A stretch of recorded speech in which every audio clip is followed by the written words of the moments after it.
Music.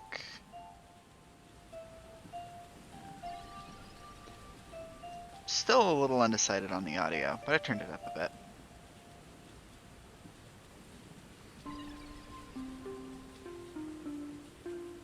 Okay. That seems fine by me. Oh, gotta hit enter in a few places. Can't forget that.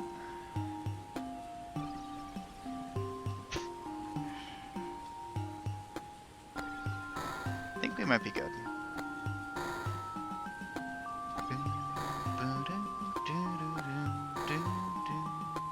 So, before we start, I actually thought the Devtober thing, you should be able to see this just fine.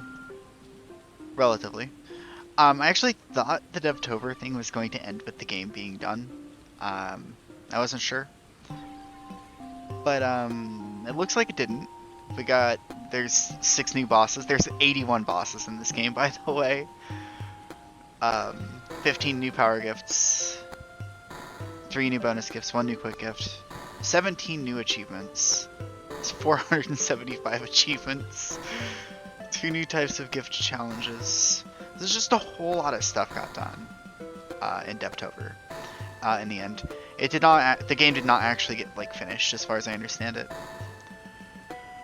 There's actually a really nifty news post though, where the dev talked about how working on new content for the game every day in the month resulted in there being 4 new monsters that they didn't realize they were going to put in the game, which is super cool. Anyway, I think it's time to start proper, which I have a cool little transition that I worked on. A little. I say I worked on it, it took I don't know, 3 minutes. But it looks really good. That's what makes it so satisfying. Look at that. It's so smooth. I don't know if that comes across, but it looks so good.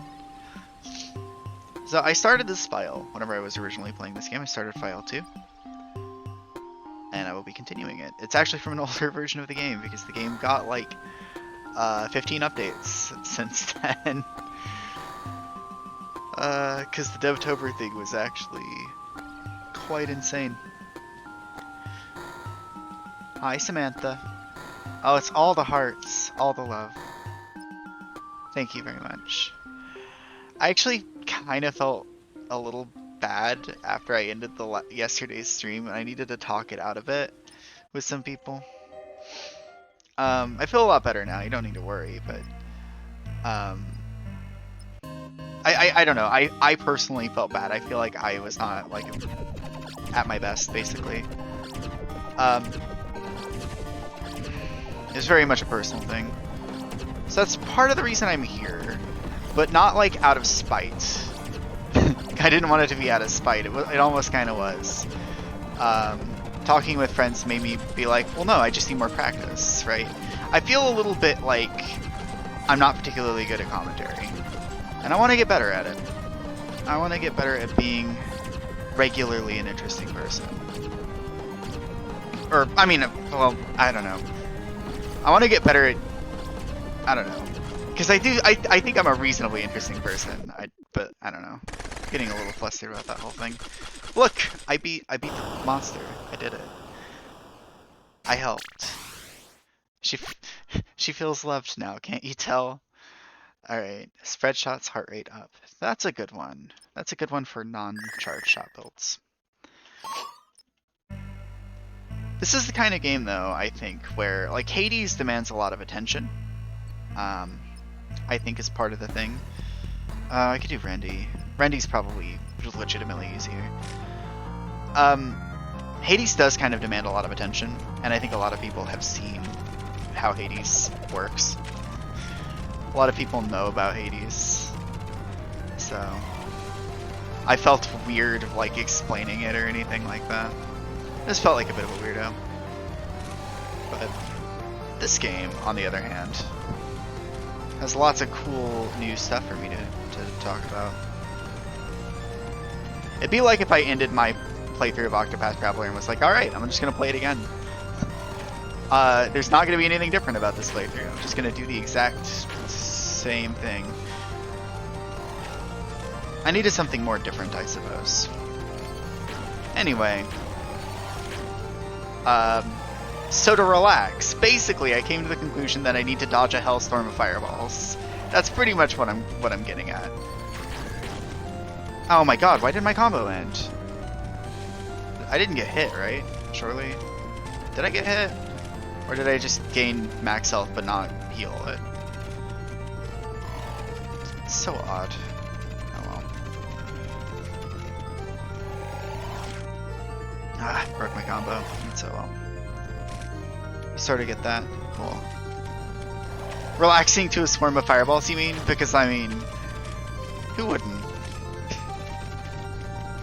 A little bit of a zen shoot-em-up environment. Or, like, feeling kind of deficient and wanting to make up for it. So I think both of those are probably... What the? Randy? You pushed the sea level down as my dying breath. I will drown the ocean beneath the screen. All damage plus 3% after the next 3 battles. Inspire's good. Huh. I'm not going to keep that going forward, so I may as well use it now. I mean, it seems like that's a... Yeah, that seems like that will give me a damage buff after the fight. So, I'll keep it. And do I want a heart cookie for healing, or do I want something? I'll do boiler. Boiler's easier. Boiler's easier, and I need the healing anyway, so... Right, I don't need to actually deal with the minions, I can just battle boiler here.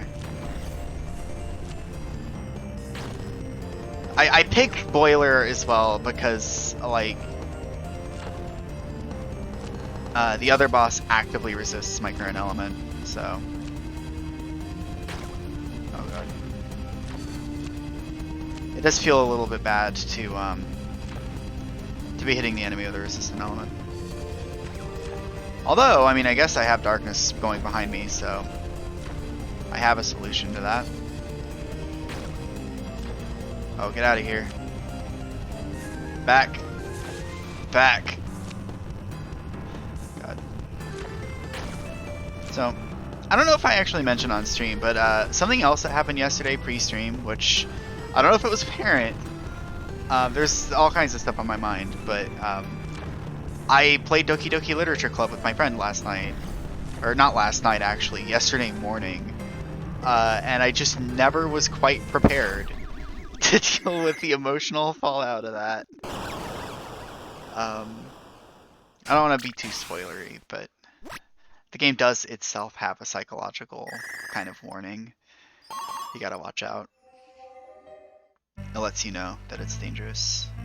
Or dangerous, I mean. That implies some degree of real-life excitement. But, psychological danger is much more subtle. I actually had a kind of a bad dream afterwards as well, which wasn't really related to the game, but god, I'm trying to remember currently actually what my bad dream even was. I think you mentioned that at the start of the stream. Yeah, I think I did. I think you're right.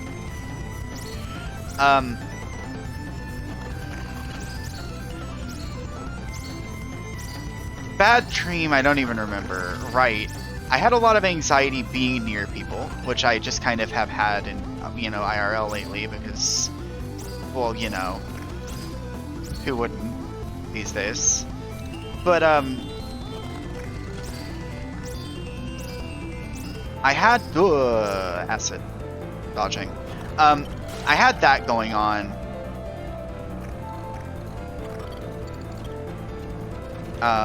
And it was in like a theater class, and theater people just don't have those concerns usually. Like personal space concerns, usually. I imagine COVID makes things a bit different, but it was kind of like that. And then it went into like, I got so uncomfortable in the theater because people kept trying to actively get close to me, because of course that would happen. And ooh, another heart, that's good.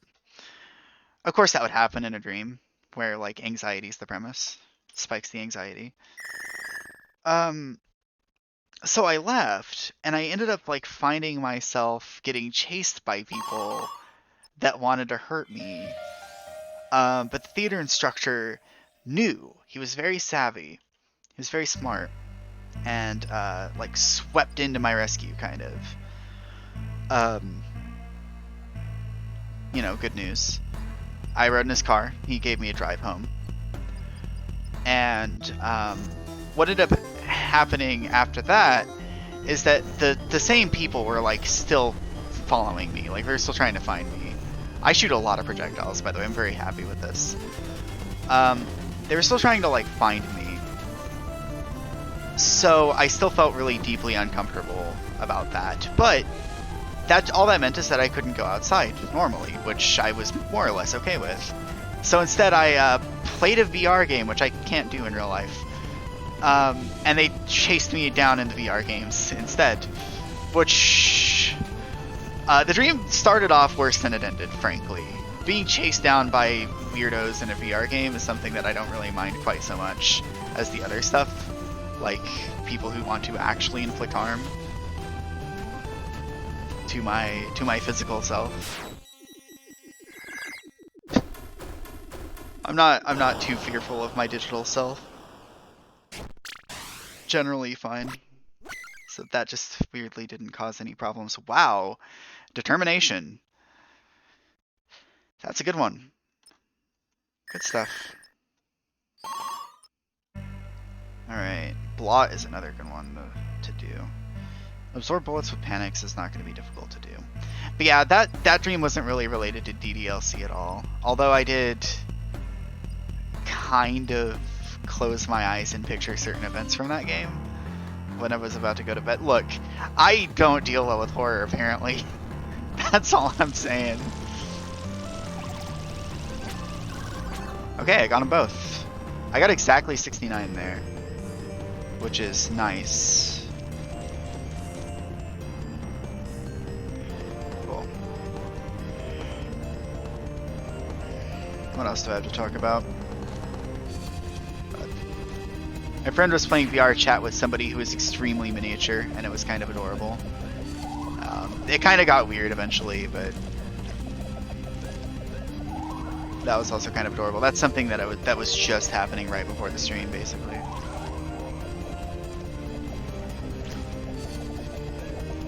Otherwise, I've been thinking about a game called BPM, Bullets Per Minute, lately, which was linked to me a while back. Oh yeah! Somebody gave me a key for Sonic Mania, actually. So I also have that game now. Today's been eventful. Today's been a pretty good day. Right, BPM, Bullets Per Minute, is a first-person shooter, which I like first-person shooters, I'm pretty okay with them, but it's also a rhythm game, and I really like rhythm games too, so it's like the perfect game for me, obviously. And, God, I think the trailer is actually a really good experience. I don't normally watch trailers, I don't normally feel much for trailers, but I watched the trailer like ages ago and just really remember that game as a direct result. Shoutouts to BPM Bullets Per Minute. I think it's on Humble Monthly or something. Whatever that was called. Heart rate plus 30% during focus. That is also really good. Max health plus 3, full heal. Max health plus 2. Good stuff. That's a lot of good stuff I'm getting, actually. I'm getting a good run. The game's like, you deserve a great day after having weird dreams and dealing with odd psychological horror moments.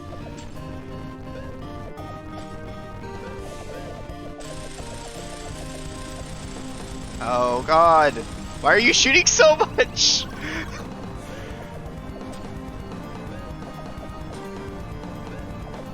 Telling me that's just your mechanic boss, Glacia? Oh god. I remember there being like 3 rhythm-based first-person shooters in development at the same point. Or at some point. Yeah. Dang. Can I read chat without breaking my combo? Let's find out. Yeah, it's BPM, and then there's a couple other ones. BPM's a really good name, by the way, for rhythm FPS.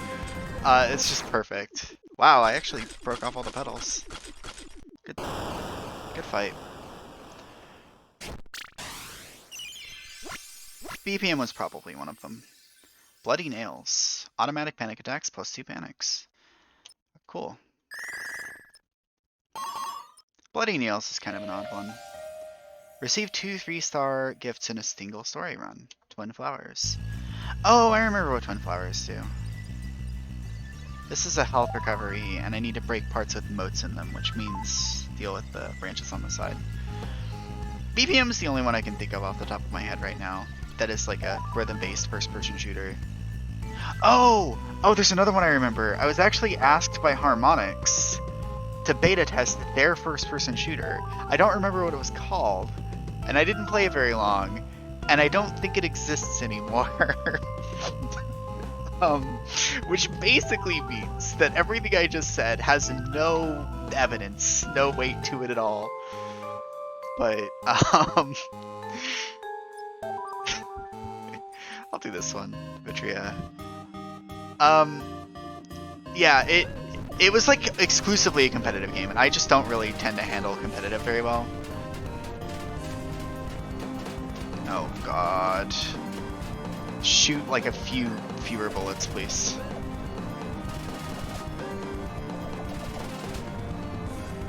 I know I'm playing a bullet hell, but come on. Oh god.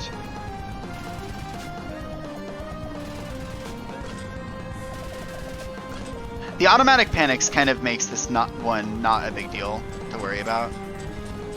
The challenges, because I need to not get hit twice. Basically, that means don't get hit 5 times. If I get hit 3 times, I'll just spend all my panics. Think you heard about the cancelled one? Yeah. Good to know. Good to know that wasn't just a crazy dream. Oh, dang it. Okay, cool, and that didn't actually do anything bad.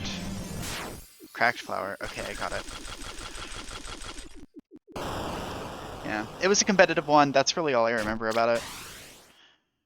I think that a rhythm FPS is perfect for like a PvE environment with like predictable enemies, because you can aim your crosshair in advance to where they're going to be, and then you just have to focus on 2 independent things, which is dodging, probably not to the rhythm, and shooting to the rhythm, and I guess aiming. With players, it just seemed infeasible. I don't know that I ever really figured that out. Sparkthorns. Alright, I don't know how you would not get that one. A pistol that would auto-aim, but you had to fire on the rhythm. Oh. I don't remember. I don't remember a single mechanic from that game. Sandrome. I can probably do Sandrome. It's level 8 Sandrome, though. Game's giving me some hard monsters. But, yeah, I never learned any of the specifics to its mechanics, which might be a little depressing, maybe.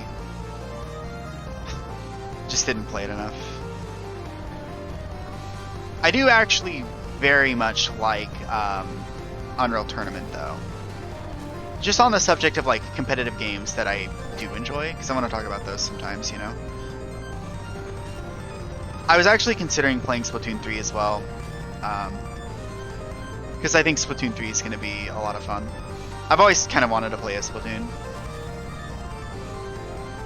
Hi, Frost. I'm dodging bullets. I have a ridiculously good run right now going. Ooh, Splatoon, yeah. I'm not normally big on competitive shooters, is what I was just saying earlier. But, ooh, zesty drink. Oh, I got so many achievements, actually. Oh my god. 3 panic attacks, heal 3 HP after every battle, heart damage +1, heart rate +1, burning hearts. Good stuff.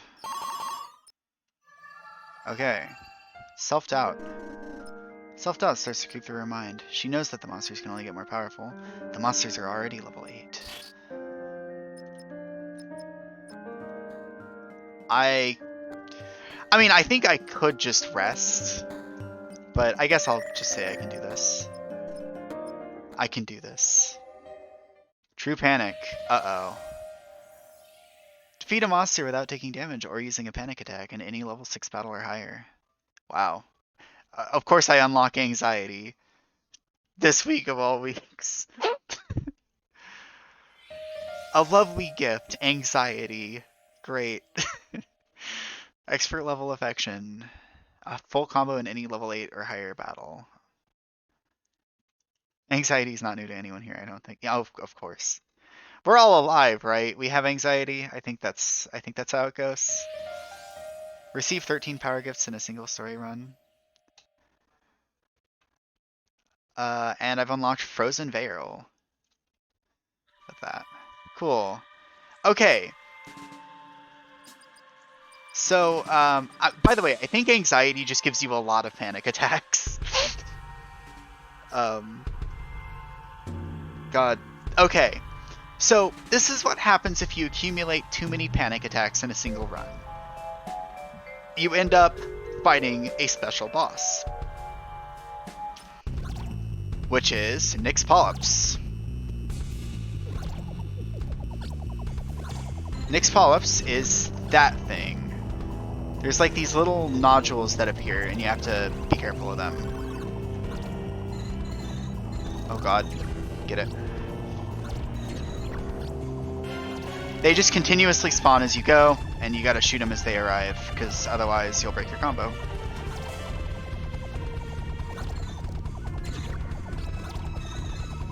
This fight, by the way, does itself kind of feel like a panic attack.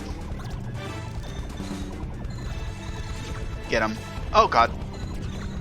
You have these safety zones you have to dart between as well while you defeat the minions. If you stay out of the safety zone too long, then you get hit. The projectiles are so fast, by the way. Oh god.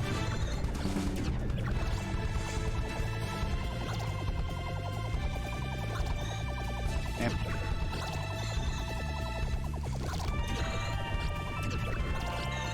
Once you get it down to half, I think, yeah, then the big Nyx Polyp appears.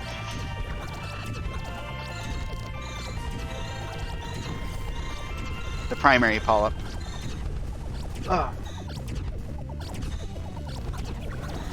This fight, I think, is basically meant to make you spend panic attacks. It's really solid thematic flavor, though. There we go. Oh.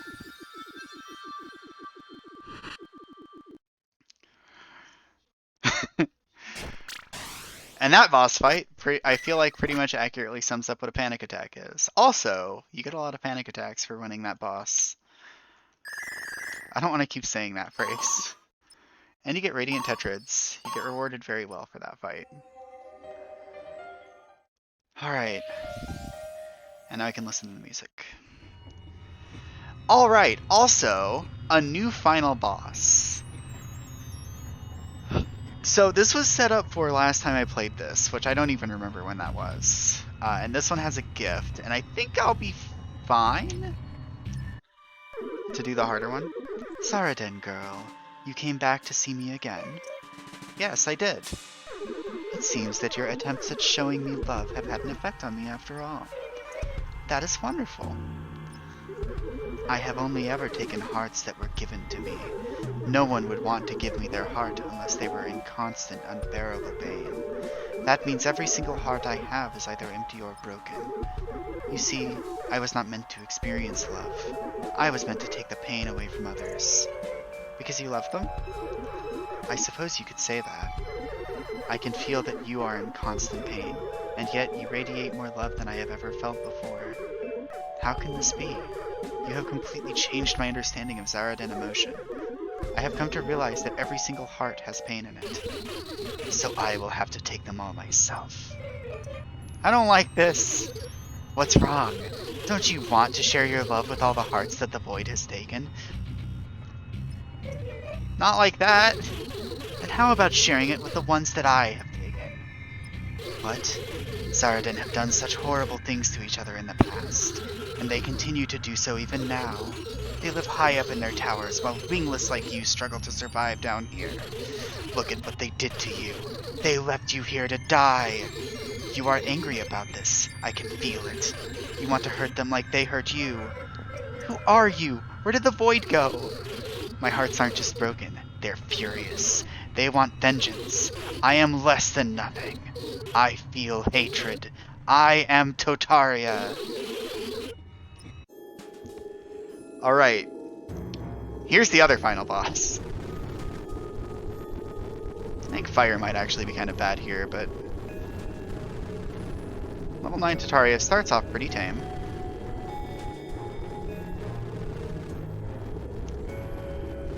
This fight, by the way, has like 8 phases. So... I am Tortilla!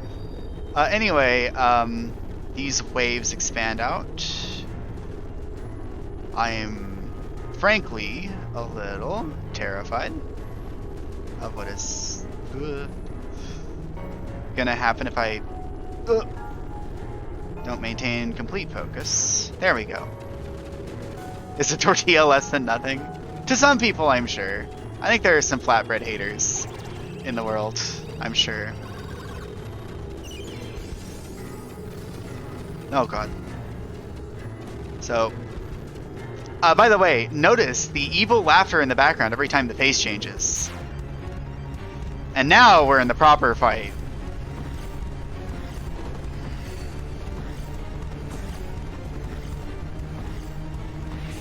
Oh right, I fire faster if I focus. The crushing emptiness has taken all my depth. I am now a flatbread. Excellent. I am in deep focus right now, so I cannot. Whoa. Alright. Okay, next phase.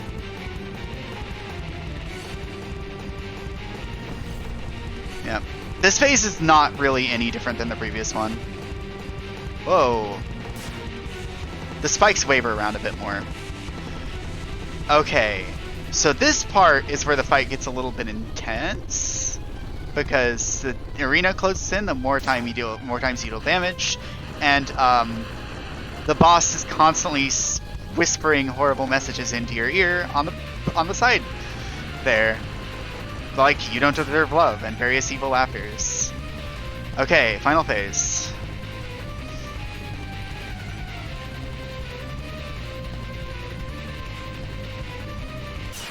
Okay. Anyway, that's like my favorite fight.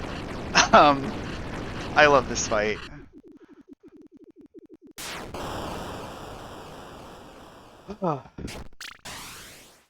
The fight itself tells a story. It's really good. This game is amazing at expressing personality through mechanics. Yeah, it's so good at that precise thing. Totaria is just the most crippling depths of darkness and depression. She still thinks that I can be loved. I am not like the others. This power does not work on me. I will harvest her heart now while she is dreaming. Ah. What is this power? Love can't do this. This is something otherworldly. I think this heart could really be used to fix them. I need to take it. Ah! I can't even touch it. This is impossible. The rain is slowing down, so it will be resetting any moment now. It seems that I am out of time, but I know that she will come back. She always does. Huh. I don't think that ending was in the game when I played it originally.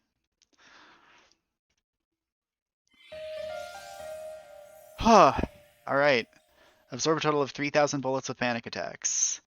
New quick gift can be found. Single polyp. And that gives you a panic. Defeat Tataria as her heart in story mode for Fallen Angel, which I think is the same umbrella barrier, but it's on the bottom left instead of the top left. Ripple effect. Complete 5 chapters in a single story run. Oh, okay. I thought that was actually referring to I got the Tataria ending. Okay. Ripple effect is actually kind of funny because it looks like Ripple Star from Kirby. The developer wears that influence on their sleeves. It is very much a Kirby game. Let's see. So all kinds of monsters here. Split barrel. I need to play more Kirby games. You really do. They're all really good. One thing I kind of wanted to do with a stream at some point is play like just all the Kirby games.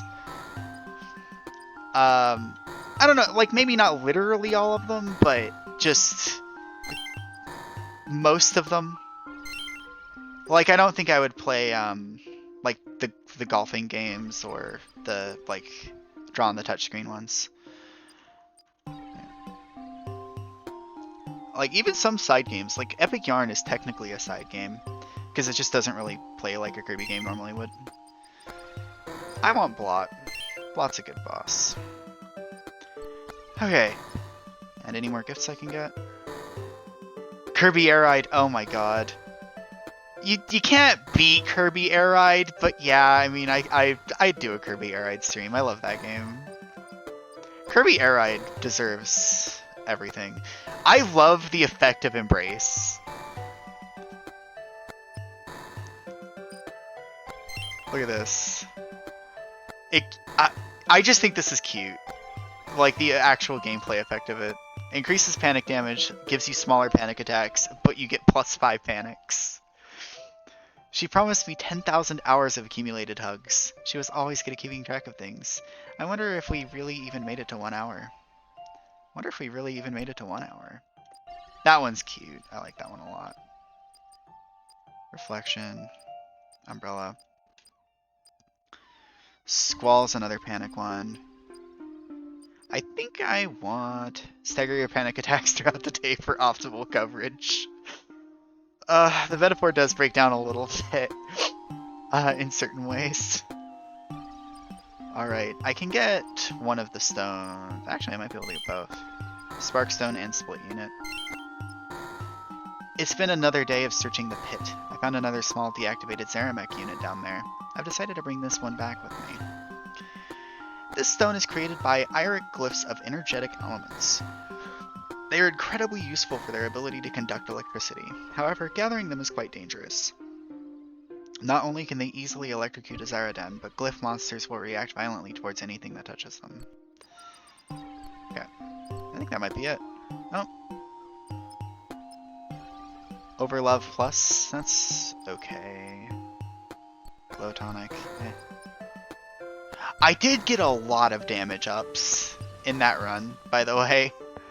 To be fair, like I got so much increased damage. I got like +9% from something, +25% from something, and also I was shooting backwards and forwards, and just shooting the walls of the Tataria fight does deal damage, so Tataria should have been really easy, and kind of was. So I was thinking of doing some of these. Now I don't think you actually get any like gift slots for level 1 monsters. I think you just kind of have to go for it.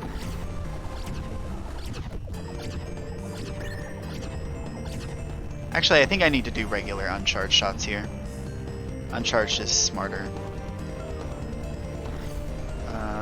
Let's see. Get over there. I think also to get a Radiant Medal, I need to destroy some of the bits. So it can be kind of hard to do at low levels. Alright, hold on. Dang. Gold and a half. No, Kirby games are amazing. Kirby Air Ride, I was thinking if you wanted to try to say, yeah, I beat Kirby Air Ride, I feel like it would have to be like, I finished the whole checklist, which is really ambitious. That's gonna be real hard to do. Not that you can't, I suppose, but I think I want Love Note. Heart rate might be the way to go here.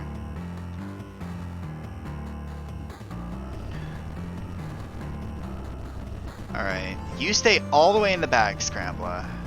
When your friends show up... Okay, dealt with. Another one? Oh, it's at the edge of the arena, though. It's a little annoying.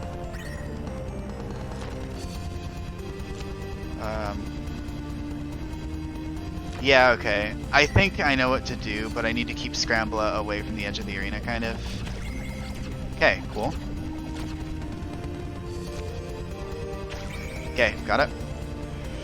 And let's just finish off the boss and see what happens. Oh, that was Radiant. Yeah! Some goofy speedrun categories you could come up with for free run mode. Oh yeah. Deforestation % to knock over all the trees. In City Trial, exactly. City Trial is actually the best. City Trial is like one of my favorite game modes ever. Sometimes that's an over-exaggeration. And I don't know if it is right now, but it could be. Okay, more heart rate for this, right? Sine wave might actually also be good. Well, no, sine wave would have ruined me before. So just do this one, double time. Hold on, guys. Let me just start up my deforestation % stream of Kirby Air Ride. I'm going to destroy every tree, and then we're going to switch to a different game. Don't really like Kirby Air Ride that much. I just wanted to destroy the trees because the trees blow up good. Don't worry about it. Could you imagine?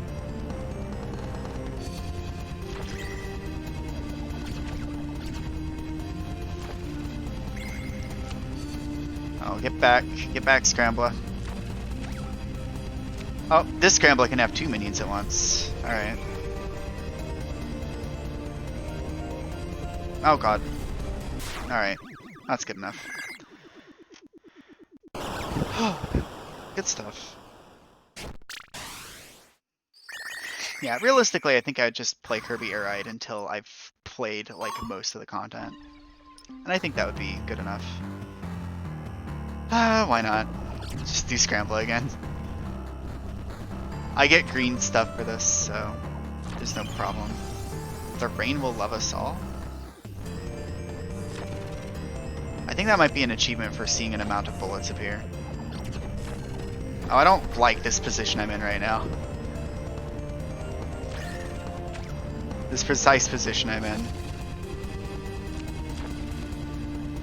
But yeah, like playing just a lot of rounds of City Trial.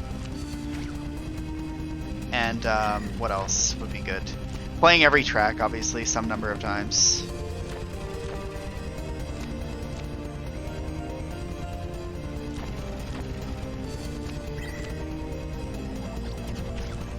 Okay. Get hit once and you don't even get a gold. It was kind of at the worst possible time, though. Like if you break your combo once in Guitar Hero. Hey.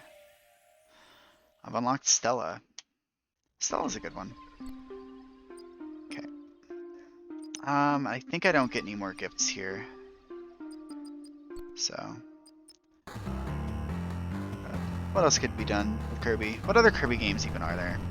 There's Star Allies, which I kind of wanted to play for a long time. And I've been waiting to play it with Kiri, who's in the chat. Waiting to play it with a partner. Basically forever. But that's kind of a circumstances problem.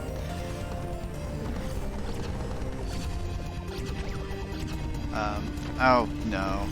I'm in a bad spot right now. But Kirby Star Allies, the thing I'm looking forward to that game the most is Kirby Star Allies has a mode where you can play as like the enemies, and I love being able to play as the enemies. Oh,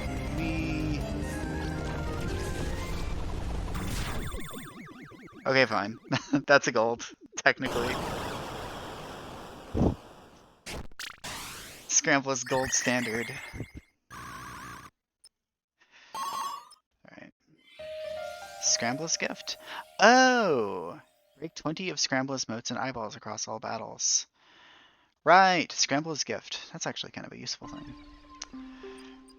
That's a useful thing for later. Scrambler, I think, basically has a weird pocket dimension where she can store gifts.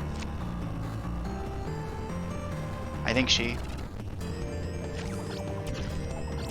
So, Scrambler's gift lets you preserve items for future runs. Or you give up an item and then you can get it back for next run. Is how it actually works.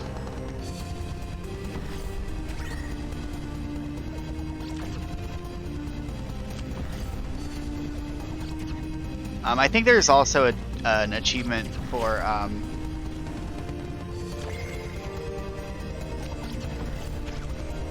there's an achievement for I think beginning a run with 2 3-star power gifts, something like that, which you basically have to get by using that to store 2 different 3-star gifts and then claim them both at the start of the run. It's a nifty little thing. Okay. Love 100 monsters. Amalga. I love Amalga. Amalga's a good one. What are other games I was actually planning on playing now? Because there's other stuff that's been on my mind, obviously. It was Kirby. It was actually also Metroid. Metroid Dread got me in a big Metroid mood. I think I want Charge Shots for Not. Metroid Dread got me in a huge Metroid mood, so it got me into the mode of like, oh, I could play Metroid Zero Mission, then AM2R, and then, you know, some other stuff. You know, Super Metroid, which I'm not good at Super Metroid, so that one I'd be a bit anxious about. But that's another thing that I got on my mind, is playing all the Metroids.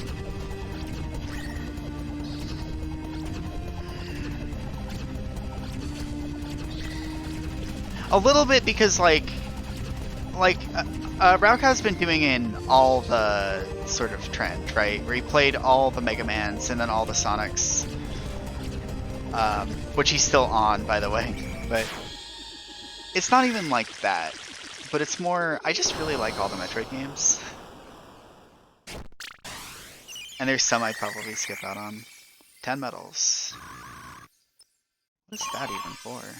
10 gold medals. Oh, I'm gonna get a lot of achievements, aren't I? Earn 10 any medal in 10 unique quick play battles for Lucky Flower. Earn a gold medal, or better, in 10 unique quick play battles. Uneasy feeling. Okay. This one shouldn't be difficult at all. I think passive gifts are kind of what I want here. Yeah. So this, actually, I saw this in the patch notes, and this is kind of cool. Small Mushroom, I think, originally only gave you max health. But now it gives damage, or something like that. Maybe it was Large Mushroom that was changed to give you damage. I don't remember. Anyway, more damage. That's what we want. Makes the fight last less time. I remember burning myself a little bit on quick play, burning myself out a bit on quick play because if you just want the Radiant Medals, which I want the Radiant Medals, right? If you just want the Radiant Medals, there's not much point to equipping anything that doesn't just give you damage. Like, maybe Panics are better later, but like, damage makes the fight end faster, gives you fewer chances to make mistakes, right? So, oh god. Okay, there we go.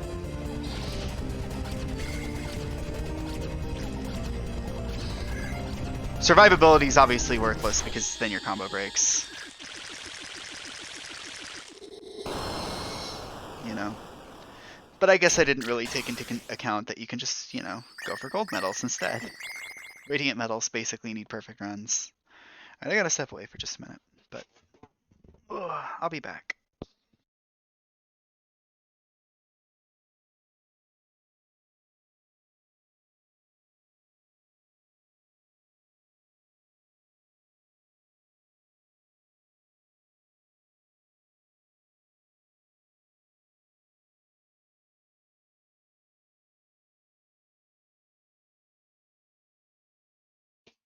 Oh, look at me. I got leftover chicken nuggets. Delicious. Ah. That feel and go for the gold just isn't good enough. Oh, I've been doing a lot of green monsters too. I'll try it again though. Alright, not.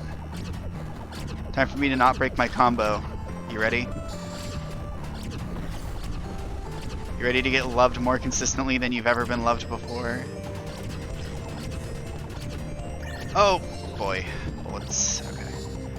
We're good.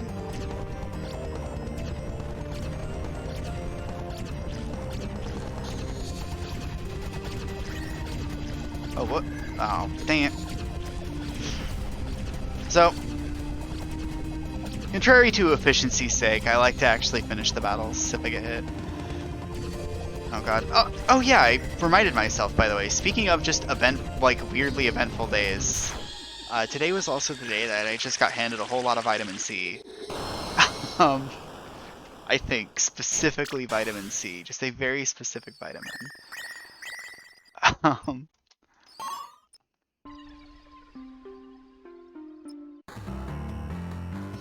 I don't know why, but I also had it explained to me exactly what it was for, and what I should take it with, and how to take it. Which, haven't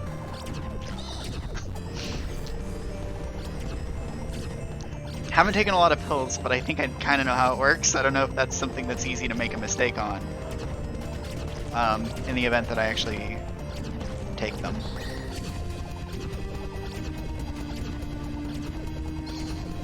Oh god. Lasers. It's just a bizarre thing to have happen, right? That's how I feel about it. Like, is today even real? Kirby sent me something as well that was like... something like one of the Lord of the Rings actors bought NFTs, resulting in a racial conflict, which...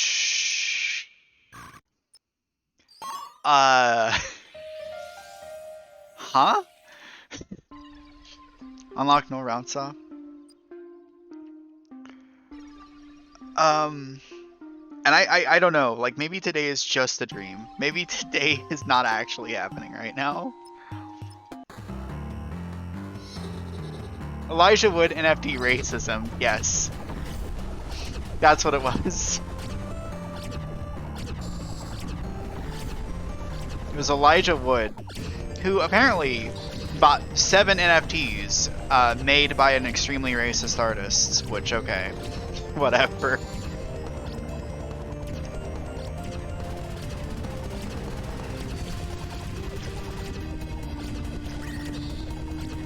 Alright.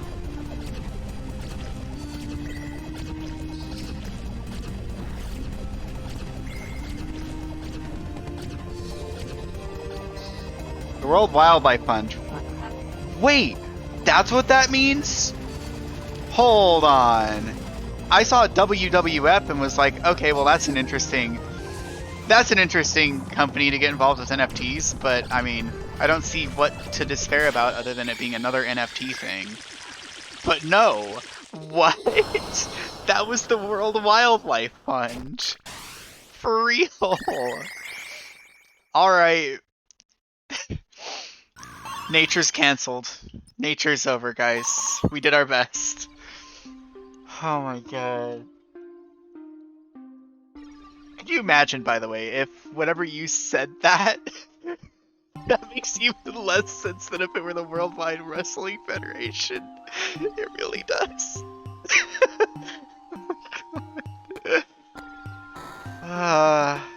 Man.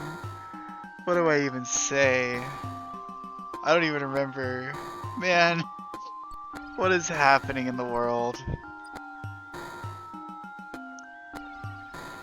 Posted the other picture with pandas since that's their logo. God. Pandas can wrestle, man. Like, I don't think about these things. But, oh right, I remember what I was gonna say. Could you just imagine if you gave me that news frost and I was just like, what? And just completely botched my full combo. Piloted directly into a bullet in self-defense. Because my god, do I need it. Oh, jeez. Take a bullet for the environment, yeah. Oh my god. A worthy cause. What a world. Oh, hold on.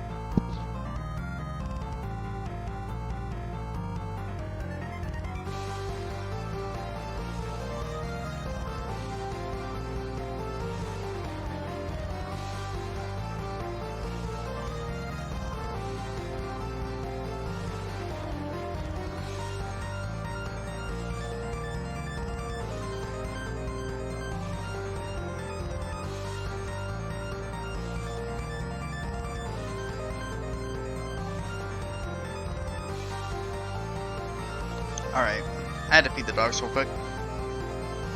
Or get the dog to the food. Oh, god. Where am I now? Okay.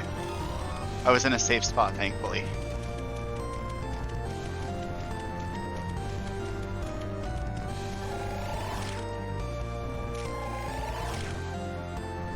So, level 1 Rendy is actually like the easiest monster in the game.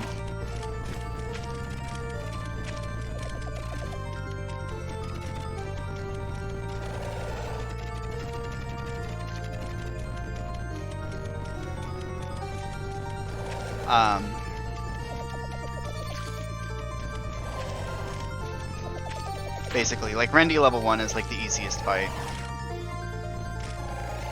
As you can see, like there aren't even any bullets that go all the way up from that jump attack, and these guys fire off the slowest bullets in the universe.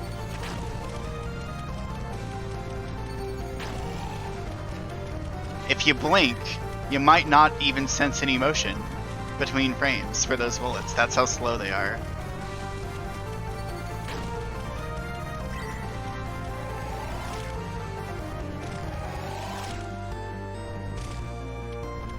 I think it's like water or like a swamp or something. And like, you're not wrong, by the way. I always kind of think of this guy as sort of iconic as well.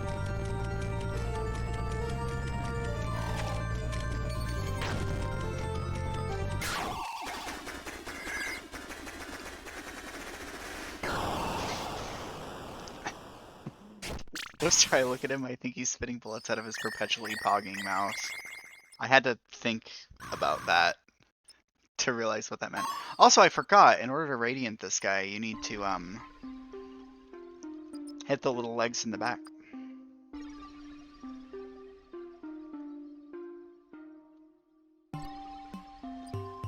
I kind of understand what you mean.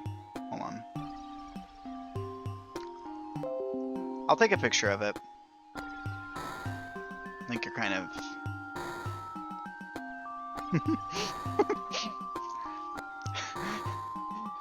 I don't like sending that in your DMs, but... God, actually, can I like upload an image to Twitch chat? That'd be kind of cool, but I doubt it. Right, I remember. Actually, no, I don't remember. Never mind, Kiri, you can post it if you want. Yeah, I was gonna say I could just link it, but I wasn't sure if I wanted to. I don't know if that becomes like a privacy problem, because privacy concerns are kind of the thing for me lately. Theme of my life the past few months. Ren Champ. Man, one day I'm gonna have custom emotes. Kiri, you might have just made an in-joke, I think. I don't know if you like that either. It doesn't have to be an in-joke. They can all be funny emotes.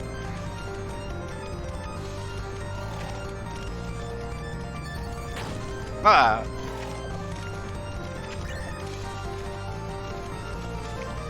Literally fighting this boss one-handed. I'm rending so hard.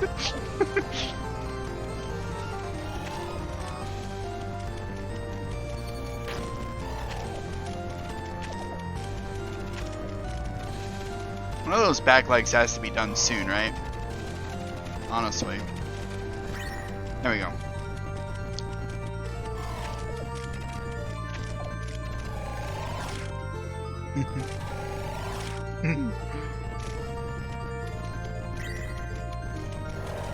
But we could reclaim the expression of Ren Champ. And then it won't be quite so cursed. It'll just be our thing.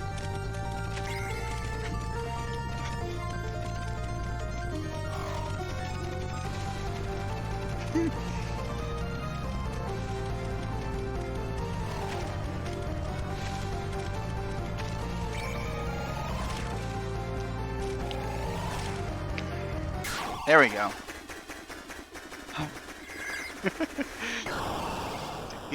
You know if that's Rendy's face while he's fighting you while doing your crab walk, and that's just swell. Rendy's a good guy. He's just got bad taste in memes. I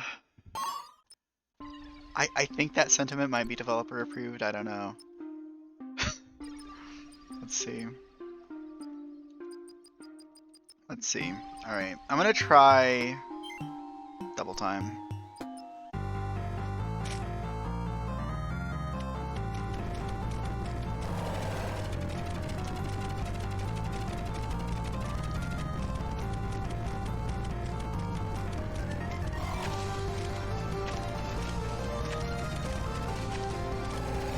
We're all allowed one meme that isn't funny, is that what you said? I don't know if I can look right now. I might be getting assailed by bullets.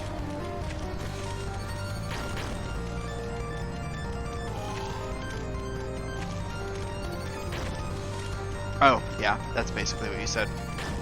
Got it. I don't know why I asked what you typed, because you'd have to type a response.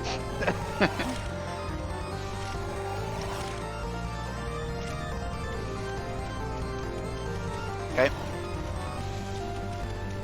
This attack is kind of wild.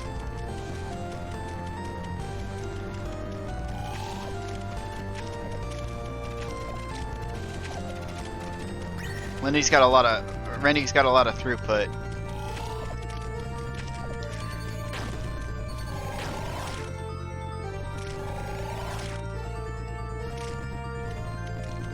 I actually really like shot speed, by the way.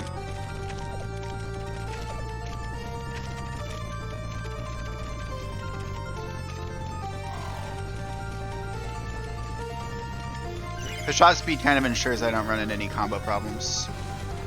Rending Rendy. Aha! Everybody post Ren Champ in the chat. Can't take that seriously yet. I gotta do it. I gotta get better at that. There's the Radiant. Nice. Did like half of that with one hand.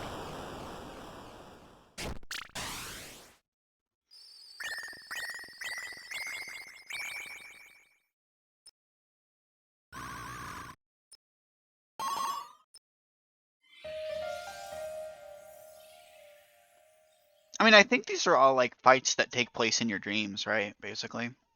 You close your eyes and you imagine loving the monster, kind of. Rendy may not make those noises in real life. Rendy's probably not that big in real life. Snowball. Cool.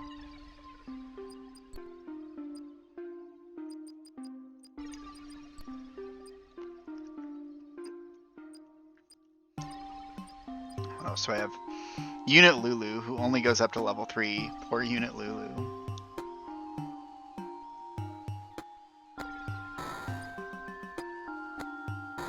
Synchron actually goes all the way up to level 9, which is kind of crazy. Thought, Glacia, Momo.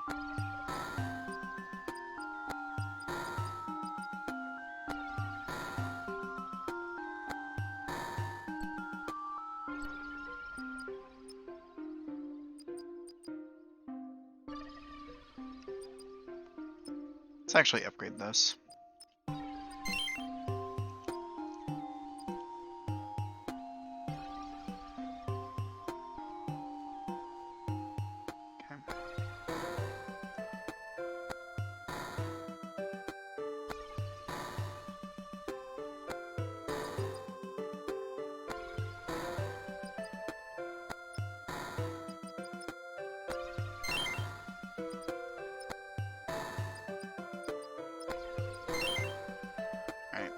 Battle level up to level 4. Or level 5, actually.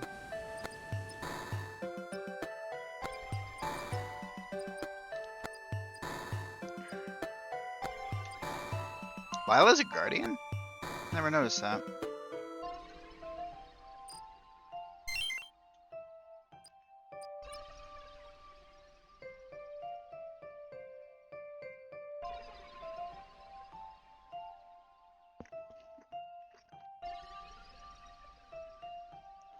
Love's a good fruit. She's really shy, but she's still a guardian.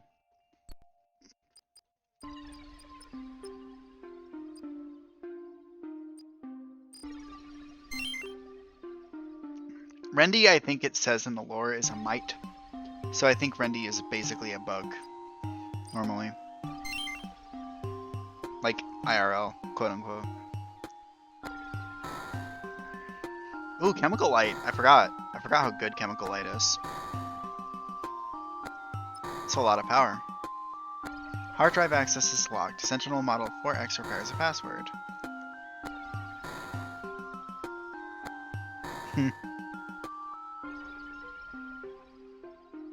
Heart drive unlocked. Haha. I like that. Alright, I gotta do a little bit more dog caring. Dog loving.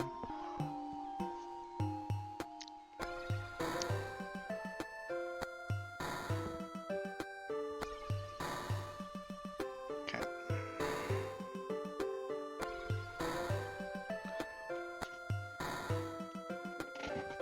Okay. I am actually back now. So Shamble, right, I think? Yeah. Needs a guardian. Most Zaradin have an irrational fear of mites. It only takes a moment to realize that Rendy only chases after you if she wants cuddles.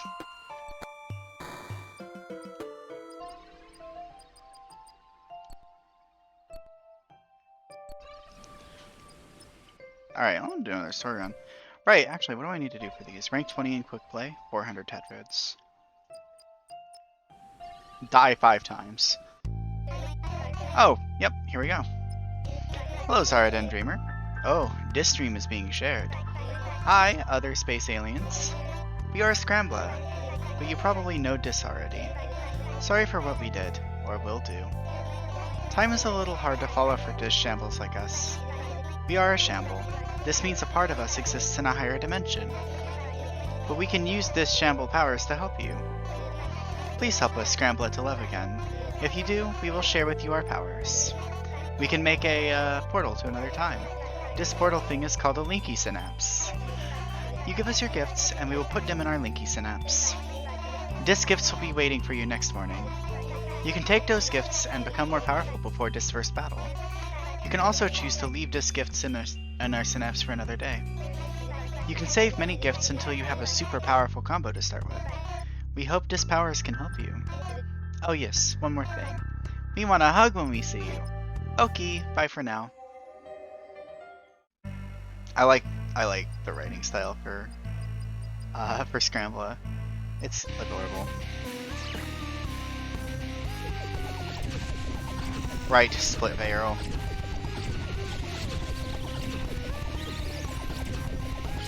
I don't know why. I thought Split Barrel was, I think Barrel Storm is the one I always mix up Split Barrel with, and I don't even really know why. Alright, so prioritizing survival above all. So I'm gonna go back here.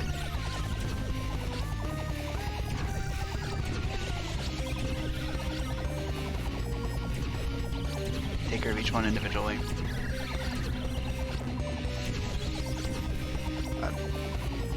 What else can I talk about? It's like I was playing Hades the other day. And the topic came up of really respectful roguelikes. Basically the idea of every item being good.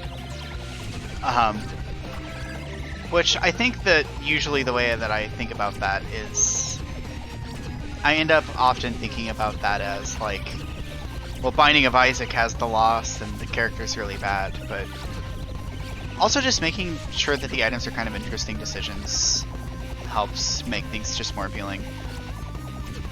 Some of the most frustrating roguelikes I see just don't really give you a lot of choice. Sparky. Heart rate up. That's what often makes things really frustrating. This game's got a lot of choice going on in it. You have a decent amount of just sway in how your run goes, what kind of, you know, weapons you'll be wielding, basically. Which hasn't come up yet, but it will. This game kind of has multiple weapons in an actual shoot-'em-up style way.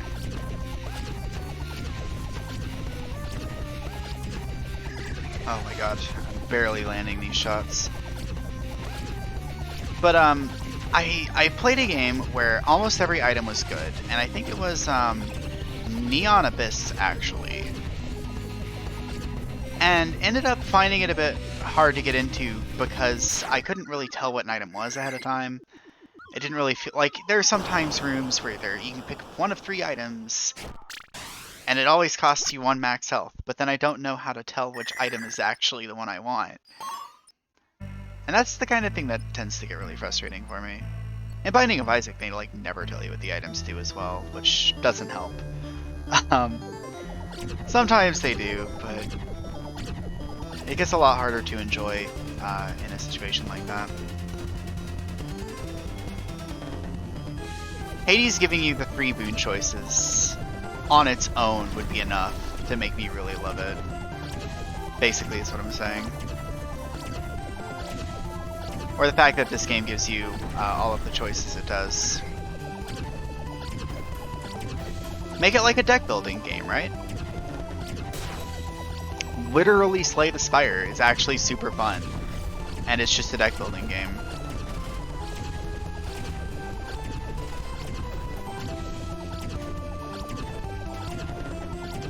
I think I might do too much damage to this guy to be able to break all the claws off. Slay the Spire is also pretty hard, eventually. Dread. Gain a panic after every battle. Well, that's a bit on the nose, isn't it? Little robot. I've met so many new monsters. They've given me gifts that I've never even seen before. It appears that this Saradin has been fulfilling her dreams. Yeah, I guess so. I've never really had friends like all of you before. Except... never mind. This unit now requires several backup storage devices for all the love this Saradin has shown her. You're welcome. As this unit has stated before, the dreams of the Saradin are very powerful. Suggestion: continue to affect the world by fulfilling your dreams. So it's not a metaphorical statement. Question: has the Saradin noticed all the new monsters and gifts that have appeared? Many of these are new to this unit. So you've never seen them? Not even when I couldn't remember anything? That is correct. Whether conscious or not, the heart of this Saradin has a list of dreams that she wishes to fulfill. Fulfilling dreams is attracting new monsters and changing the behaviors of others. How is that even possible? This unit does not have any explanation for this fun game mechanics, is why it is possible that fulfilling dreams can lead to a solution for the endless rain. So I'll just do whatever my heart desires? Sounds like a great plan to me. All of the monsters have their own dreams to fulfill as well. Monsters that the Saradin has loved before will have shared their dreams with you. I can help them with their dreams too. Right. This was explained to me. I don't remember if I was streaming when this happened, but you can actually check the dreams of monsters.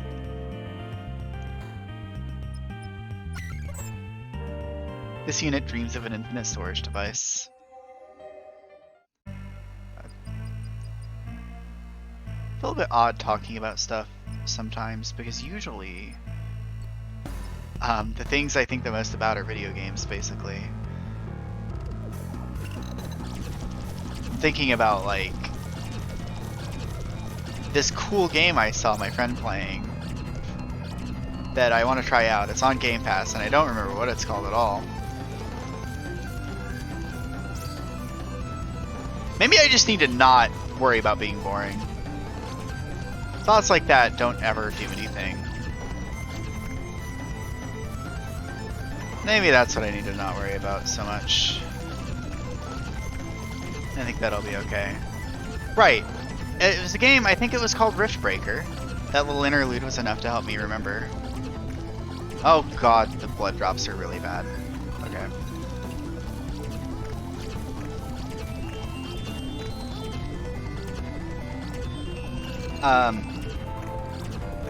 And it basically seems to be a real-time strategy game. Real-time strategy survival. RT survival. Real-time survival game. It's like a top-down view game. Larger immunity after a hit. Bandage is not a great item, but it's an okay item. It's an okay gift. I won't spurn it or anything. Hades, though, by the way. Shoutouts to that name. Yeah, it's a strategy game. You build up a base.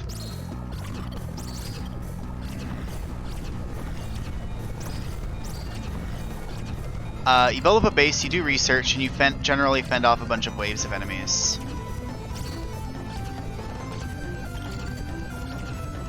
And a lot of like actual game mechanical functions, like being able to research, are tied to having physical structures on the map. So you do have to be a bit careful of the enemies destroying your research facility, and then not like you lose your research, but you'll like lose progress on the one you have, I think. So it's got like that element of RTS to it.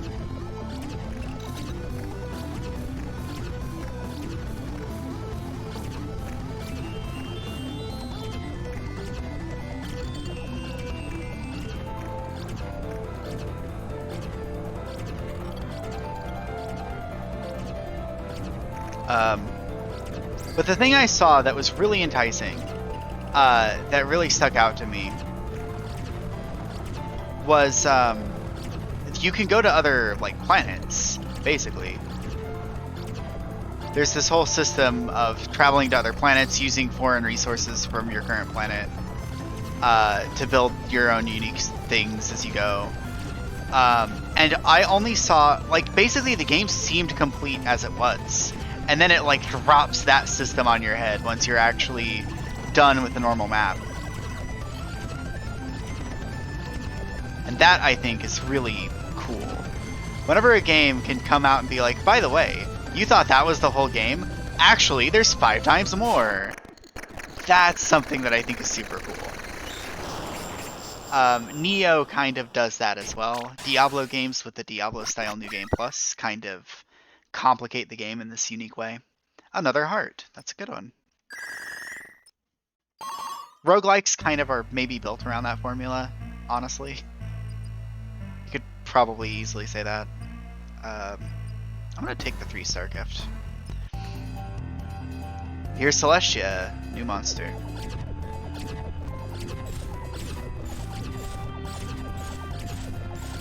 But it's like whenever you get aspects in Hades, right?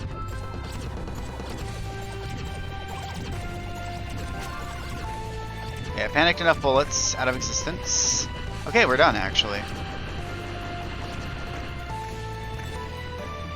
Yeah, you can easily say roguelikes are like that as well, because you'll unlock entire new mechanics and functions and stuff as you go. Lots of new monsters to fight. Many people who play Binding of Isaac think, oh, the whole game is 4 floors, right? About that. It's more than twice that long at this point. Oh, I got the auto panic again. That's good. Oh, I'm gonna get the panic attack episode, aren't I? Distant Towers. Love 30 unique monsters. Dual Prisma.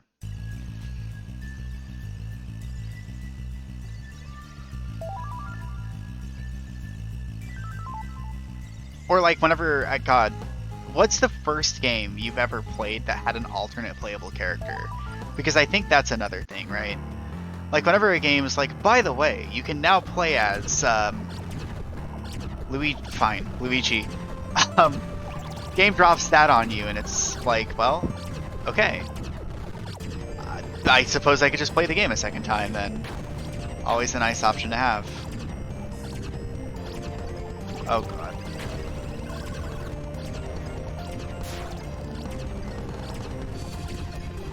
I used all my panics before I even got to phase 2. I used multiple panics. But I was thinking about specifically like Castlevania games, basically. Yeah, first game with an unlockable character. Because I think for me, the first time I at least remember it was like Castlevania Portrait of Ruin or something. Like, just like, it was definitely a Metroidvania Castlevania. Hey, there's Ripple Effect. That is just Ripple Star from Kirby 64. Split hearts +2, heart damage +1, crit rate +9%. That gift is insane. But yeah, like, I don't know, whenever I see something like that, an alternate playable character, it does just make my mind reel at like how big the game suddenly is now. Because there's this whole other thing. Didn't beat most games going up, that's fair.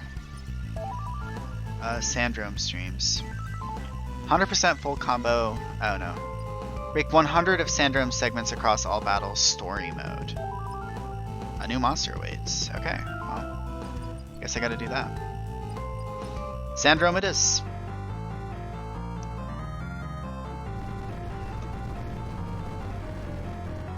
Oh my god, look at that. Look how many hearts I shoot.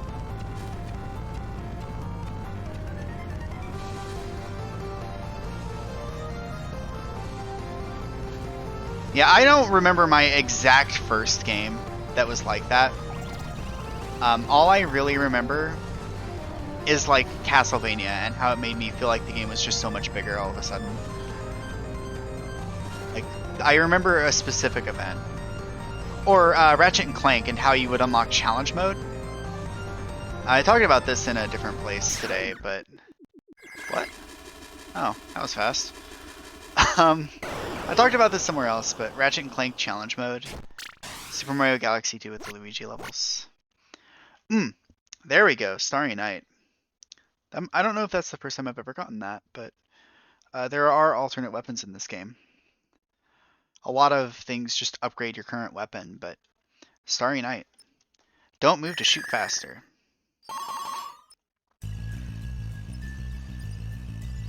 Do not get hurt twice. I probably won't get hurt twice. Oh, yeah. Okami. Okami's kind of a good example of a game that makes you feel like the game is like a million years long.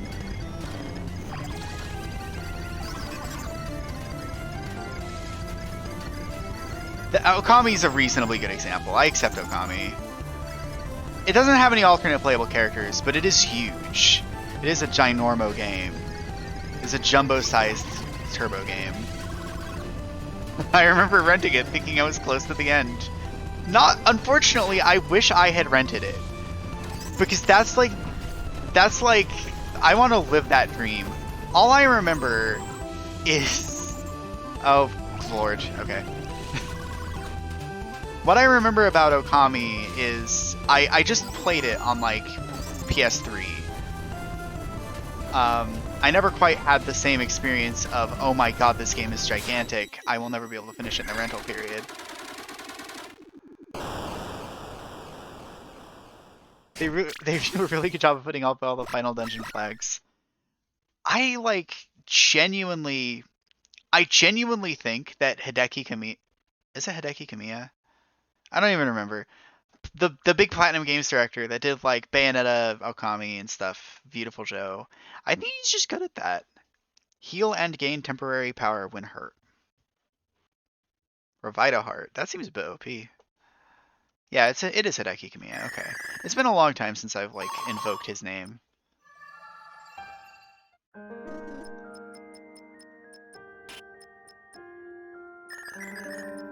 I'll take the karma, please.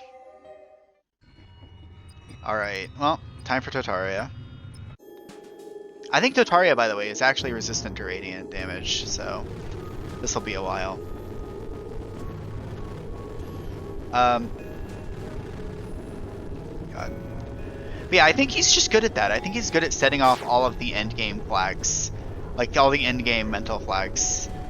He's really good at setting that up. And it's one of the things that makes, like, his character action game, like, endgame moments or super hype moments. That's why those are so effective. Because he is very good at convincing you that the game is about to be over. Like, he knows all the things to do to make things escalate. He knows how it works. The man knows his craft. God. Yeah, I mentioned briefly, like, Neo. Neo's kind of like Diablo, in that it has multiple new game pluses. Oh, hello. Alright, I almost got hit there. It has multiple new game pluses, and the new game pluses in Neo actually add a lot of new game mechanics. The first one doesn't add a lot, but it changes up enemy placements and stuff, and lets you tackle like end game versions of every level, like end game level versions of every stage.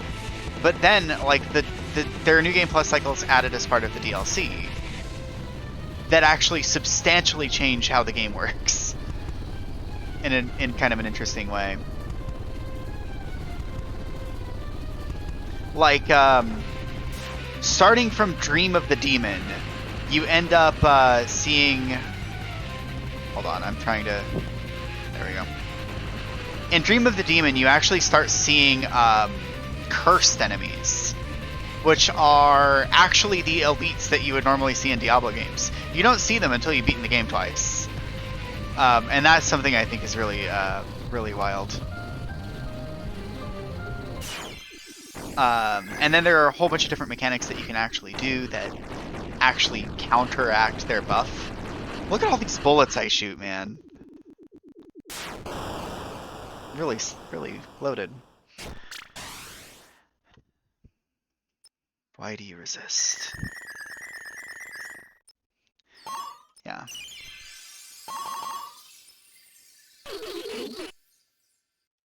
Okay. That's all we got. But yeah, Dream of the Demon introduces that, and then you start getting like new tiers added to the item rarity that add new mechanics to the upgrading and customization you can do. Stardust. And it just gets kind of absurd as you go. And then once you like think that you've beaten all of the new game pluses, the game's like, okay, well now you've unlocked the underworld. Here's the pit of 100 trials, basically. You go through that, you fight all the bosses over again, repeatedly, and then the game's like, okay, well you did that. Nice. Now you've unlocked the depths of the underworld. Now you can go even further.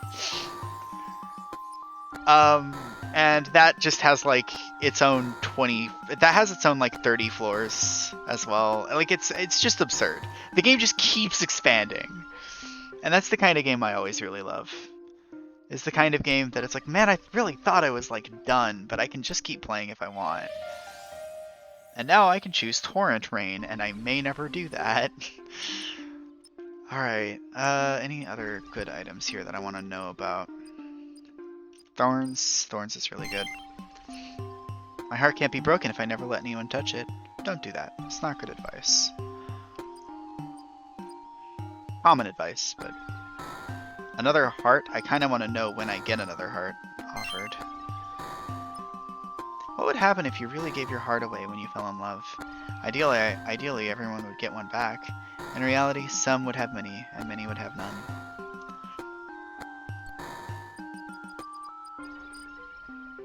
And the tower.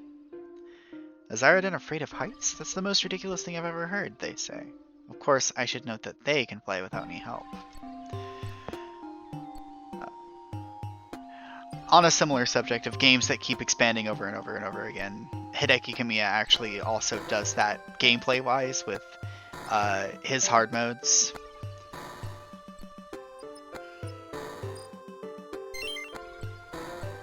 I want to know when I am offered 2 tetrads. I need 400 for that. Let's keep going. So like whenever you beat Bayonetta, for instance, you go back into it and you can play on hard mode, which like makes the enemies attack a lot faster and changes all the encounters. That's just an example. But he does it with pretty much every one of his games, I think. You'll see it in Beautiful Joe. Okami doesn't actually have difficulties, but that's just because Okami's so freaking big.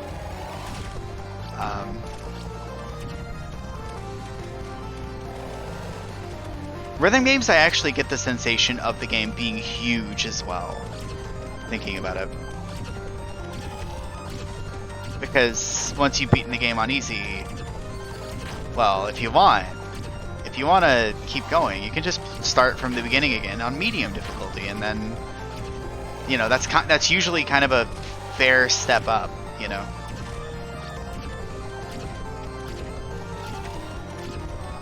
I really like, I like replaying things, basically. Thing I've done but harder is like my dream.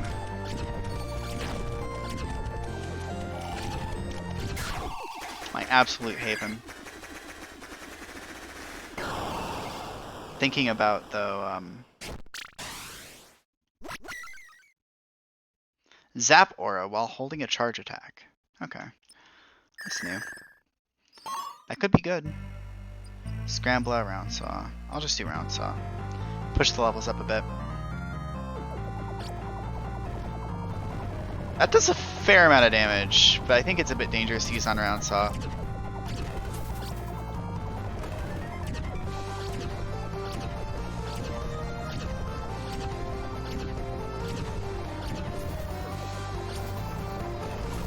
Oh my god! This is so much damage! Get it.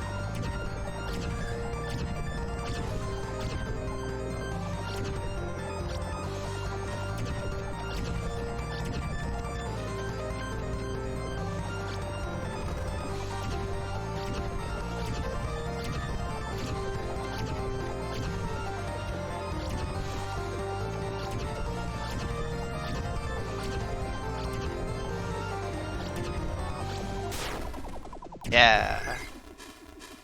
What was I talking about? Right, I was actually going to go into, like...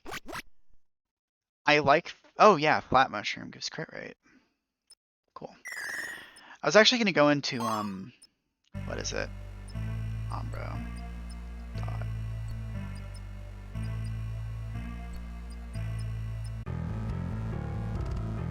Umbro's the best choice. God. Right. I also like learnable, like distinctly learnable content. So I usually am not that into roguelikes for that reason as well, because you often can't repeat specific circumstances. You can't repeat the exact same situation you were in and be like, well, what was I supposed to do there, right? You just kind of got to go for another run and, you know, hope it works out. I think this is okay to do. Oh, this is insane. God. So, like, usually, like, roguelikes not the most appealing thing to me because it's hard to learn stuff. Unless you've got a practice mode like this game does. Or competitive games, actually. It's one of the reasons I'm not really into a competitive game is I can't go back in time and fight the same person I was just fighting and try to figure out exactly what I was supposed to do given the maneuver they used on me. I just have to hope I see it again.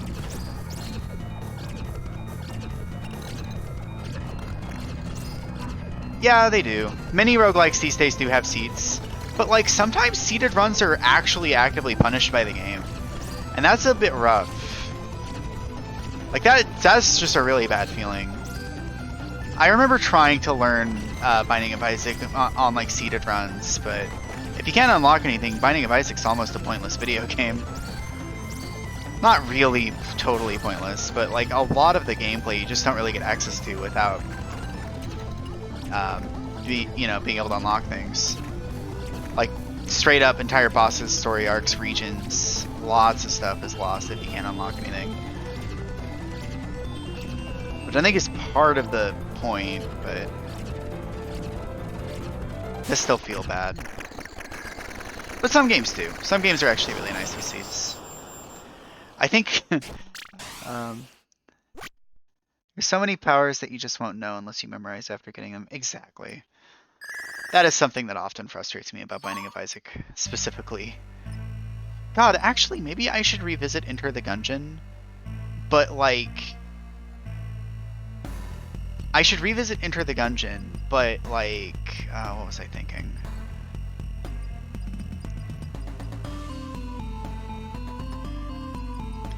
But play on a seeded run, because I don't know if Enter the Gungeon's actually like a jerk about it. Defeat Lila while staying in focus mode for the entire battle.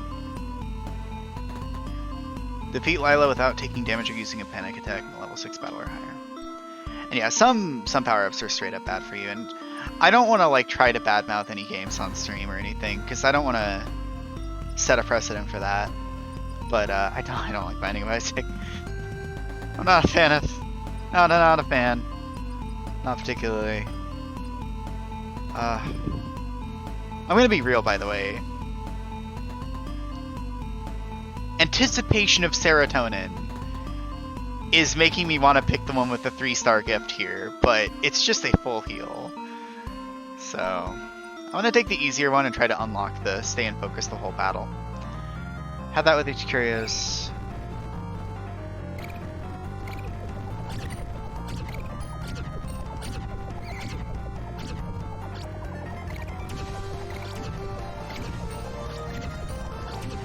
Oh god.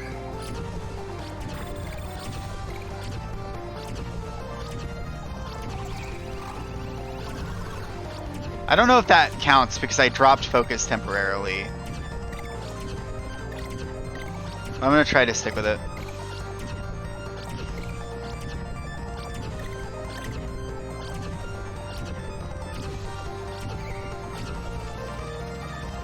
If I die for this, I'll be closer to unlocking a character. Be fine.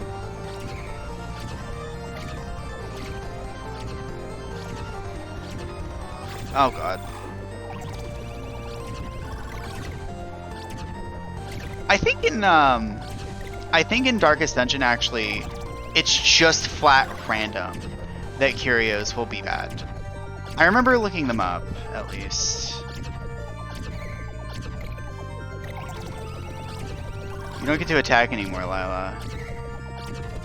You've done bad things. Like damage.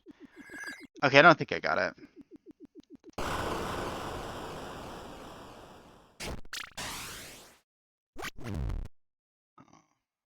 I didn't even get a bronze for the healing. Alright, I think we're dead. Dot's easy enough.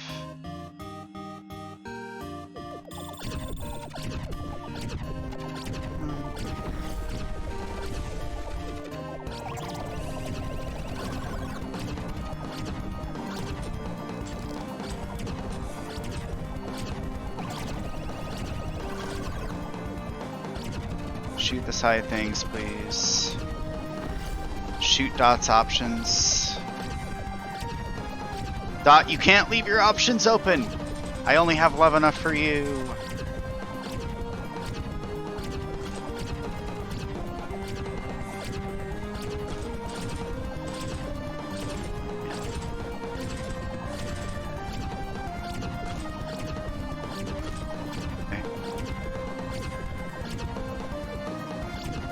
Shoot Dot options.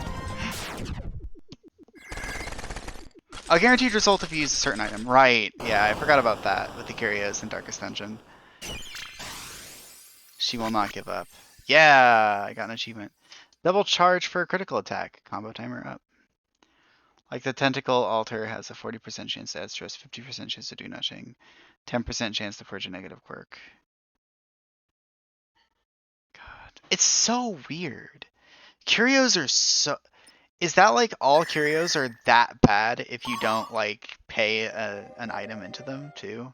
Because I forgot what the specific odds are. Alright, in story mode, start a battle with 4 or less health and win. Adamant will. Flip flap, flip flap. I like my chances with flip flap.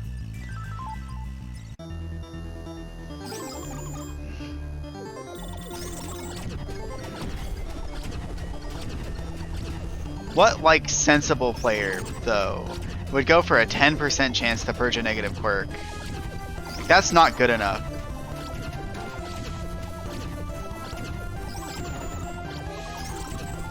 Yeah.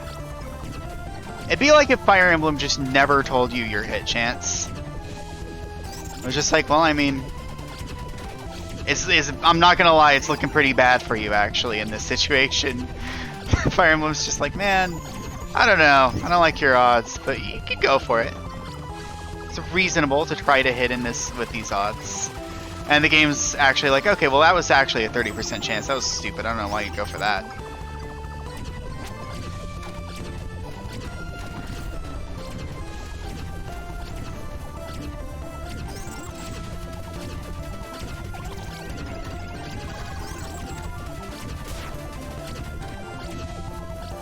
Oh god. Guaranteed bad result I actually like a lot better.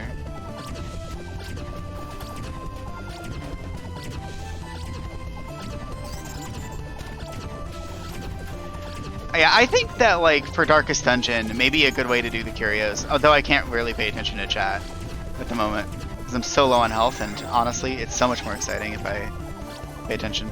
I don't know why I'm still doing charge shots. Oh god, okay. Can't die that way. One thing I would like is that you always get the good result, but how bad the bad result is depends on if you do something for it.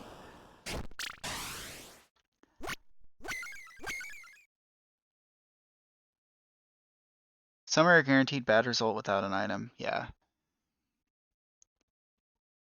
Like a lock chest is a 50% chance to give you bleed or a 50% chance to give you blight. Always trapped without a key or smashing it with a shovel.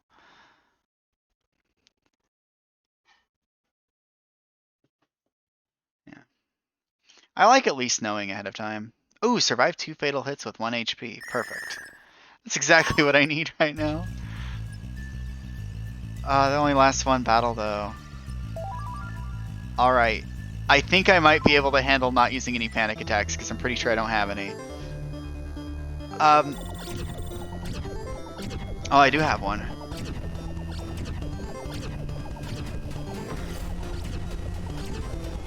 I kind of like the idea that you always get something out of it, and you can kind of just game it for something potentially, you know, some potential advantage or something. If you know you don't have the result. You'll always get something bad, but you'll always get something good. This is generally how I feel. If it's gonna be a choice, you know, it may as well be an actual choice and not a, but you might get the 10% chance. Oh my god, I'm terrified. Fine. Sorry I panicked. Like in real life, though. Oh god, I'm getting called again. This is a safe spot. Okay, I'll be back.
Alright. By the way, games that don't have like the unpause countdown, my strat is just, okay, well if I sit here, I'll be safe for like a sec. It's enough time to assess the situation at least. I always have a plan when unpausing, like waiting a bit and then moving left. Okay.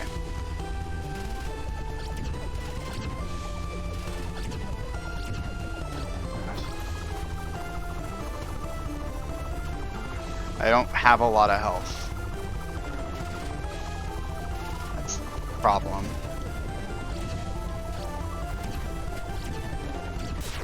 Okay. There we go. Or like if I'm playing a rhythm game, it's like, okay, well the next note is red, right? And I got a decent amount of time before that happens. I think that's actually a good item that I lost out on. I got a good heal though. This is the most thrilling run yet. Ooh, Glacia.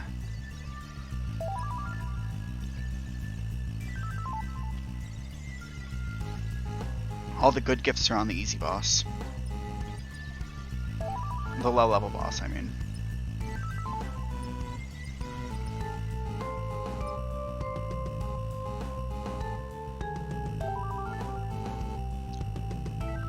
Yeah, I can't do Fragile Flower. I need to break as many petals as possible, really. Okay.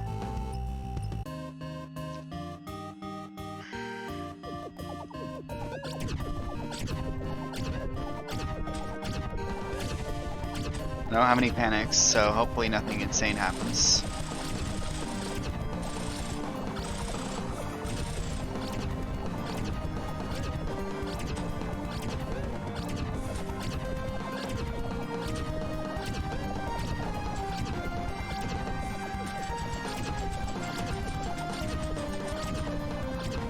We're doing a real roguelike run.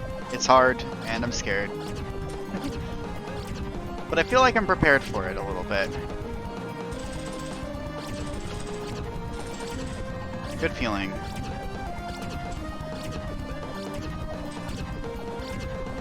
Do I need to just do regular shots, actually? I might be better at breaking the petals. Please break Glacia's petals.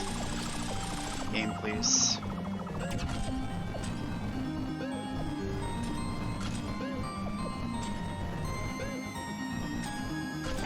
There we go. Got it.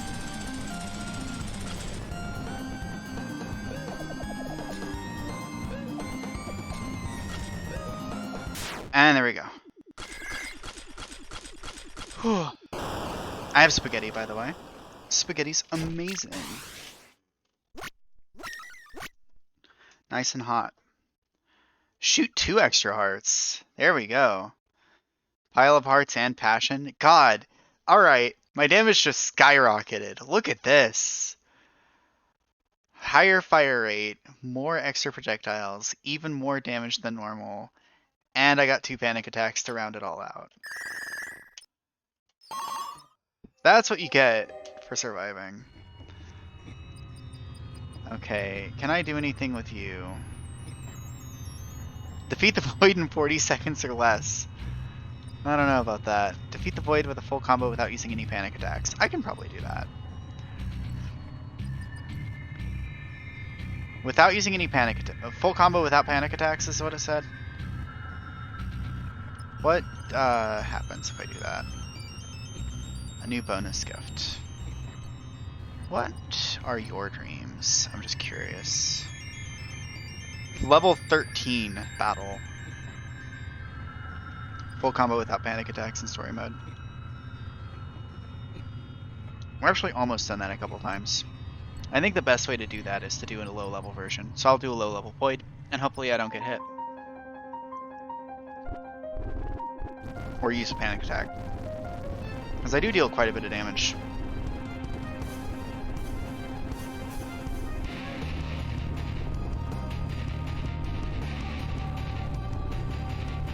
And a lot of damage is kind of gonna help a lot. So let's see. Can I do it? Almost ruined it right there. Okay. We're in this phase. Cutting it super close for some reason. Okay. This is the phase where I always use my panic attacks. Because there tend to be a lot of projectiles going on here, but the void's kind of slow today because I picked a low-level void to confront. We're not quite an X.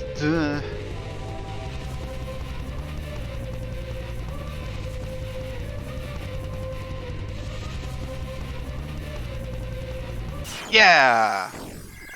I got it.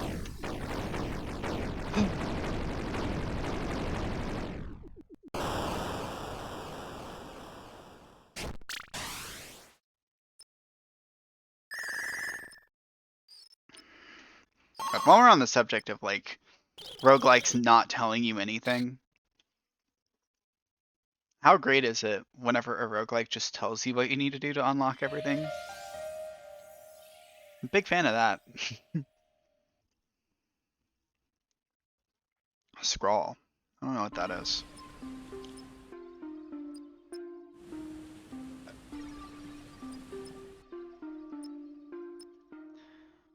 So right now I gotta eat. I think I might try something a bit different and be available but muted if anybody wants to chat while I do. I'll just scroll through some of these and see what I can find. Like maybe paper cut. That's a good one. Passion. Ripple effect is also quite good. I'll learn what ripple effect is. And then we'll be continuing this game after foods. God.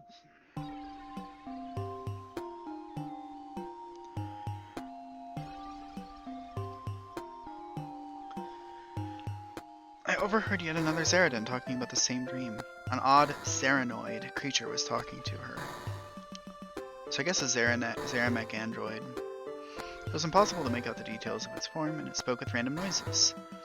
This has to be the same being that I saw. It's connecting with random Zeradin through their dreams, but not in the same way that any known monster would. This is very exciting. Sparkthorns is really good, actually. Hologlyph.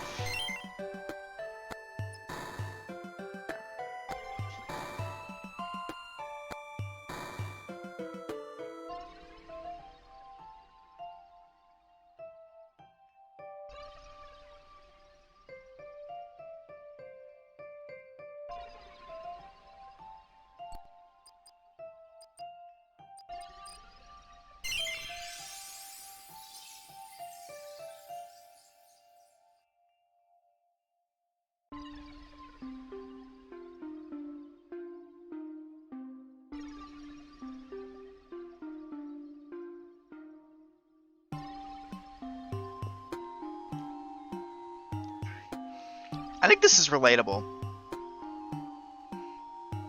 Frost, I think we had a conversation about this literally earlier today. Vitria was so excited about one of my paintings. She went on about some numbers where the ratio between them was equal to the ratio between their sum and the bigger number. I have no idea what she's talking about, but I'm just happy that I painted something that can get her to be so enthusiastic.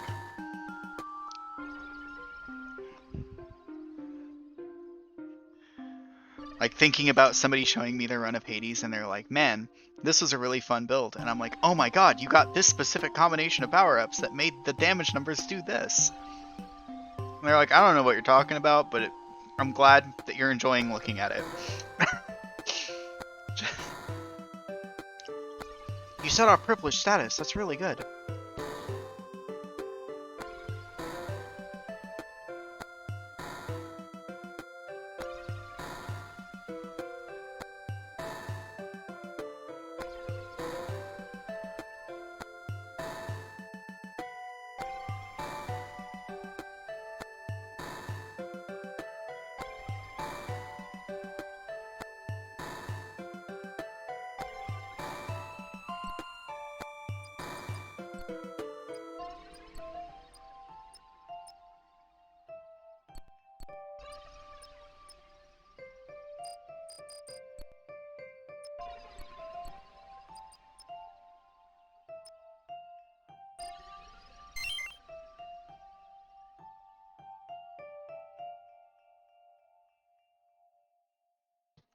Oh, this is kind of like what you do to deal with the bosses. I can share my dreams with them. Have I always been able to do this? It feels like I'm flying. So that's the gameplay basically. I'm actually gonna set up this. Man, hold on. I actually can't do this. Hold on.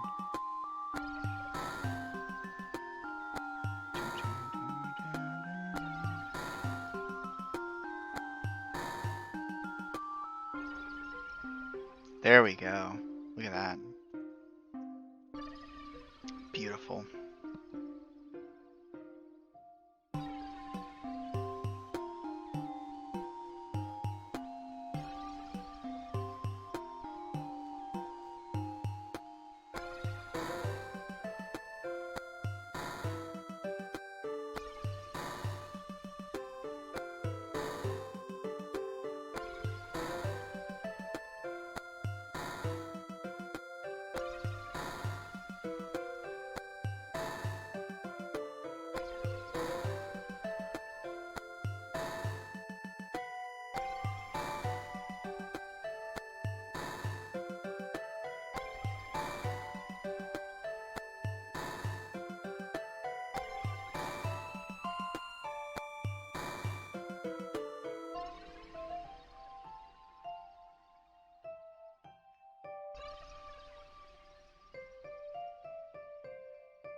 All right, we're back.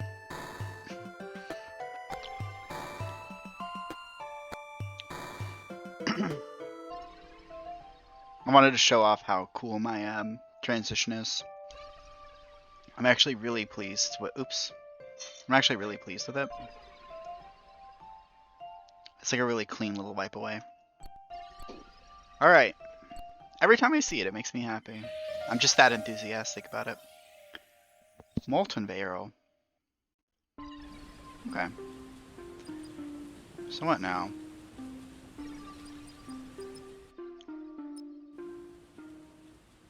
Do another story run. So I've been thinking about, one of the things I've been thinking about lately, downright obsessively honestly, is not Kingdom Hearts anymore, which is a bit of a blessing. I can save some of my enthusiasm for that for later. It's one of the game series I want to like play all of on stream, because I think Kingdom Hearts is going to be a lovely adventure. And by that I mean it's going to be a completely ridiculous adventure.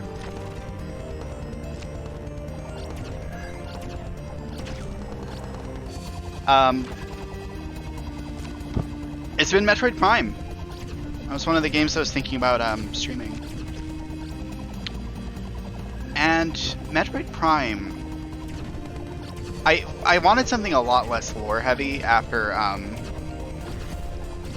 after Octopath Traveler having quite so much story. And I'm still like gonna do Octopath Traveler on Friday, right? I wanted something a lot less lore heavy, so weird that my brain went right to Metroid Prime. um,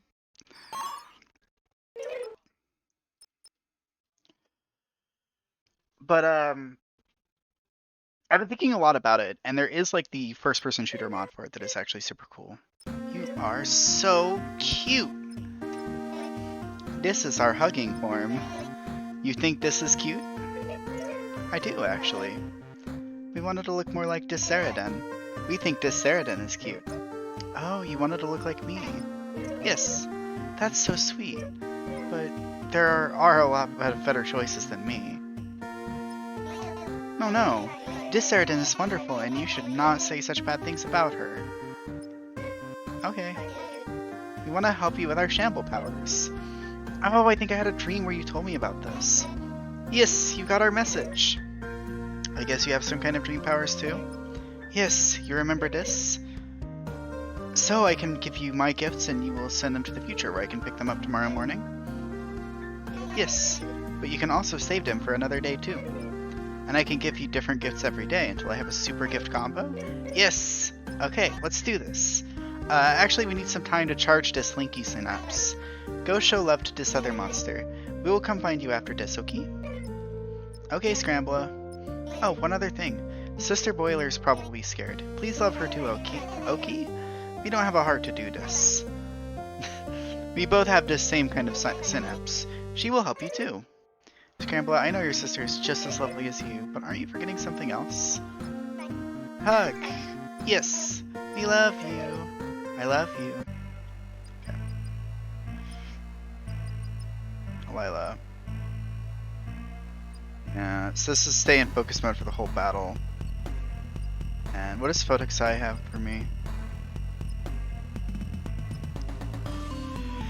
Yeah, Metroid Prime is a super cool game. And actually, weirdly, I think the one that's my favorite is Metroid Prime 2, which I've heard is just not particularly popular.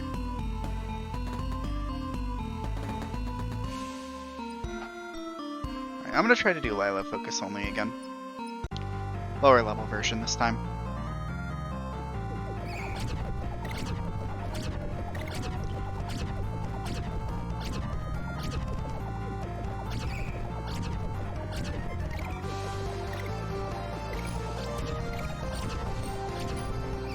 And it's basically because I love the beams in Metroid Prime 2. I love the beams, I love the combat.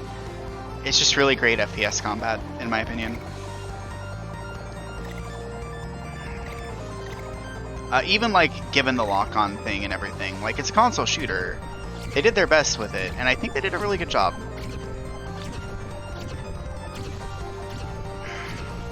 And there is something I find distinctly satisfying about like specifically the light beam, dark beam thing.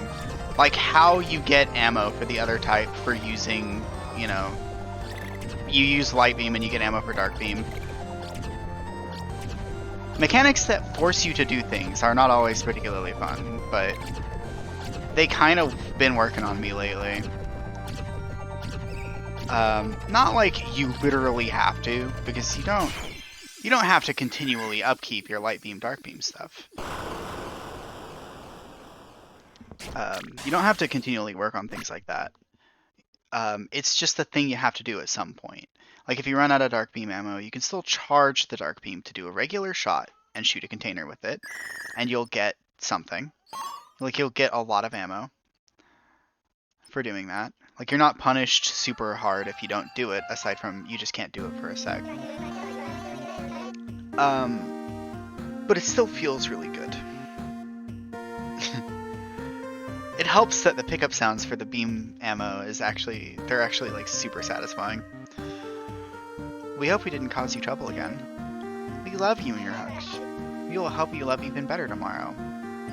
Okay, so you can save 1 star worth of gifts at the start by default here.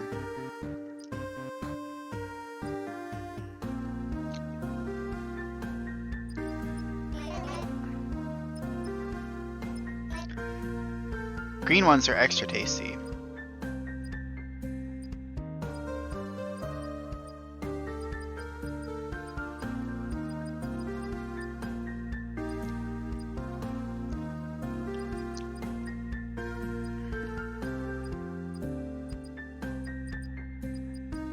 Weird. Okay. So the green ones are actually more powerful. Red ones are warm and extra spicy. Sister would never say it, but she loves this ones. Yellow ones smell nice, but this ones have no flavor. Blue ones make a quiet humming sound. Orange ones feel so extra soft. We like to feel this one's on our face. Ah, those are so cold. And I have exactly enough tetrads for this. Sorry, shiny triangles. We're gonna need a hug to power this upgrade. Yes, we need a hug to power this upgrade. Yay! Our Linky Synapse can now hold another power star. Now I can store 2. 12 shiny triangles, but I actually have 0, so... Hugs. Okay. And I unlocked Rainbow, which I feel like I had before, but maybe I haven't. Lots of split barrel today.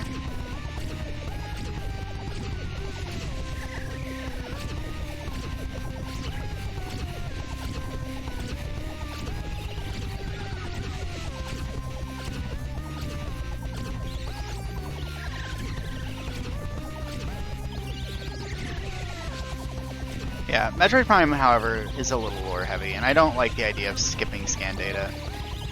That's kind of the reason I'm not playing it right now. Because I think I would kind of feel pressured to do so. There's something about streaming, it, you know, with the pressure and all. Or there's a little bit of pressure, I guess. I don't feel cripplingly high pressure, but rather, like, you know, who signed up for reading, you know, lore for an hour with Katie Money, right? Some people might have. More just musing to myself at this point, but oh, jeez.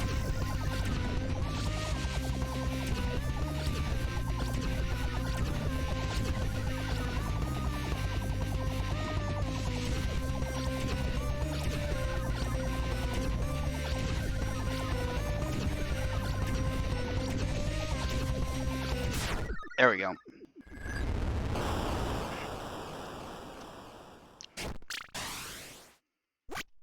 Little Sister. Regenerate if below 8 HP. That's a really good one. Love Rendy for lovely art.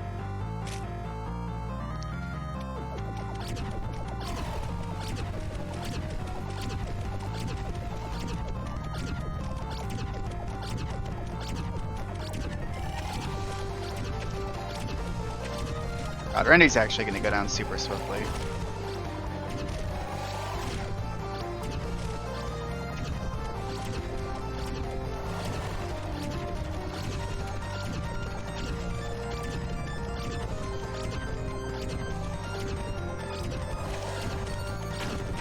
I love Rendy's web of bullets. It is absolutely adorable.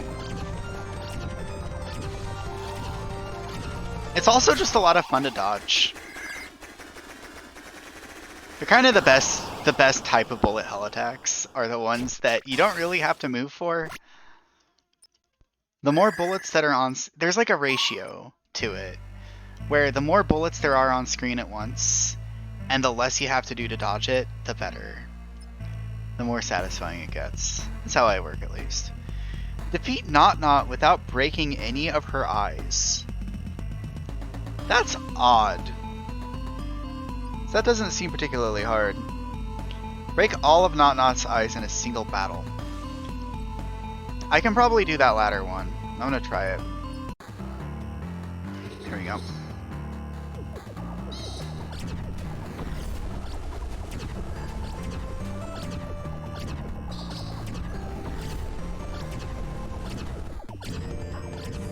I'm not too concerned about combo, I just want unlocks. I want shiny prizes. Oops, I shot the joint. It might be kind of bad.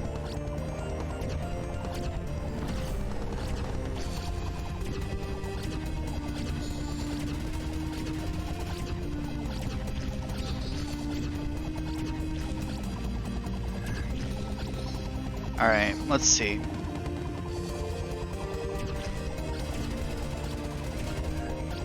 I really enjoy Not. It's like maybe kind of a basic fight. That's maybe why I like it, but it's not complicated at all.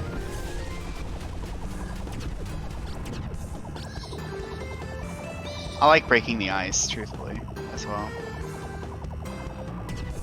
Oh god. Ugh. Take down one eye, take down the other, take down that one. Yeah. There we go.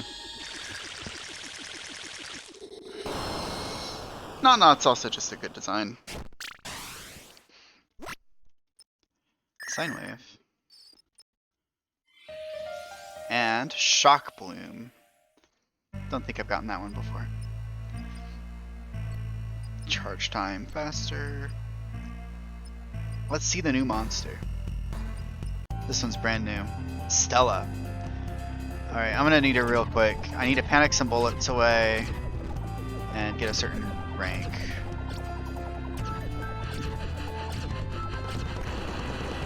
As long as I don't get hit a lot, the rank should not be difficult. My policy is to accept the challenge and then check what it is. Alright, that's a large amount of bullets.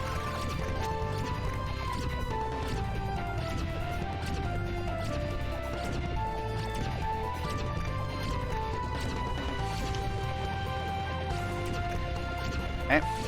I broke up all the limbs. The little sunbeams. There we go.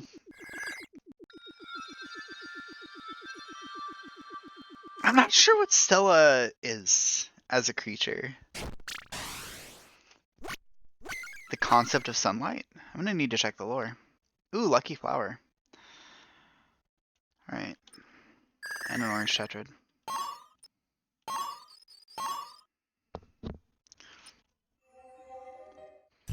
The darkness. Well, there's a 3-star gift here. Combo 40% of Dot, I can probably do. Or I can try to get more goals. What are Dot's goals? Like, don't break any of the petals, I think, might be one of them. I'm not sure how to do that, but without breaking any more of 3 petals, and without breaking any of her vines or flower buds. How do you even do that? Break both of Dot's vines without breaking any of her flower buds or petals. You can break the vines? So it's specifically saying vines. Huh. I'll take a look, I suppose, because I want to get the thing anyway. I guess you have to be on kind of the outer edge.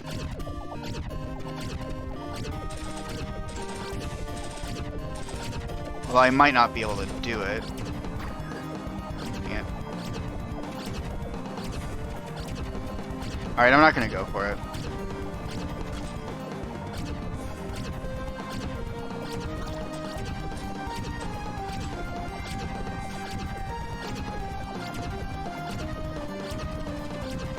Because I still want to get the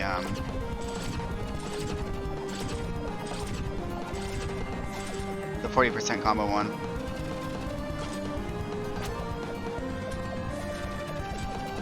I think I got it.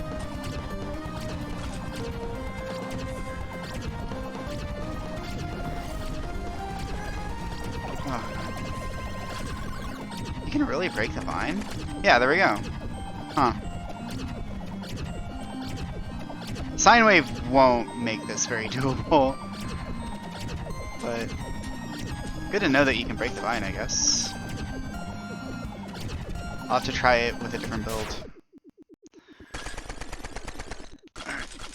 So something accurate. It needs to be like pinpoint accurate to get at the vine. And I need to not be distracted doing something else. Pile of hearts, 2 blue tetrads. It's just an absolute flood of bullets today. Celestia wants what? 100% full combo without panic attacks, or break 24 of Celestia's lunar gems across all battles. Okay. I'll go for Celestia then. And a combo at that. So lunar gems are the options that Celestia has, almost certainly.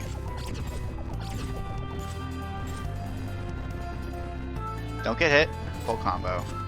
Ideally.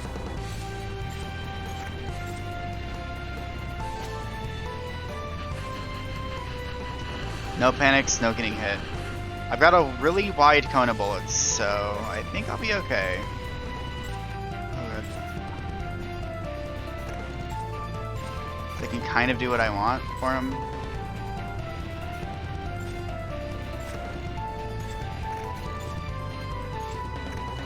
Yeah. Also, yeah, I love the way that these monsters look. Oh, no! No, my combo! Broke all the options, though. There's that. Also, yeah, I love the multi-shot in the sine wave. 1, 2. That's what I thought. I thought you were talking about the monster, who is also lovely. Oh, man. God, it looks so good. It also, I can give it split, so you can kind of see what it looks like with that, briefly. Orb mushroom, max health and movement, and heartstone.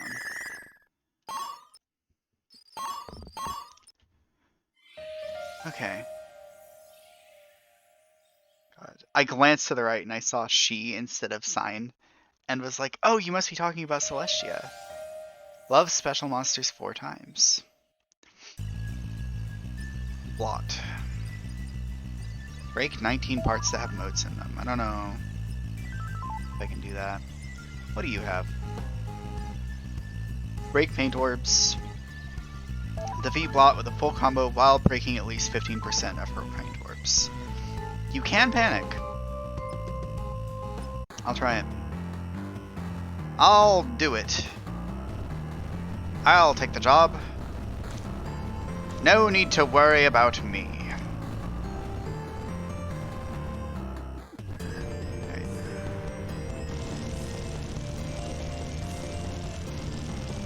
I already lost the full combo though. So, no need to worry about that.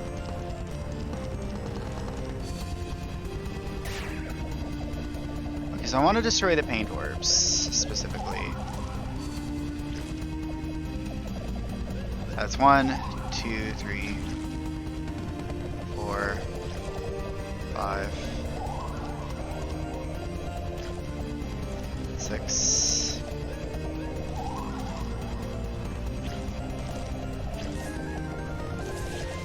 I don't know if I can do this. 9 out of 19. Blot's already kind of low on health though. Fear. Flavor's great.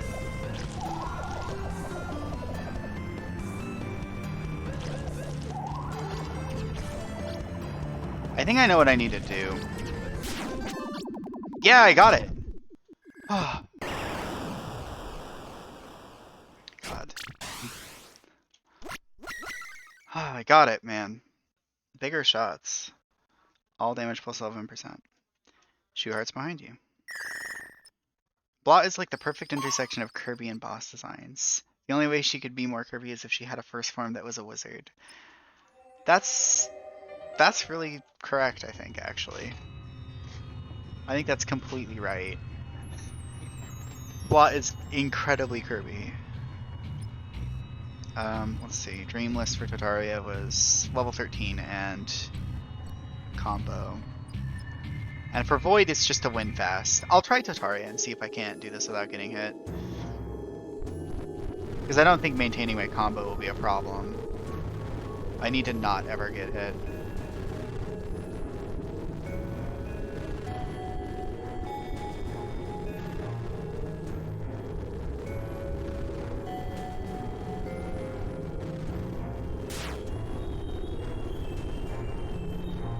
I need to stay towards the center for this part.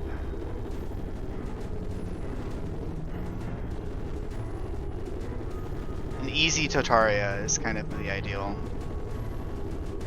But this is like level 6.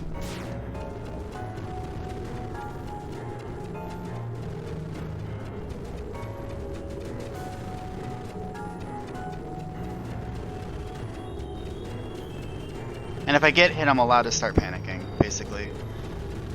Or I'm allowed to use my one panic attack that I have. Okay, good. And I'm gonna do a lot of damage behind me as well.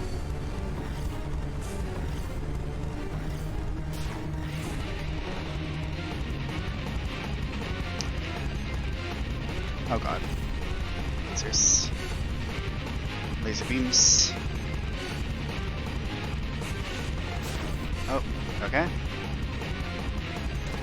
This is knocking fires loose. Dodging the rings. Okay, got it. That might be the hardest part over with, but I need to focus.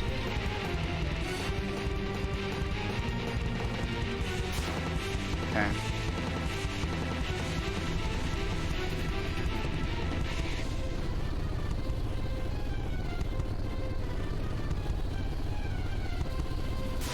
Okay.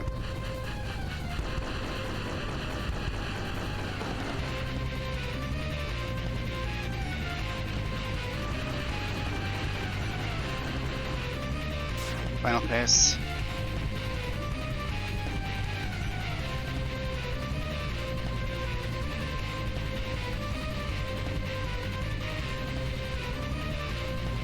Yes!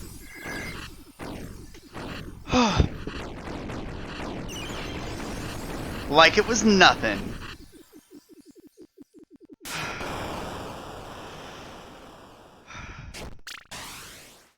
There we go. Totaria, I think I resisted pretty freaking well there. I feel like even she would be impressed at this point. Wow. -3. Negative matter has been unlocked.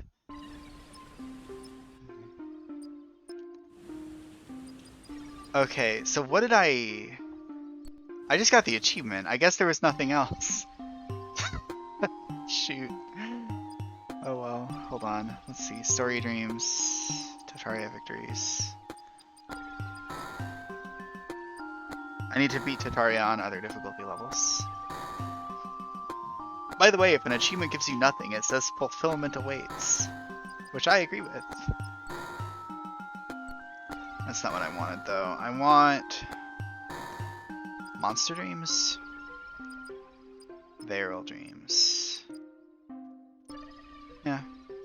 A reward may be added later. So it could be something else. Oh! Okay, Totaria doesn't have any extra rewards yet. But the Void does. So this one, defeat the Void in 40 seconds or less. This one actually sounds kind of insane, but you can do it in quick play. So you can just come up with the highest DPS build and just completely stomp through it. So, that works. Defeat Venom Barrel while staying in focus mode for the entire battle. That one's also probably good. Not bad to do.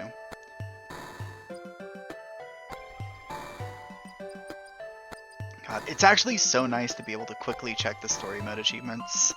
Because often I would browse the achievement list to deliver them into the Friendship Hurricane. Yeah. Have exactly 2 of the largest split barrels exist at once and nothing more.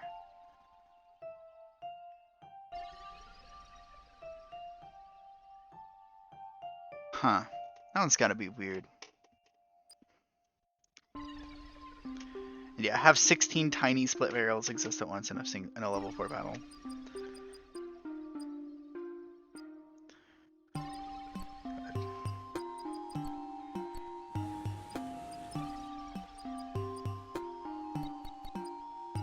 Am I not ranked 10 yet? I'm actually not. I did Radiate Celestia, so I can do this one. By the way, Celestia, fun fact, is always level 4. There's nothing that can, you know, like that can't be different. There's no variance for Celestia. Sometimes she can be over-leveled, but otherwise she's basically just level 4 and that's it.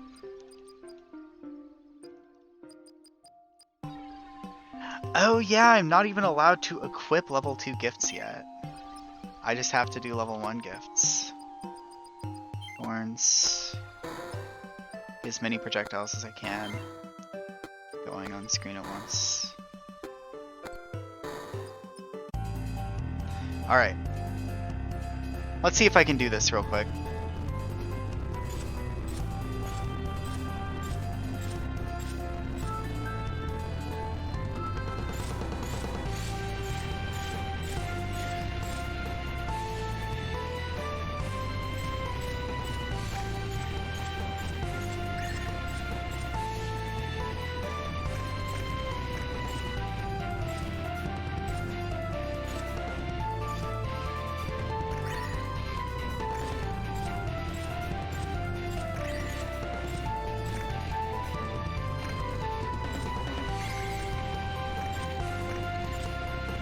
Oh my god.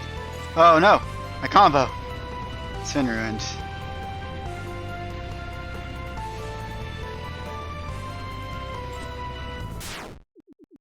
Oh well. That was close. If I could get like 3 projectiles plus split or something like that, and really spread out my projectiles, that'd be really good. Anchor might be really useful as well. And there we go, lovely level 10. So I wanted to do that because when you get to level 10 in quick play, you get free play mode. And free play mode, battle any radiated monster at any level using any radiated power gifts. No dreams or tetrads can be earned in free play. This gives you very special access to the game. So, here's Celestia, right? I could configure her level, but she can only appear at level 4. But what if I wanted her to attack much slower, but deal a lot more damage? You can like start configuring these specific values to whatever you prefer. You can even just go like, okay, your attack speed is low, but you have a lot of health. Or whatever. Like, you do whatever gimmicky stuff you want. Or you could just make them as easy as possible and just completely stop the fight. Not that -3 attack damage has that much of an effect whenever the monster has half health and 30% less attack speed. Look how quick this is gonna go. Like, you can't get dreams, you can't get tetrads, so... Oh, this is weird, actually. Yeah, it's like a debug level select. Yeah, exactly. That sounds about right. I really love... I used to play a lot with debug modes in the old days. Like, whenever I used to play Sonic games a lot more, I would play with debug mode just to, like, see how many rings I could get on screen or whatever. Just goofy things like that, but the thing I've always enjoyed most is actually messing with enemy stats. If you pick a monster that is high enough level, I think... that's not good enough. Maybe Momo? This Momo can go all the way up to level 10. Yeah, okay. So, attack speed can go up to level 24 for, you know, 240% increased attack speed. By the way, the monster's level 34 now. I haven't broken double digits yet, not very often at least. So, that's a lot of attack speed. Attack damage caps at 99. Yes, 1,980%. I deal a nice hot 20 times damage. 21 times damage, really, because that's plus about 2,000%. But the most interesting thing to me, and this is really fun once you have enough unlocks, I can increase the monster sphere to level 989. You say 890, but like, yeah.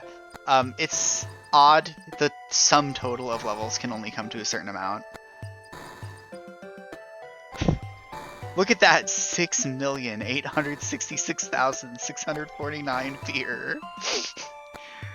This Momo is not having a great day. It did say 890. You're not wrong. But it's like, if I were to increase this all the way up, then Like, with attack damage 99, the monster can only be level 999 at most, I think. Any more would break it, so you have to like turn one down to turn Monster Fear up. So, something else this also indicates. By the way, I'm just gonna show you how crippling and depressing this is, right? Like, watch as the health bar does not even have a sliver. Oh, good God! And there's a lot of bullets. The health bar does not even have a sliver. Also, Momo's very angry right now, apparently.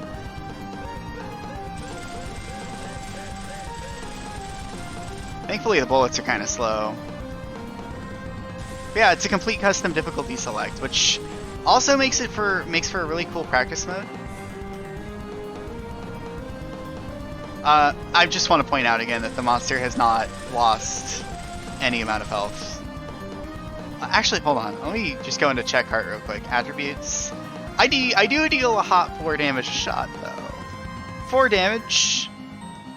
That'll get through, you know, 8 million health in a span of time. How much time does 30 DPS take to get through 8 million health? I don't know. It seems like my odds are a little bit low there. But okay, you're allowed to have up to 80 stars worth of gifts. And I believe you can equip any gift up to 3 times. So I can equip another heart. Another heart. Another heart. Oop, not charge attack. Sine wave. Sine wave. Sine wave. Ripple effect. Ripple effect. Ripple effect. Alright. I shoot now 3 extra hearts. They also each will split twice. 3 times. So that's pretty good. They'll split 6 times. And wavy heart shots. Actually, let's increase that fire rate a bit too. Dun, dun, dun. Actually, yeah, let's get some damage. Thorn's gonna be good. Love note. I have 3 love notes. Don't worry about it. There's nothing weird about that. Let's get some heart crit rate. Yeah. Alright. I think we're good. I think we're prepared a little bit. Check the heart a little bit. Alright, DPS 949. That's looking pretty good. My uncharged DPS is higher than my charge attack DPS. Because the balance kind of breaks down a little bit whenever you get it to be a bit too powerful. But okay. Check out the bullet storm though. Oh my god, the sine wave is more intense. Wait. The sine wave is actually like more up downy because I have a lot of sine wave gifts equipped all at the same time. The amplitude is amped up. Oh, you say this is the Friendship Hurricane. You have not seen Friendship Hurricane. I have created Friendship Hurricane in my other file. I don't have the material I need for that right now. Anyway, this is gonna take a while if I were to continue with this. Unfortunately, my DPS isn't even hitting the boss itself, so... granted, I don't really need to move right now, so I mean, I'm in a pretty good spot. Huh,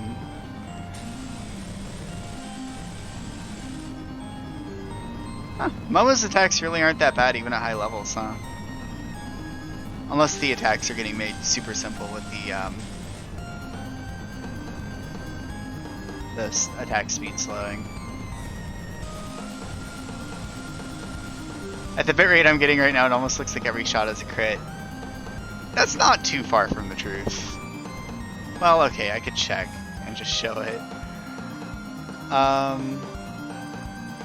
We got a 42% crit rate. It is hard to tell. It's not just the bit rate. It's hard to tell. Oh my god. Well, anyway.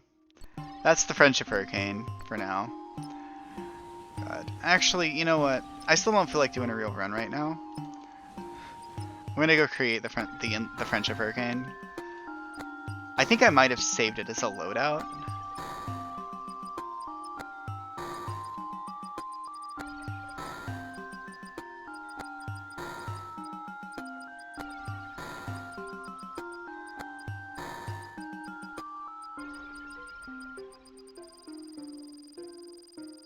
I need to lower these.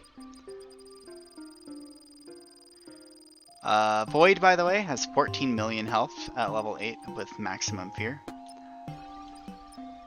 Do I have a saved loadout? Embrace, Scissors Tower. This one's it. Pile of Hearts, another heart, Love Might. That looks about right. Alright. Load from this slot.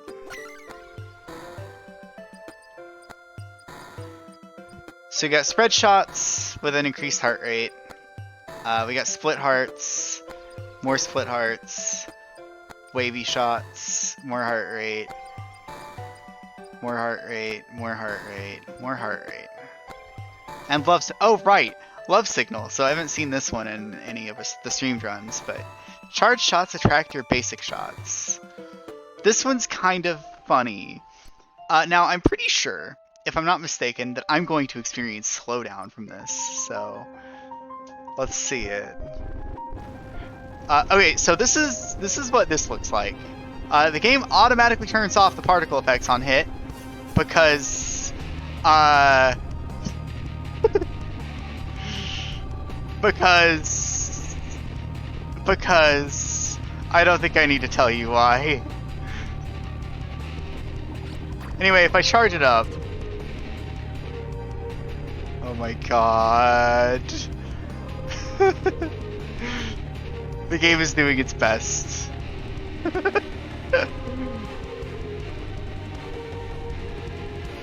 Okay, I might have stacked a bit too much shot speed in this build.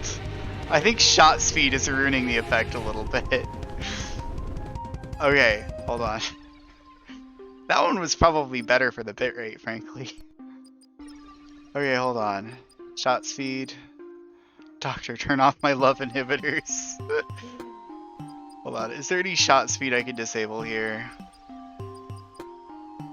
Yeah, we don't need double time. Double time makes it so fast. Warmth gives heart rate and shot speed again for Sparky. More shot speed on elation. Jesus. No wonder it's going quite so fast. Alright, hold on. This should be a little bit more perceptible. Yeah, there it is.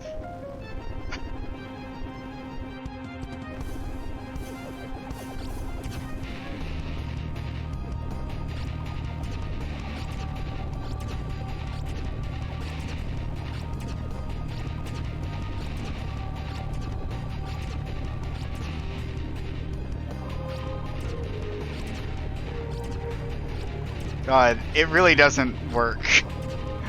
Game has to dynamically lower my graphics settings in order for it to even render.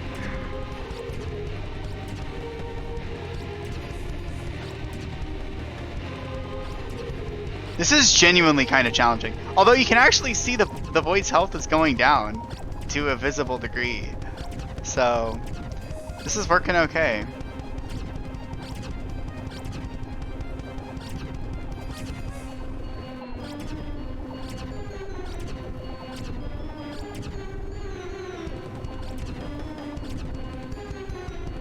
If I can get used to the game playing in slow motion, oh my lord.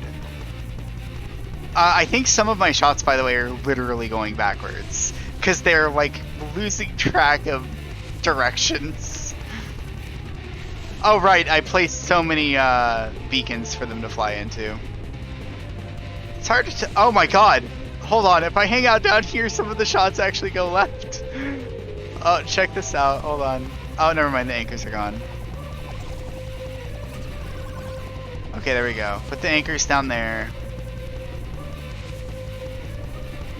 Oh, yep. They're peeling off a little bit and going to the left. They're not sure how to handle it. Hold on. Get a little closer. Oh, there we go.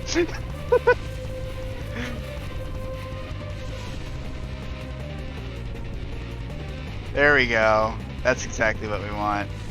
Okay. Love gravity slingshot. Oh my god. I'm actually reclaiming my frame rate by getting closer to the boss at least. There's that. Oh my god. Gonna go smooch something in the Queeper belt. Okay. Oh my god. Okay. So so that's what happens with 47 stars worth of gifts. I'm allowed to have 33 more. Alright. How do I proceed from here? God.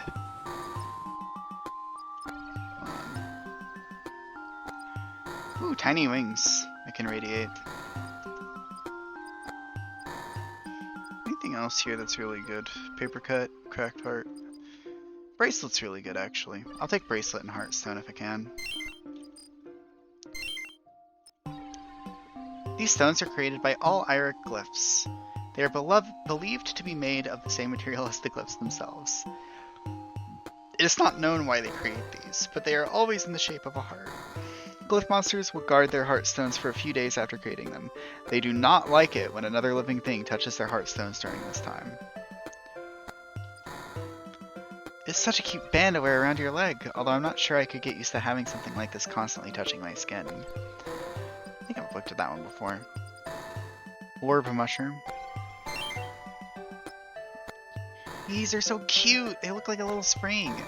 I can't tell you how many times a quick mite snatched one of these right out of my hands. They must really love these mushrooms. By the way, if you're not following yet, consider following my channel. It helps me a lot, it makes me happy, and we'll get emotes in a little while. If you do. Felt like I had to say that. I don't ask people for things. Gotta make it happen.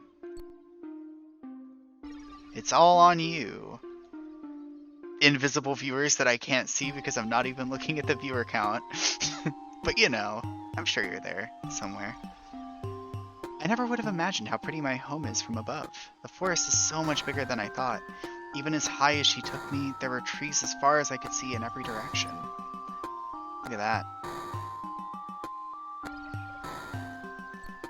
Cool. You remember that low bitrate from earlier? Follow to see more of that. Let's see. Ranked 20 and quick play.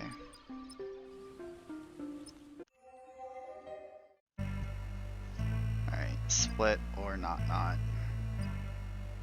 I can try to do some split barrel dreams. Let's see. I gotta do this one. Have exactly 2 of the largest split barrels exist at once and nothing more. So I think to do that one, I need to be really careful. But I'm gonna do it. I'm gonna go for it.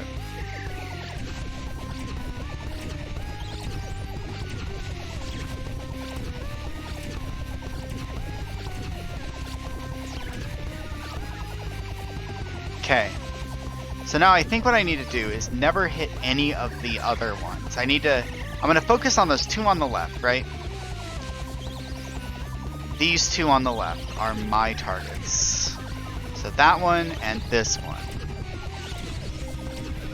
There we go. Oh.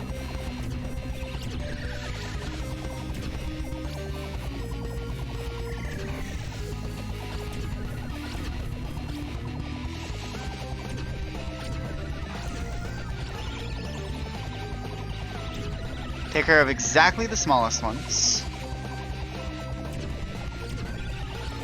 Okay. And this one next. Oh, okay. Almost got hit. It'd be a little embarrassing if I got hit quite so early. Okay. Boom, boom, boom, boom. Okay. Oh, alright. I guess that's it. That's all I needed to do. I thought I needed to end the fight in that state, but I guess not. Okay, cool. Easy enough. And I get longer panics. Half empty. Oh, shoot, I didn't check what I got. I think it was a green gift that I unlocked. Some kind.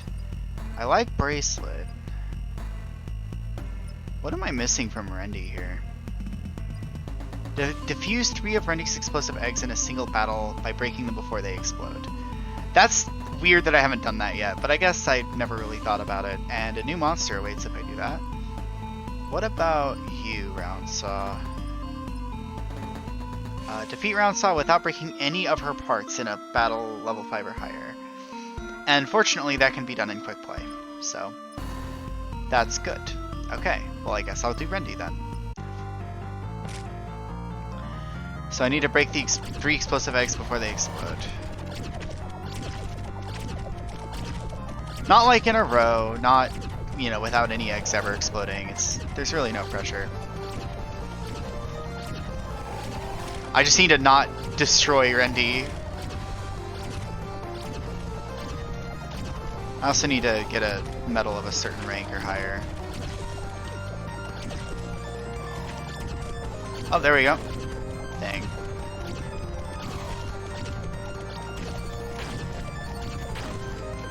Haven't gotten it yet. Haven't gotten a single one yet. Okay, I need to destroy the front legs. I need to do that for this. There we go.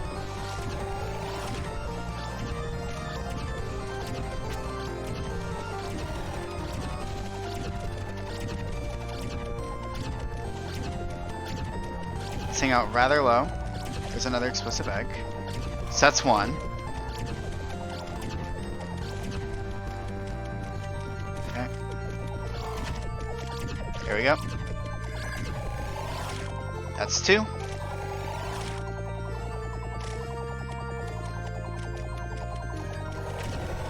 That's 3.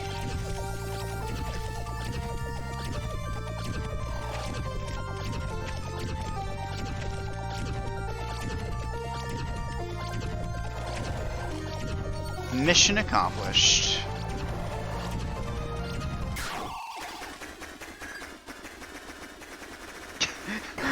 Why does the water just sink away? It's so odd.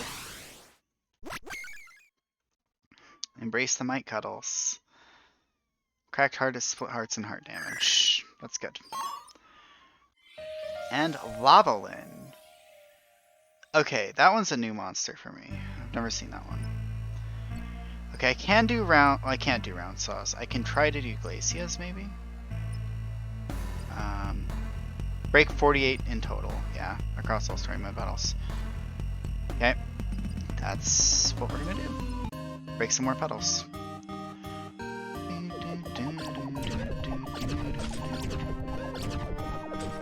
Want to specifically hit the extras, the sides of the monster.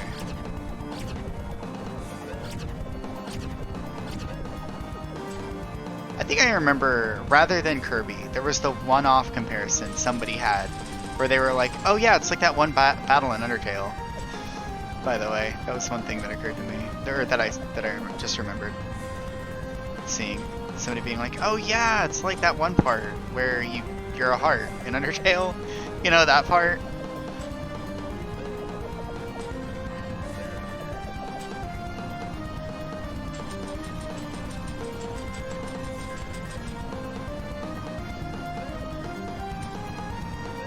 Which works, I suppose. Doesn't really play anything like that, though. It's kind of a one-of-a-kind game, really. Like, calling this a Kirby shmup is kind of...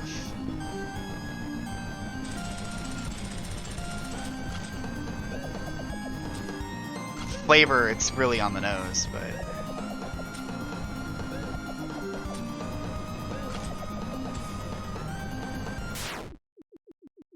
As far as bullet hell games that express the personality of your model, we hear monsters through their bullet patterns. Oh, that's true, actually. I never even thought about it from that angle. Undertale's monsters express themselves with their bullet patterns. Okay. I was thinking about it like as who are you in this situation? Like, in this picture, who is you? Who is you? How do you play the game? So, I never really thought about it like that before. Oddly. I don't know that I'm powerful enough for that. My masterpiece. I don't want to wait for that one. It's the last one with Synchron.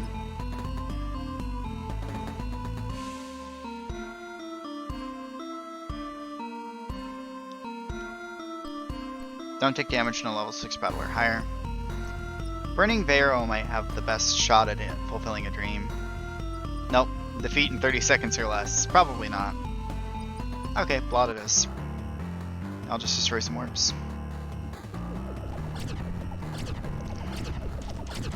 Oh, and I have to destroy orbs anyway, so that's how that's gonna go.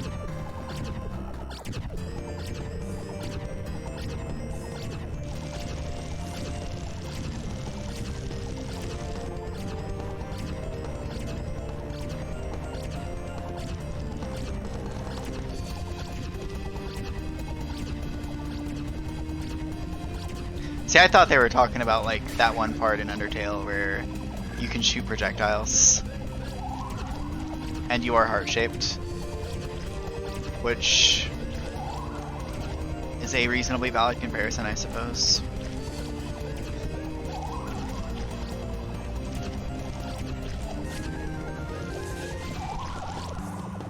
Kind of an odd one, but because it's not like a big part of the game or anything.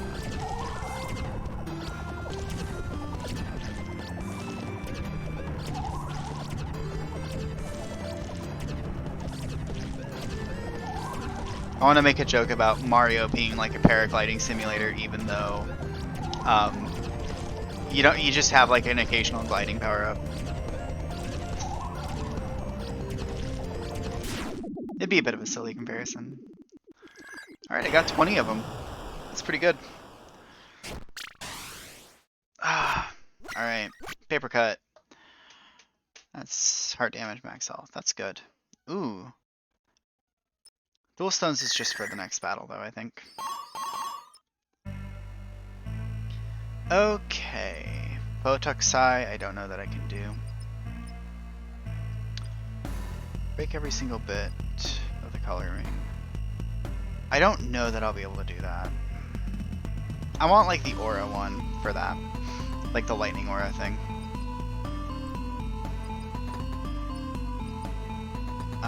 I don't remember what I need to do for Not. Oh, I need to not break any of the eyes. I'm not gonna do that. I'm just gonna do Not and...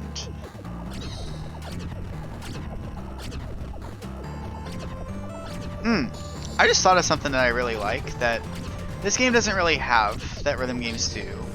But I think it would also be like an insane feature to implement. There'd be a lot to it. But Rock Band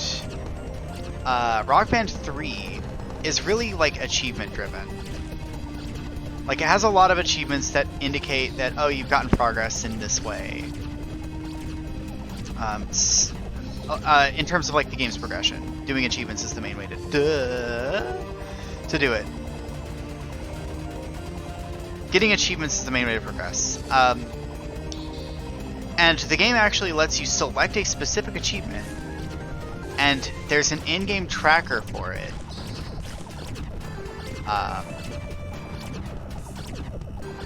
That's something I really like. So it'll be like, hey, get at least 4 stars on 8 different expert songs. And then if you select it, it'll lock your difficulty to expert. And it'll keep track of how many stars you have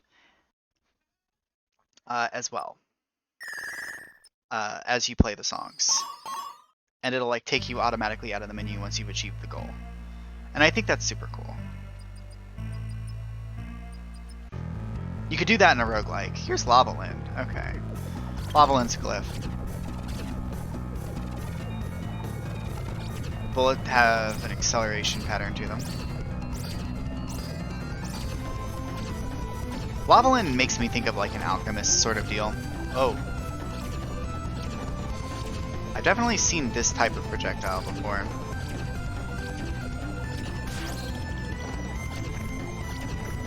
Destroy the outer shell as much as possible.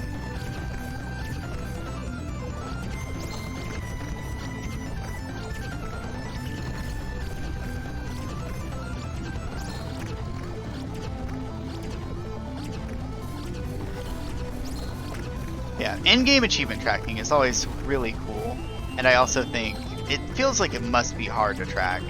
Like that's a lot of custom UI you have to implement.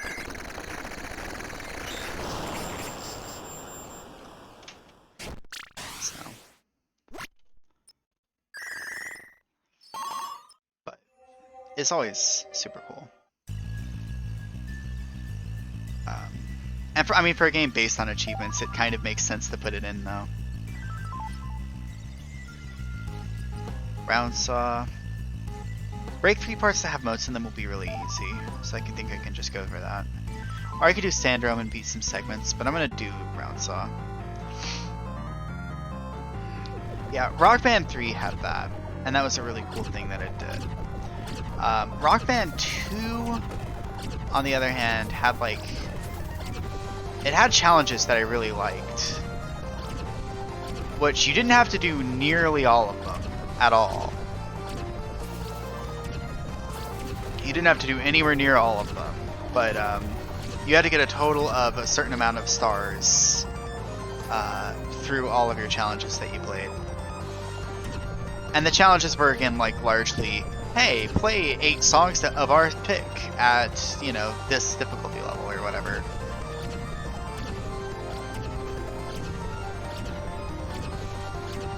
Or like, you know, they were kind of achievements in a similar way, but not quite the same.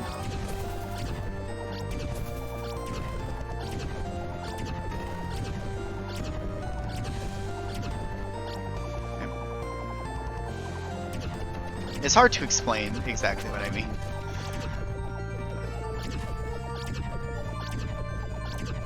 But those you actually had to specifically select from the menu, I think.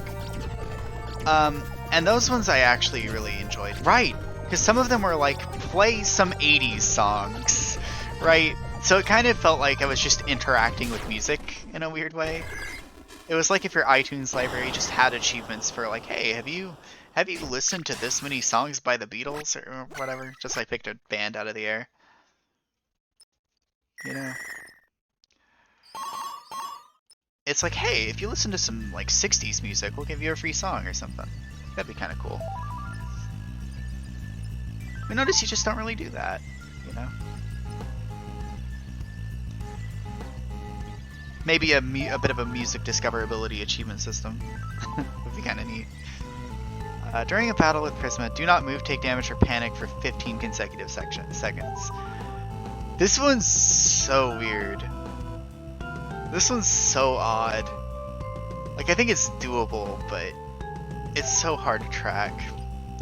And I'm not going to defeat Prisma without breaking any shell parts. I know how to do that, but I think that's going to have to be a quick play one. Alright, I will try not to move, panic, or take damage during Prisma. Oh, or I could see a new monster. I'm going to see a new monster. Ah, it's Amalga. There we go. It's the monster I like. So Amalga is just Prisma, but organic, basically.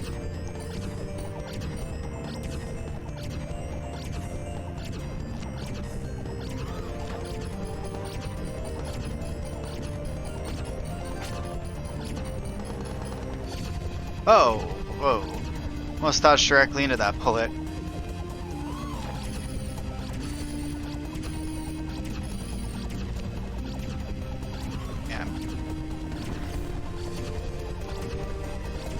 I don't really know why I like Amalga. It's just it's just kind of cool flavor-wise. It's cool to see a familiar face, but with a completely different look to it. Also, yeah, I completely didn't draw the connection between like stuff like this and Not.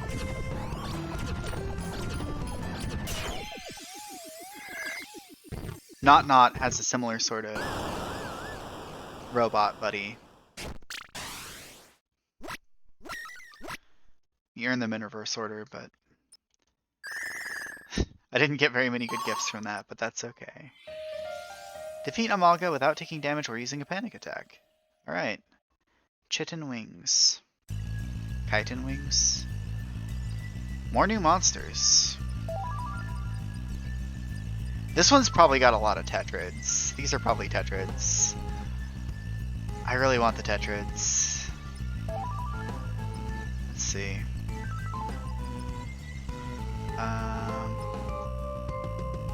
Make Sentinel 4X jump by trying to hide. This one's pretty cute. I like this one. Break all 4 of Sentinel 4X's legs in a single battle. Wait, Quadraxis? Yeah! Oh, I was just talking about Metroid Prime 2. Quadraxis is a boss in that. Alright. Shall I try Sentinel 4X? I'll do it.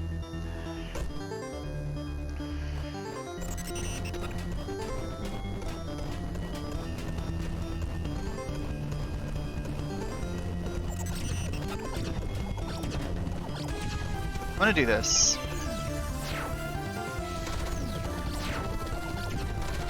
So you can force Sentinel 4X into a certain pattern, into doing that attack, by just going behind her.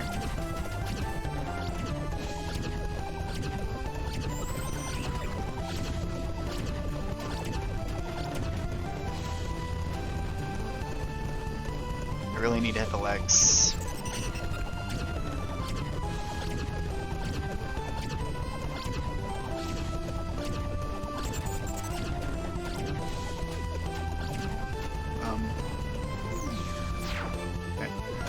Right, so Sentinel 4X, I remember somebody being kind of annoyed. I don't remember in what context, like in what medium, but I remember somebody being like, man, it really sucks that it's really weird that your combo isn't protected when Sentinel 4X jumps. Because, like, it's not. And they were finding that extremely frustrating. I don't remember if it was just some random YouTube comment or what. Oh, got it. 4 legs down. But it's because the Sentinel 4X is a lot taller than Rendy.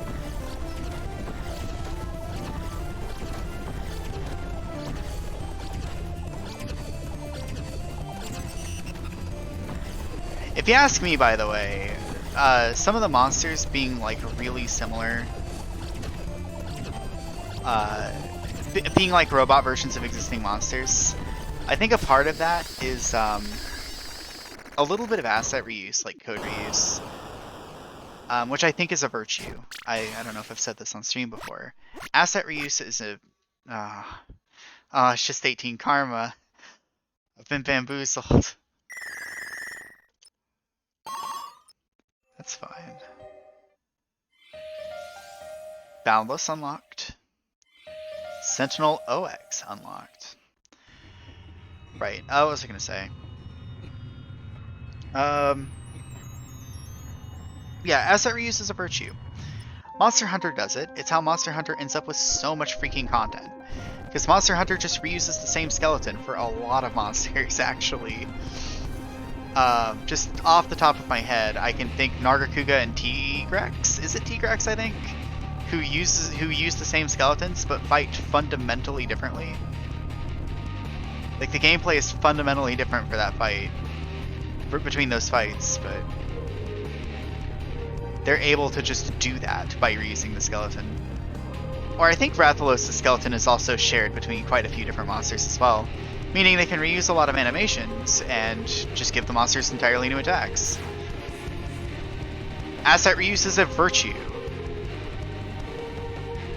Oh yeah, yeah, exactly. It works in its asset reuse with its in-world structure, its in-world taxonomy, which I never really thought about, but yeah, bird wyverns. I remember being new to Monster Hunter and being like, what is a bird wyvern? That's like a lot of the stuff in Monster Hunter was completely brand new to me. like world building wise. I saw a lot of gameplay videos of Monster Hunter, but most of its world building was completely unique to me. And that's pretty fantastic.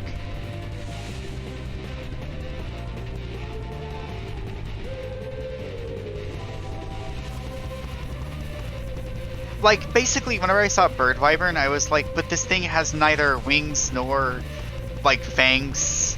Not really. It's so weird that it is called a wyvern. It doesn't seem to have any wyvern qualities. But Monster Hunter's got its own world building, and, you know, they know what they're doing. That was really cutting it close, by the way. That dodge there.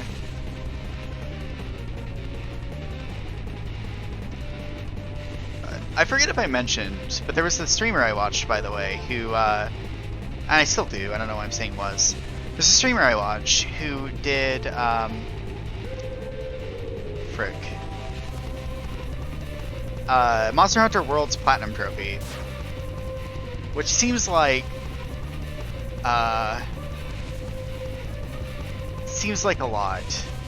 If you're not familiar, do you know the crowns that you can get in Monster Hunter? Because the Platinum Trophy for Monster Hunter World requires you to get all of them. The big crown and the small crown for every monster that has them. Because, like, some monsters are of a preset size. Basically, yeah, you need to just grind the monsters until you manage to randomly find one that is of the minimum and maximum possible size, basically. That's cruel and unusual, yes, I know. That's horrible. I don't remember what else you have to do for the Monster Hunter World Platinum, but that's the one that stands out. That's like the last thing you'll ever get. I think you have to do like 500 total hunts, which is like nothing in the grand scheme of things. Given all the stuff that you've been through. 500 hunts, you'll probably have it in that many. There are trophy guides for Monster Hunter World that just have a picture. They just have a photograph of the monster. And they're like, this one worked for me. So, you can try to eyeball the size, theoretically. It's still very difficult to do. But there are tools out there that kind of help out. I'm not going to unlock any more monsters right now. Ooh, what is Halo? I don't remember ever getting that.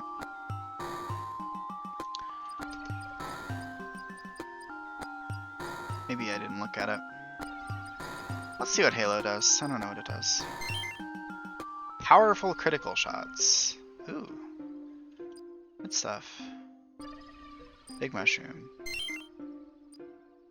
I don't want bandage. Paper cut. This paper cut's more damage. I got a paper cut. This is truly what it means to suffer for your art. I love that quote. That one's adorable. Halo. I'm so lucky my sister comes down to see me so often. Even if she has to do it in secret, she still makes time for me. These mushrooms are amazing, but very rare. Just one bite and I feel twice as tall. Imagine the hugs that I could give. Wonder what I could do with big mushrooms and free play. Hold on.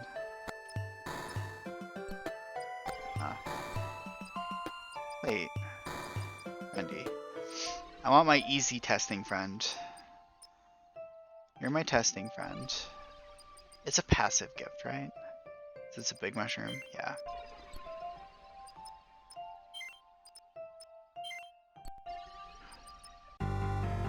Alright, big shots, let's go. Yeah, look at that. They're about the size of my charge shots. Look how much damage this does with a headshot.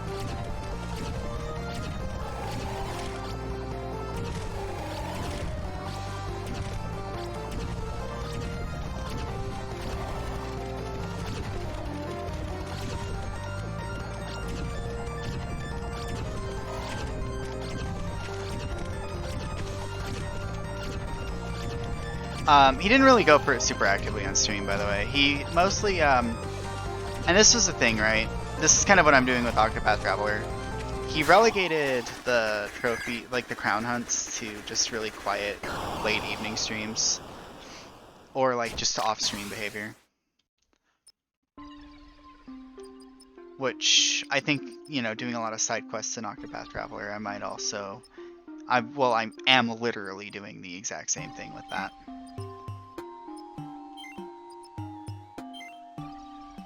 How high can I get my crit rate?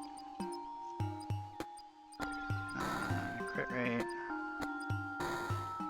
Glowing is crit rate.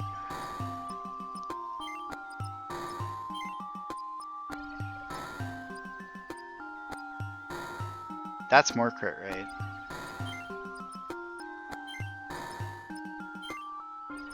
Let's see. Anything in passive that gives critical rate?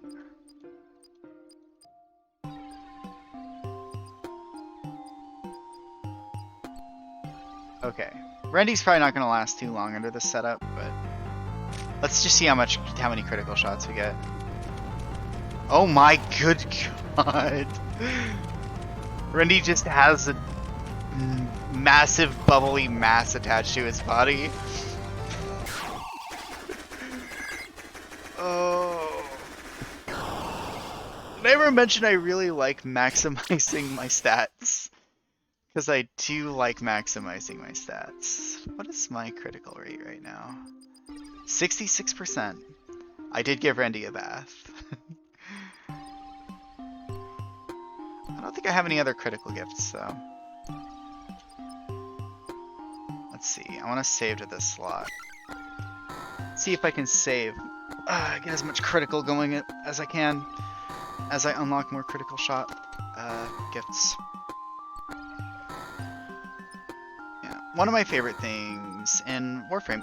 Again, I don't remember if I've ever talked about like stat maximization in Warframe, but that's one of my favorite things in Warframe, or whenever I played it a lot more actively, was seeing what would happen if you just increased the range of a specific thing by a lot. What does that do? Because it will change the visual effect of the ability and everything, and a lot of the visuals in Warframe scale quite well. So it actually ends up looking rather natural, surprisingly. I love this drink. I don't know what it is, but it makes me feel like I could really fly on my own. It was the sweetest thing I have ever tasted. She brought me one every time she came to see me. She asked me if I wanted a whole bag, but I said no. I wanted to keep them special. Only one for every time I saw her.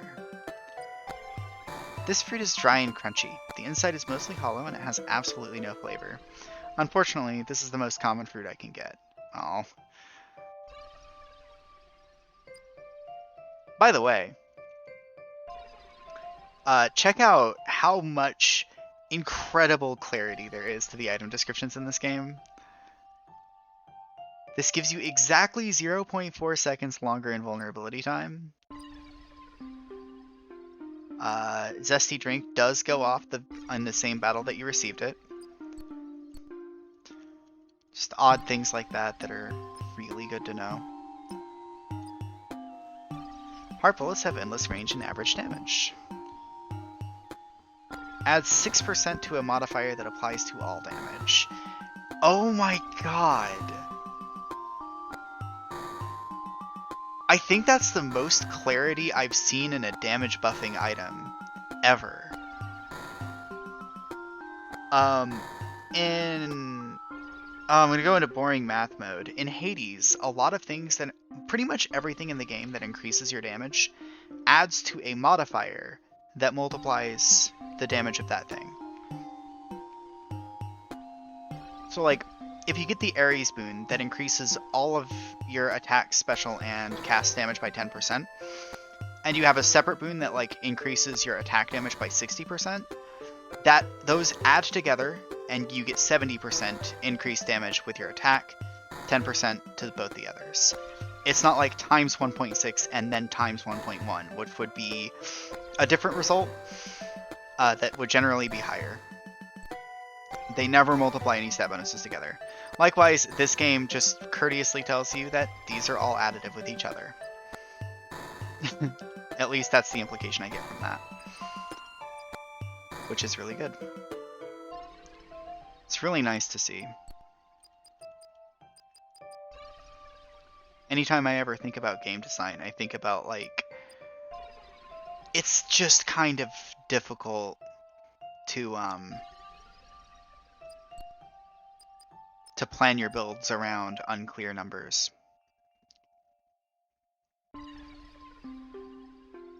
Wow, this actually makes your critical shots a lot better. The radius of critical bubbles is increased, the duration is increased. Bonus damage from all critical shots is increased by 25%. The rate all basic shot types becoming critical shots is increased by 8%. So this applies to everything, whereas everything else is heart critical chance. That's just a really good one. Zesty drink. Color glyph.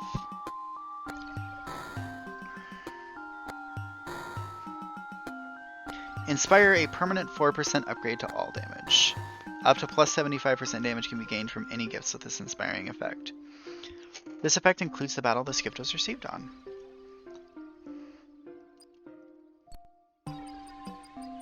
So that has a cap.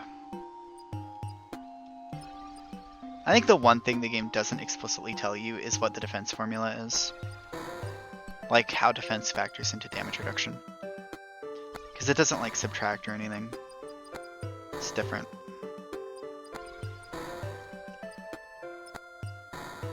Panic duration increased by 0.75 seconds.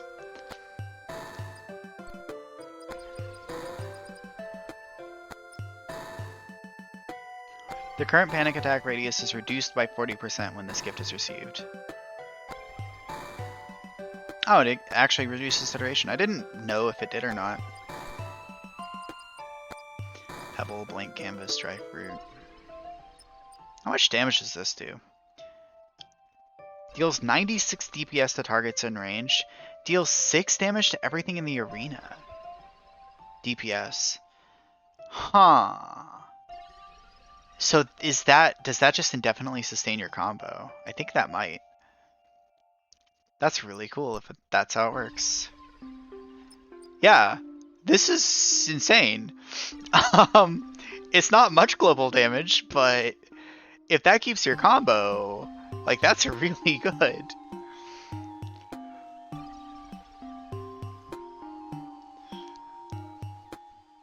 Like, that's incredibly good.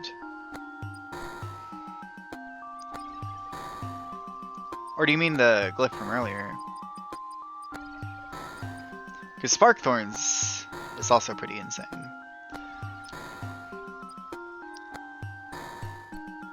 Oops. Yeah, the Spark Thorns one is global damage. I was noticing my combo was getting sustained when it felt like it shouldn't have been. I can actually test that right now. I'm gonna test that, because I have to know for sure. Hey Randy, you're my test dummy. That's who you are. It's fortifying? Oh. Charge attack. I bet you can actually... 6 DPS is really small, is part of the thing. But yeah, check it out. It does extend your combo. So you basically just get a reliable melee attack. And like, if you're feeling like, okay, I'm in danger, you can step away and it'll still sustain your combo.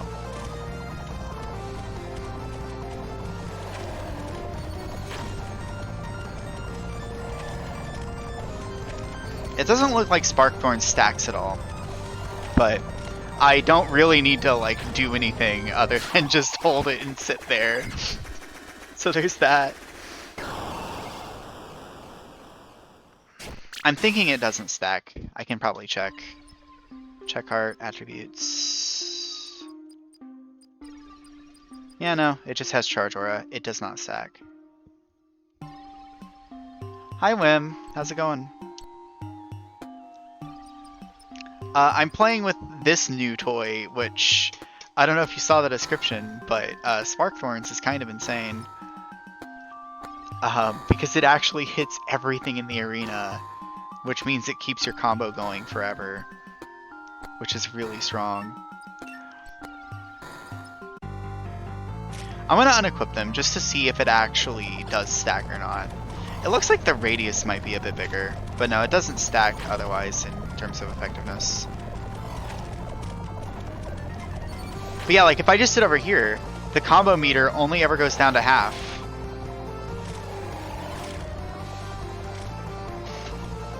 I can assure you though that it is dealing next to no damage. Because this is level 1 Rendy. This is the weakest Rendy gets.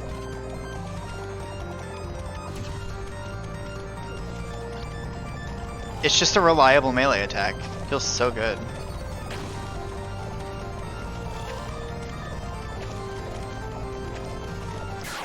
God. That's a really good quick play gift. Like if you just wanna maintain your combo. That's a really good way to do it.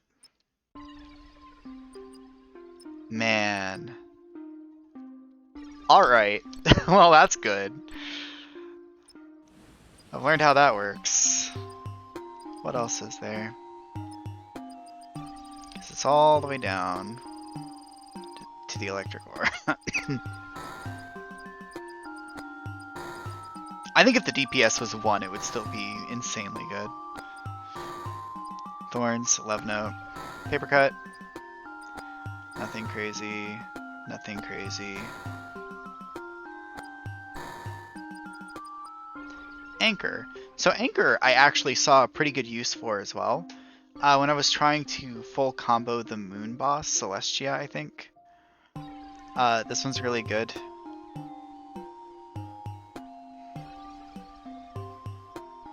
Heart shot movement is anchored relative to your position. If you move, your shots move with you.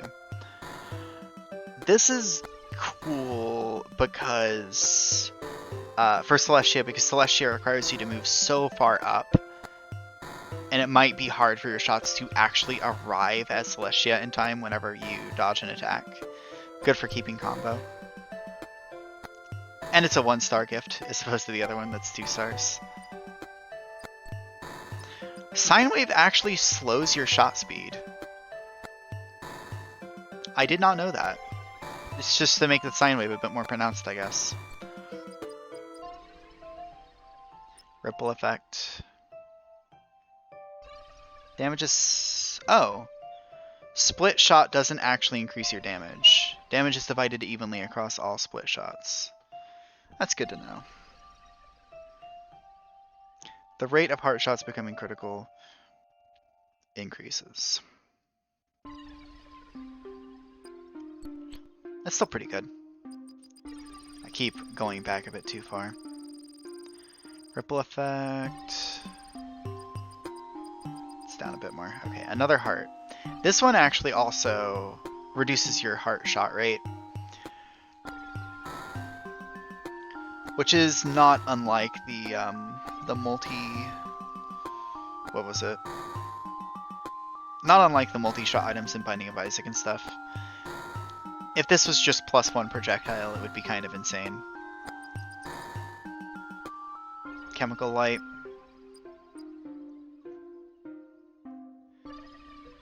Hot shots fired while in focus will split into 1 extra shot. Heart shots fired in focus are 50% larger. Oh. The rate of heart shots becoming critical shots is increased by 3% while you are in focus. This has a completely unlisted crit rate attached to it. That's pretty neat. Heart crit rate. Neat that it's there. Not neat that it's unlisted necessarily. Create a Heartstone helper. God, actually, hold on. I'm gonna try one other thing for fun. This is just the part of the game where I just hang out and have fun. Can I get like a decently tough monster? Not Dot, Momo. Level 9 should be enough. And that should be good enough. Okay, So the thing I want to do is have as many helpers as possible. So 3 Radiant helpers, 3 Spark helpers, 3 split units that fire double zap shots, and 3 inverted units that fire shots backwards. Not that the inverted unit's going to be that helpful. And 3 bracelets. Helpers will orbit around you, and these give 2 Radiant helpers each. Cool. It's good to keep your options open. Look at that! Look at my options. That's so many options. Oh my god, this is genuinely a little confusing. Some of the shots are going backwards, and that confuses me. That's so weird.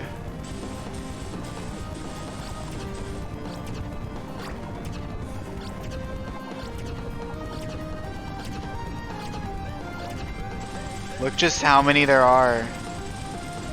I have so many friends. Any of you ever feel like this? That you're just blessed with a lot of friends? Lots of great support every day of your life. You all band together to fight the depression monster. We stand in solidarity, my heart helpers. I don't need to move very often, by the way. I'm able to do hand gestures. No hands on the keyboard. Alright, time to dodge. No hands at all. They're in the air. You can't see them. Alright. Anyway. That's enough of that. Okay. Save it here. If I get more helpers, I'll make sure that I can make a maximum helper build. And see how many helpers we can get. Alright, in my dreams. What is this one? Oh, it's this dream. Why do they look like this? In my dreams, some of them look the same, but some of them look very different. I wonder what I look like to them. Oh, each monster doesn't look like what they look like in battle form. That makes sense. That's what that one's all about. I think I'll do another story run. Oh. Do I push for rank 20 in quick play? I kind of want to get a character. And I don't just want to like lay down and die or anything like that, so. I can do round saw. Grab like a charge attack glyph. Glyph? Why did I say glyph? What game did I play where upgrades were called glyphs?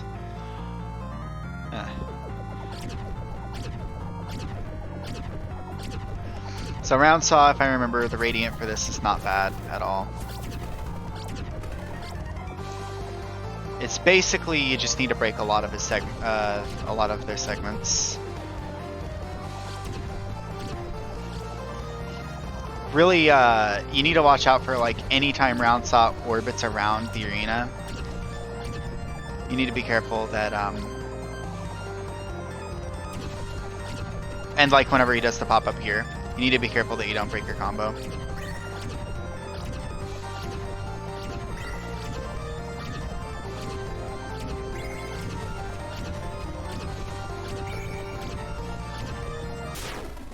There you go.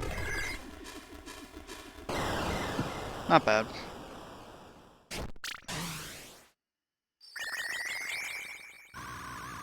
I'm Sowie. Round saw Sowie. Noted, round saw. I accept your apology. Okay. Level 2, I don't think it's much different.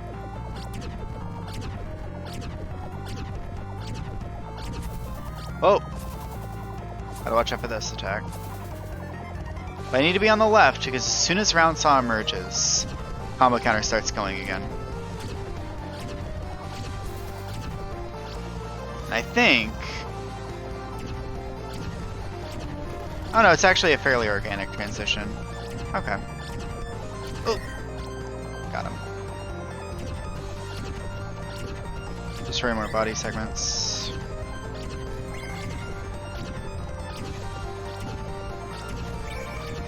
Nice.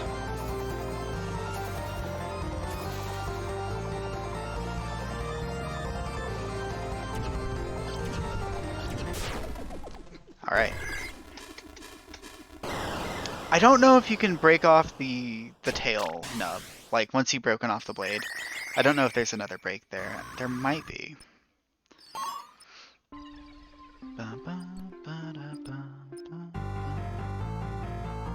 I think from level 2 to 3 you don't get another star worth of gifts. So, just as a general rule. It's this attack, which is new to level 3. This, I think, is also kind of the rude one, where you need to actually already be in the back and ready to go around it. Let's see.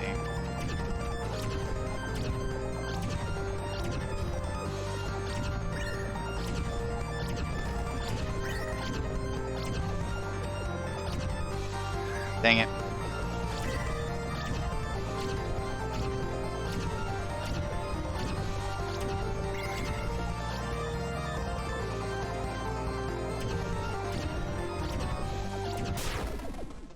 God, that was kind of close. Broke combo like mid-fight and it was still pretty close.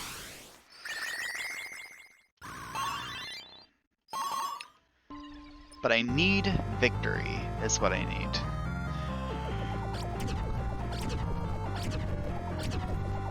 Close ain't coconuts. Close ain't gonna cut it.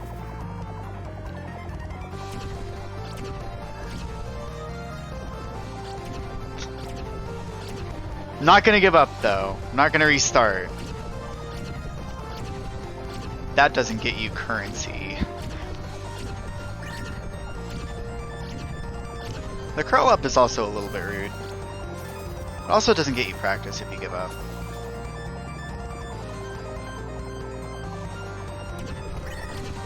It's not like the mechanics fundamentally change the moment you stop, you know, having your combo.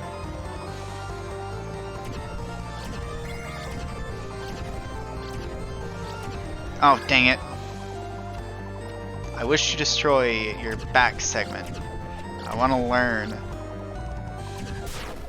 Dang. Alright, I probably could have committed less to that and I still would have gotten it without a full combo. Thinking about it.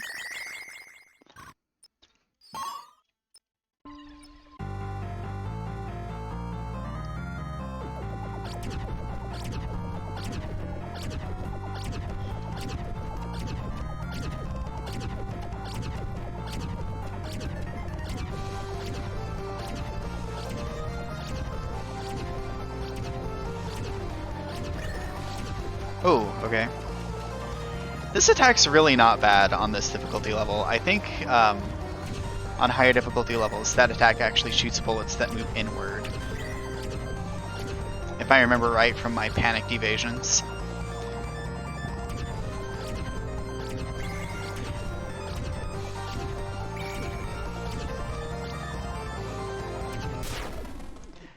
Did I hit that last segment with that shot? I think I might have just barely hit it. I feel good about that. Cool. And you get an extra 500 score for doing a Radiant Medal. 500 XP. I could have gotten another gift, but I didn't. Let it be known that I could be more powerful. But I opted out of the power because I completely forgot.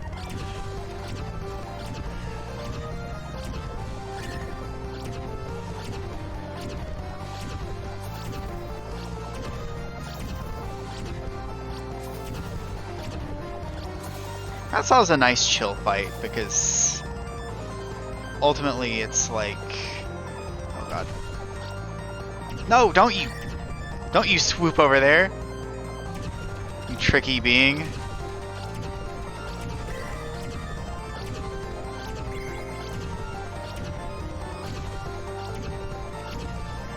Dang it, I missed my charge shot.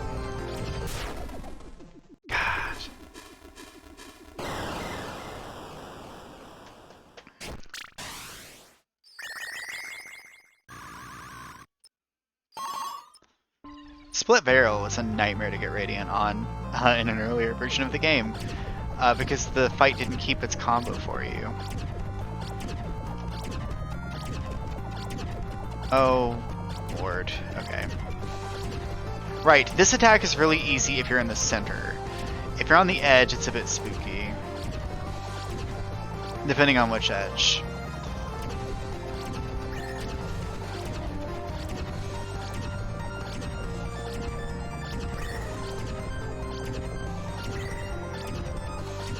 Oh, God!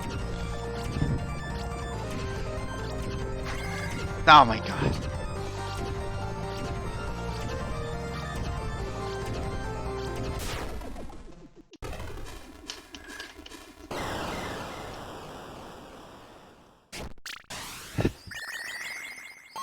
Got hit at exactly the wrong time. You did hurt me, Round Saw. That just makes me want to love you more. It's my cutesy one-liner.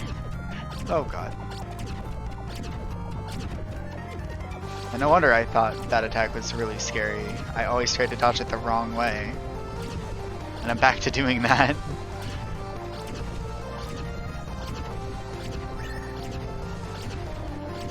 Okay. Safe. The saw is down. I repeat, the saw is down.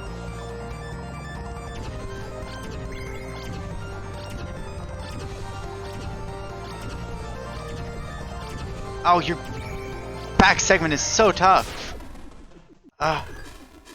It's good enough. I just wanted to hit that last segment. I'm feeling good about that though. That's fine. That was a good run. Wait, Round Saw is resistant to light. This is awkward.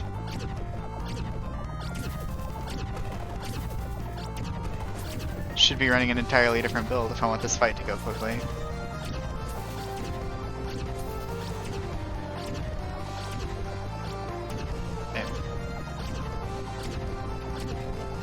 Oh!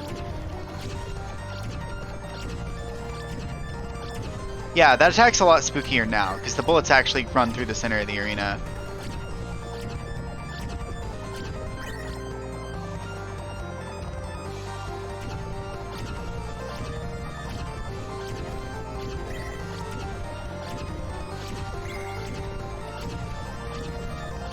Oh, dang it.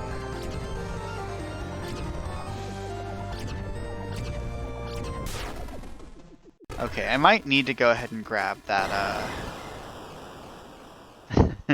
claim that 1 or 2 extra stars worth of gifts that I haven't claimed yet. Equip. Okay. So I can change the element of my charge attack to dark. That might be better. Yeah, that's a lot better. Weak to void. And I can do 1 more gift, which can just be all damage plus 6%. Don't want any of those. Heart shot. I think I tested this before, and I think heart damage. I think this affects the damage of your actual shot, of your charge shot rather. Like, let me check real quick. Charge shot is 65.8 DPS. If I were to take that thorns, does that increase my DPS? 78.5. Yeah, it does. Cool. Okay. I'm ready to go. And that's a lot more damage.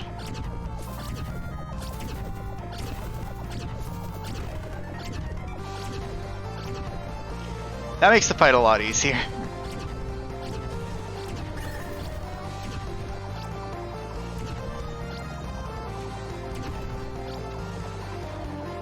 And I'm hoping I can break off parts a bit more easily with this as well. Okay.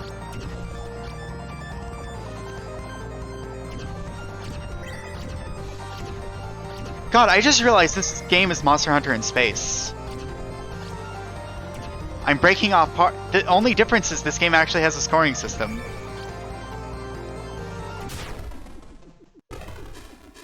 And that was a stylish finish, by the way. Thank you. 5,000. On the dot. Finally, someone gets. Yeah! I didn't even. I don't know why it took me so long. I noticed when I was like, yeah, I need to break off all these parts methodic. It's just I'm not doing it for drop rates, though. Welcome to the stream, Barrels. I actually didn't stream this yesterday. I was kind of thinking about it, but I, for some reason, got under the impression that Devtober was going to end with, like, the rest of the content in the game. I somehow got it in my head that that was going to happen. I'm not really disappointed. I just kind of didn't want to, like, set up for a stream and then... Yeah. Anyway. Been having a lot of fun today. I think Void Charge is better. God, I wish.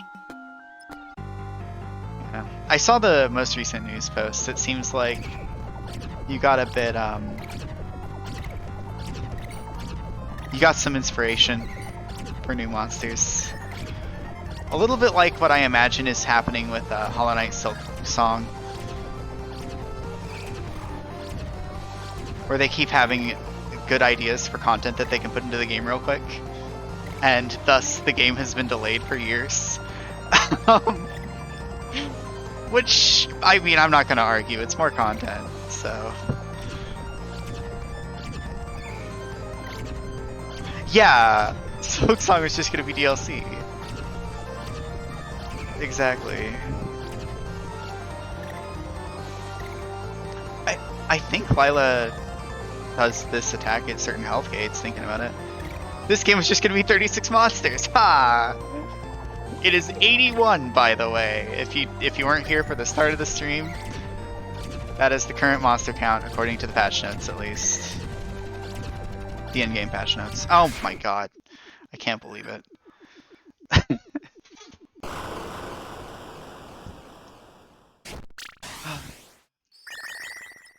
God. Speaking of things I noticed a bit too late, by the way, the star count in the top right, just under the score, is the exact same interface as in Rock Band.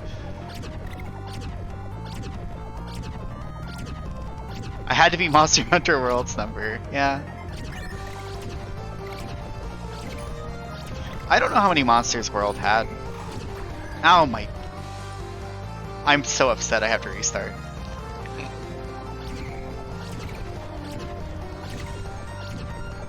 And yeah, those are absolutely Rockman stars.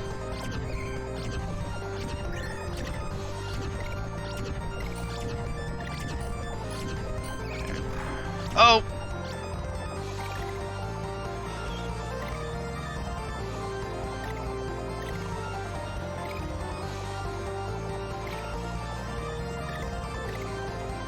Monster's gonna come out anytime now. There you go.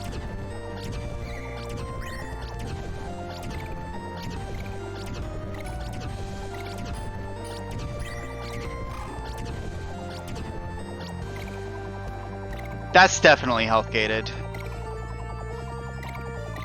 This attack is definitely on a health gate. I guess it'd be really annoying if it was random, so... Give me my 5 stars. Yeah.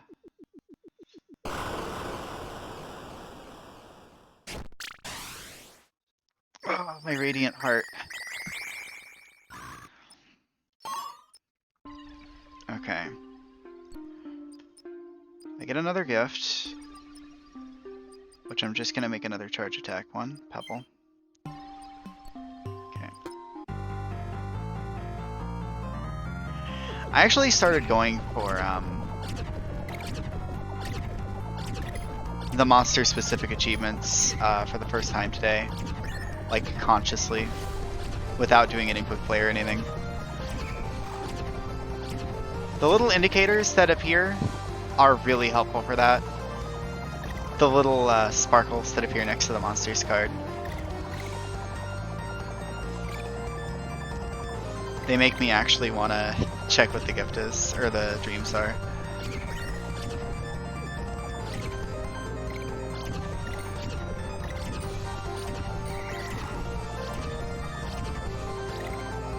God, I should not be reading more shots there. That's definitely health gated. There's probably some damage reduction going on. Ooh. Level 2 sends some of the red bats from behind.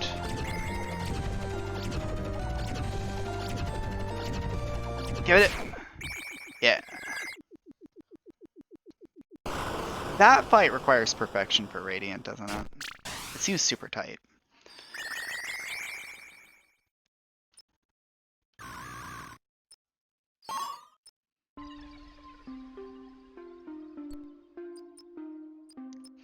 And I don't get any new gifts. Nope. Not level 2 to 3. Like, the sparks are, like, literally all I need, too, is the thing.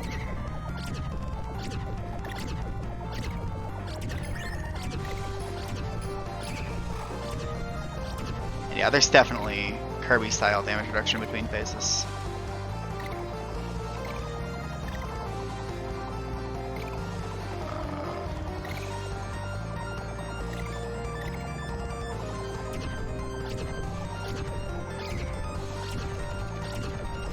Oh my god. I got the slightest bit worried about my connection, and bam. You need a 99% combo just to avoid issues with rounding. Yeah. If it was literally perfect in the code, then it would probably result in something frustrating happening. Like being 12 points off after a perfect run. Dang it.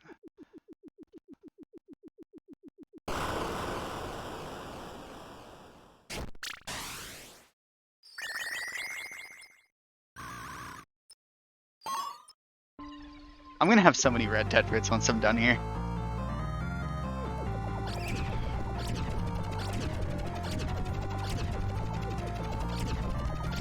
By the way, shoutouts to bribing me to not give up my run or reset it real quick.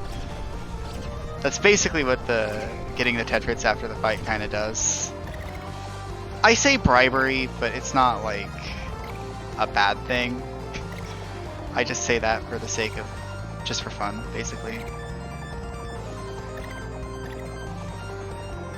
I often need some sort of in-game reward incentive to do things that the developer would rather I do. Which I think I remember, like resetting a stage over and over in Copy Kitty. And Azure wasn't a huge fan of that or something like that. I don't remember what it was. Trying to reset just before I died in hard mode or something, maybe. And it's like, well, I mean, I don't have much incentive to play it out, though. I mean, lately, obviously, I think with a stream, it's definitely more entertaining to just be like, oh, I'm at low health. Let's see if that, like, makes me play better.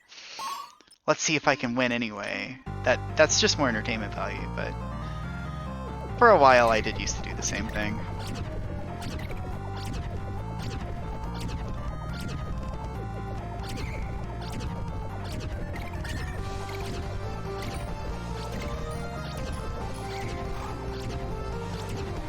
Okay.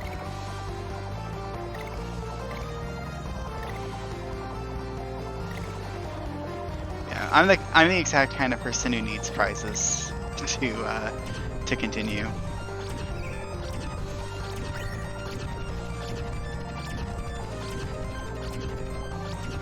Oh, dang it.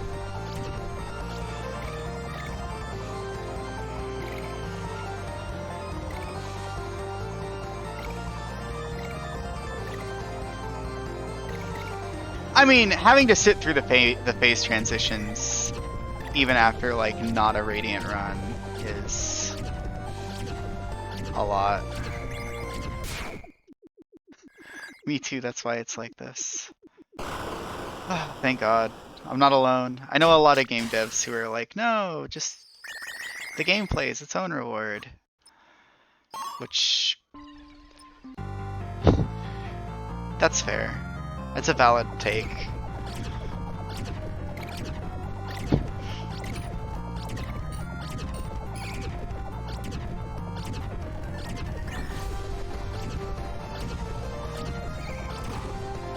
Okay, I need to not mess around with that too much. By the way, the bullet trails scattering just before they dissipate, I think that becomes a lot more of a mechanic in later fights. I think they scatter more, or the bullets last longer, or something like that.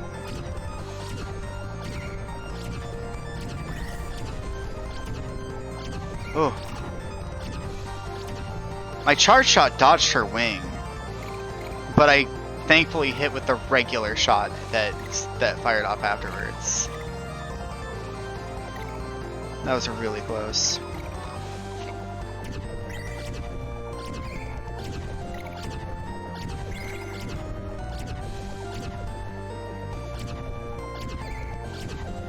Get him! Yeah.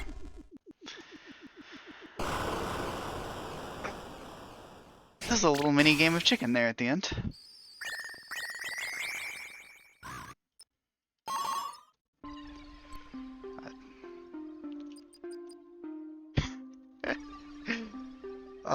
You know what I just realized also on the level of the Guitar Hero comparison? Because now that you're here, of course I'm thinking about it.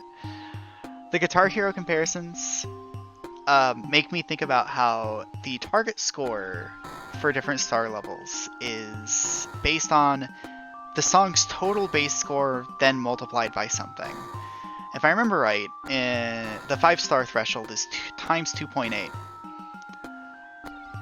which is not really that hard to reach if you're reasonably consistent. I don't remember what you need for gold stars, but I think 5 stars is always times 2.8. But like in this, it's just, you get a radiant if you have X% combo, kind of, basically.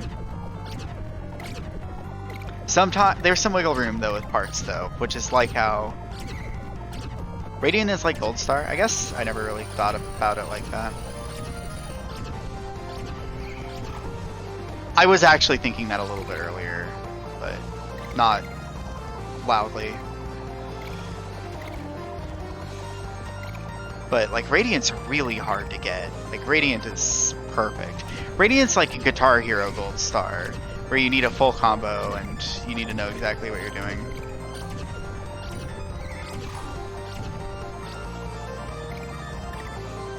There's actually a base score that's being multiplied to get all those numbers. That makes sense. Is the base score based on the monster's fear? So I was kind of thinking that earlier whenever I fiddled with, I was messing with pre-play earlier. And I got a monster to be down to like 1,000 fear, and I got about 1,000 points out of that, I think, out of that run.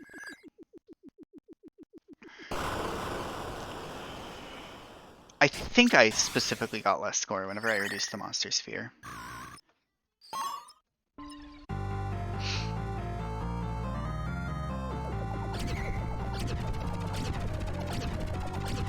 It doesn't really, it's not that important. It's more just a trivia thing. I generally just like rando facts like that.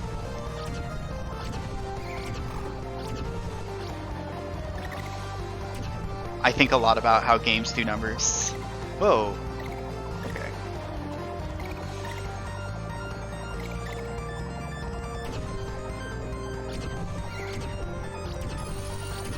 Oh, there's the wavy trail.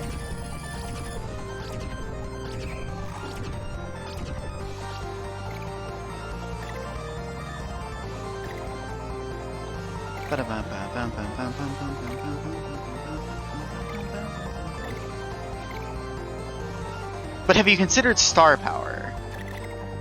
So you can selectively double your points. That's probably a terrible idea.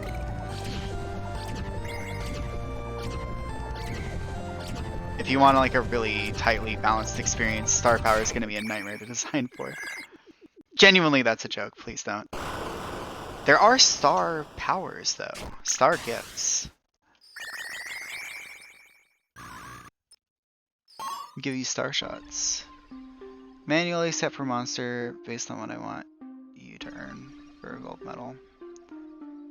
Oh, okay. That's pretty cool. So, 1 times the base score is the gold medal.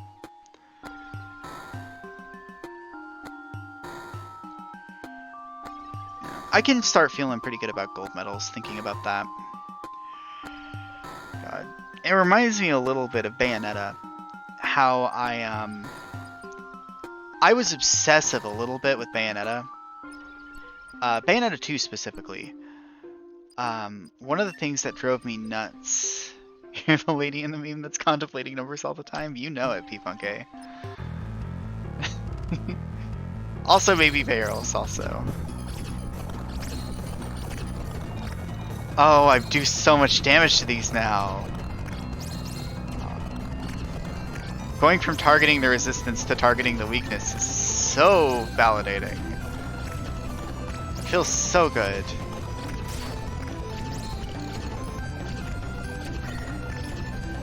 I need art of a rabbit contemplating those numbers. I could probably make that myself. What was I even saying before I said that? Right. One of the things that bothered me a lot in Bayonetta 2 was specifically how it started feeling like Platinum was for exceptional. Platinum felt like it was the exceptional, if you got a Platinum medal for this category, you did amazingly this fight. And in Bayonetta 1, it didn't really feel like that. You kind of got given a Platinum medal for a thing if you did okay. I mean, don't get hit, obviously, but as long as you don't break your combo, you probably get a Platinum medal for score. As long as you win the fight, you probably get a Platinum medal for time. Because you're constantly doing damage to enemies in Bayonetta. But Bayonetta 2 really amped up the requirements and started making me feel really bad because I started getting like silvers for fights instead of pure platinums. Because I hadn't yet optimized it. And that's not really what I was playing Bayonetta for. I wasn't playing it to optimize. I was playing it so that I could do pretty well and get a platinum.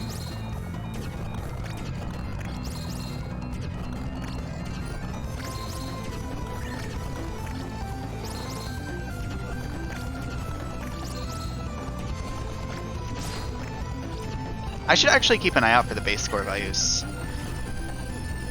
Because they might well all be like reasonably round numbers. Because they weren't like calculated. Like maybe for Void it's like 4,000 or something ish.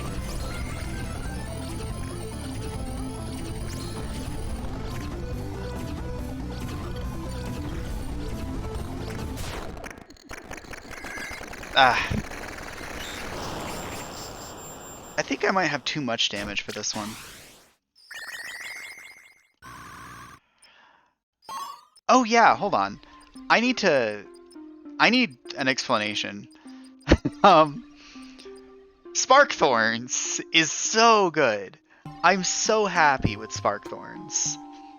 I don't need an explanation for this really. It just the fact that it hits everything in the arena while you're charging. That is an insanely powerful effect.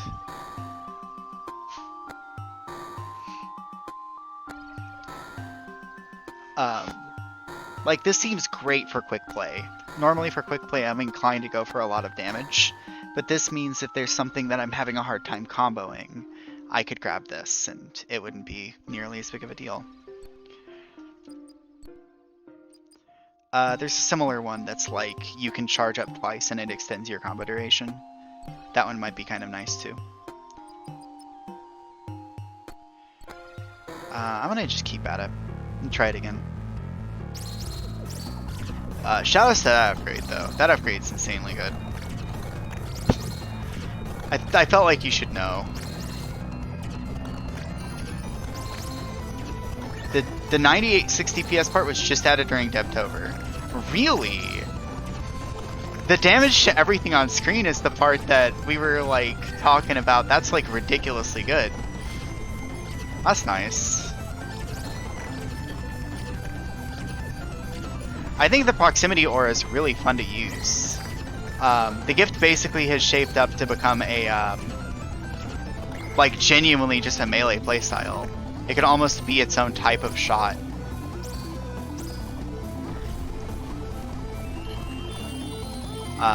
You just hold your charge the whole time and you shift into melee mode. Start poking the enemy with your lightning bayonet. Oh, dang it. Trying to hit specific segments. That one.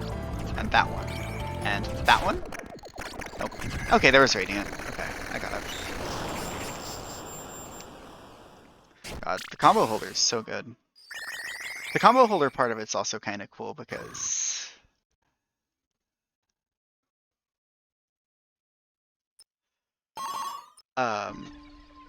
what else? Right, the part that's the global damage is really cool because it kind of makes me think of what monsters do sometimes.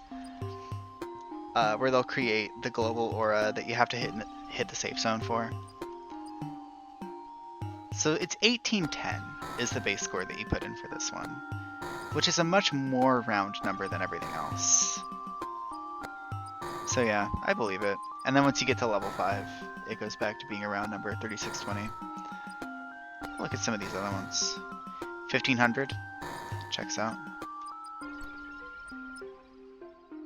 1800. Yeah. 1650, 2800. 1700. 1650. Do I have any big monsters here? Huh. I can't check the base score for Celestia because there is no level 1. That's interesting.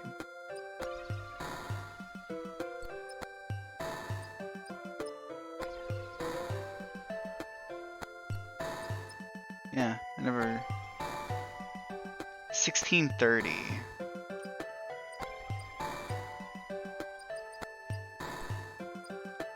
Burning...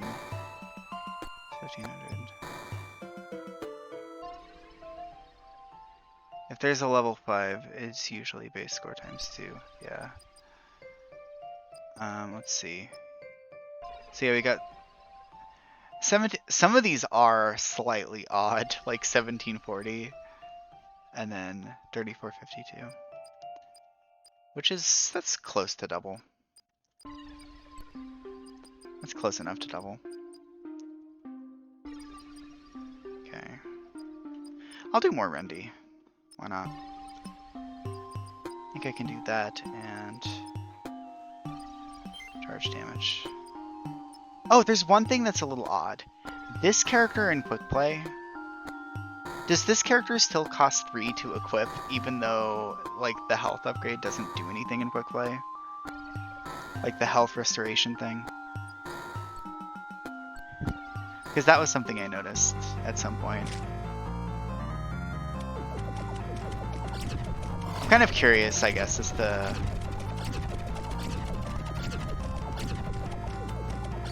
that. Like, maybe there is a use for it and I never realized or something.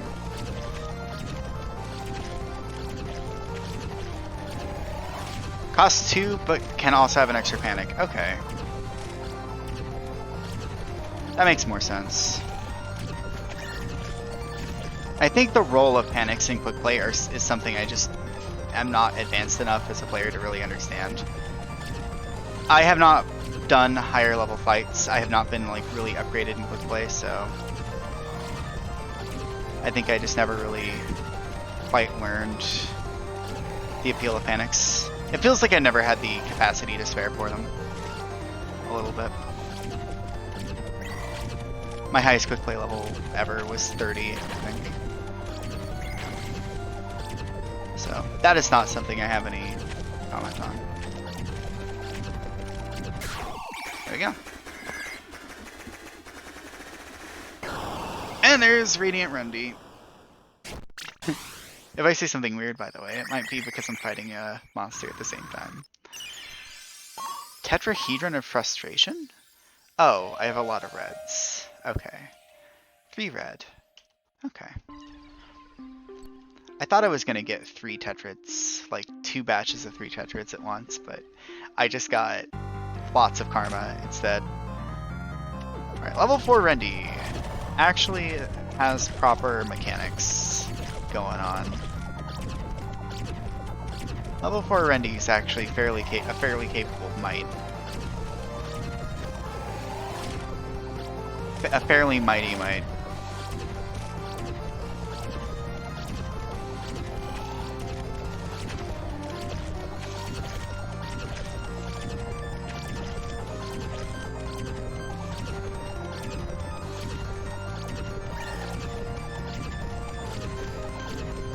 Oh, the spider web's oriented weird. Okay. No big deal. Oh! Nah! I blew it with that potential achievement name? Wait. Mighty Might? Oh, I see.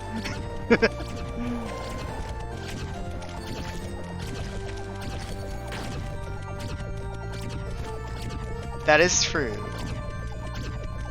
I don't think there's anything wrong with changing it if you get a better idea, right? It can still happen somewhere. Maybe there will be more mites in the future. I don't know.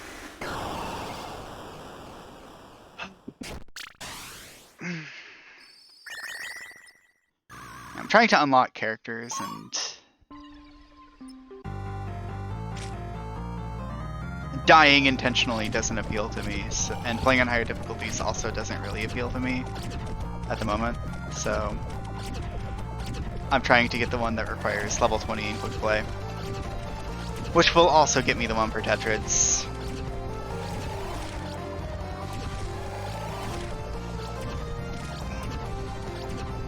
You need to sneak through these bullets as soon as possible for this fight.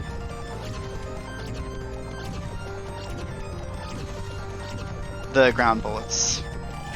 Rending Rendy is also pretty S tier. Yeah, Rending Rendy's a good one. I approve of that. I think I might have even commented on it whenever I saw it.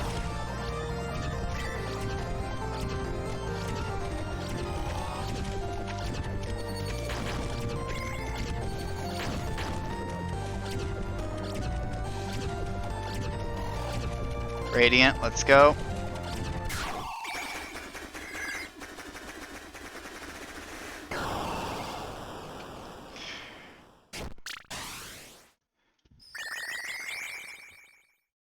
Rending Rodriguez. Thank you for the Futurama reference. I'm very pleased with that. Also, hang on. I think I did that thing where I neglected a gift slot. Yeah. Yeah, it's a little hard sometimes to tell how many gifts I'm allowed. But, oh well. I didn't need it. I don't have a lot of options at the moment. Hematoran. Umbro. We could do Unit Lulu. This won't be an issue. Ooh, actually, hold on.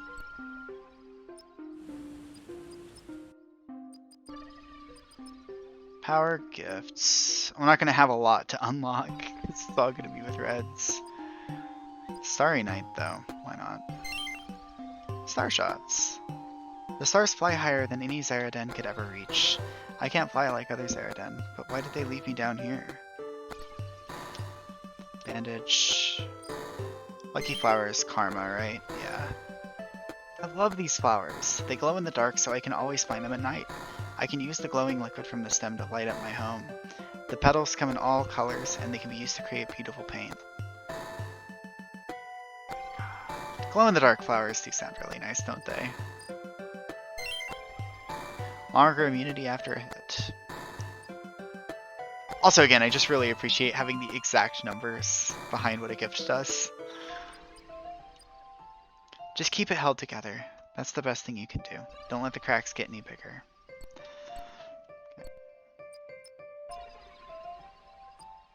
And I may as well learn what this is. That wingless girl seems to love everything. She loves flowers, she loves colors, she loves the rain, she even loves mites. I even had to help her down from a tree because she wanted to pet a mite. And Iris has a wide variety of strange creatures, but the most peculiar are the guardians.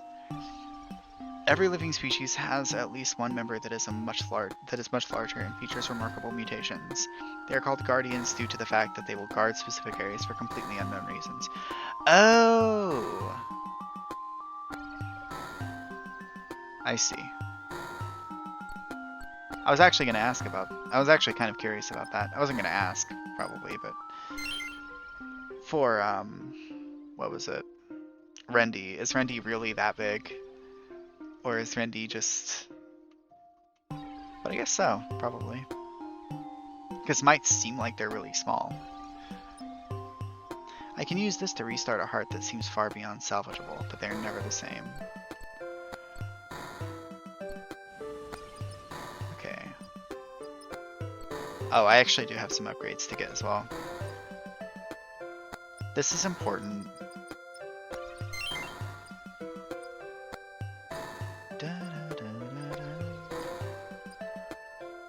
Up to 4 stars worth of power gifts can be equipped. That's probably going to be good pretty soon. This will be pretty good immediately.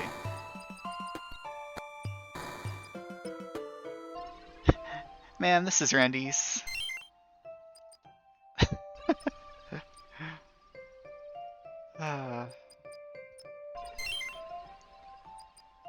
7? I don't think I have enough. I have exactly enough.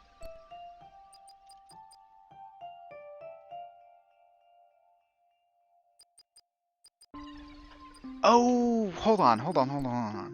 I have to check something else real quick on my other save. Because power limit. Yeah. This was the upgrade I saw, and I was like, oh my god, you'll let me do that? Raise the score reduction limit from equipped power.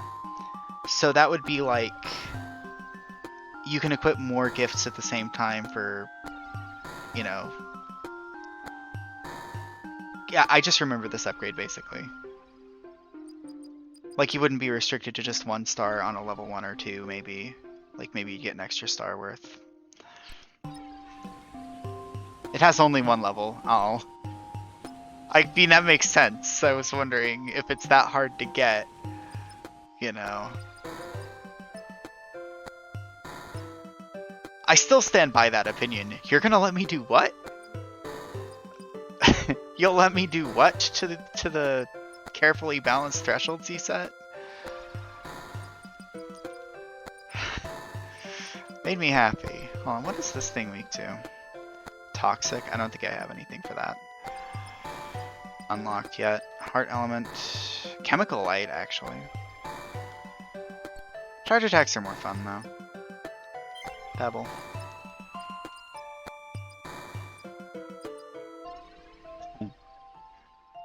God, I really do have Spark Thorns unlocked, don't I? I'm doing level 4, yeah. Allow up to 4 power units before a score reduction. I could just get some damage. Oh yeah, God, another thing I noticed that was great. Adds 9% to a modifier that applies to all damage.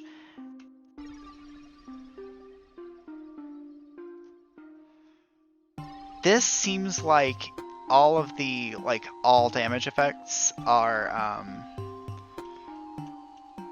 God. Like they're additive with each other, basically.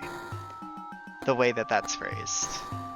And if that is the case, that is very good phrasing. I approve of that phrasing.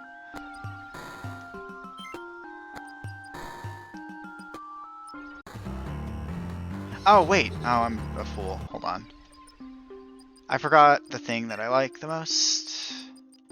Go into Heart Shot. Thorns. Thorns stacks with charge damage rather well.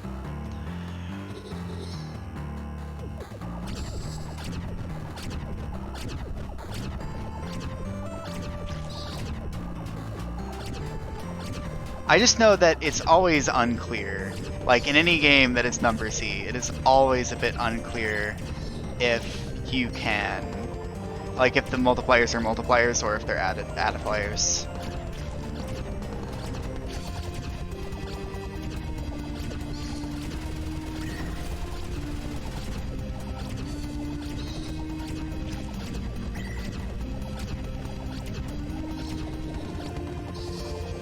Oh boy.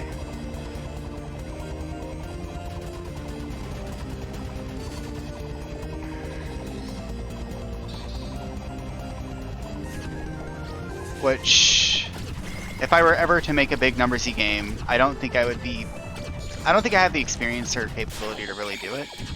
But if I were to make a big numbersy game, it would just explicitly tell you, if you seeked it out, exactly how the math works on the game. Which I just think that level of transparency is really important. If you don't give players tools like that, then it can be a lot harder for them to learn.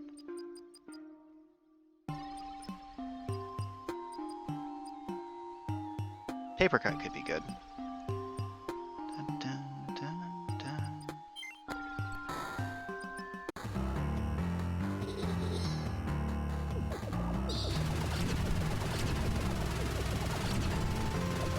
Like how I don't really understand why some roguelikes have this big information embargo. Like, no, we can't tell you what items do. Can't let you like plan or anything. That'd be crazy. Not always, but like whenever it happens, it's just frustrating to see sometimes.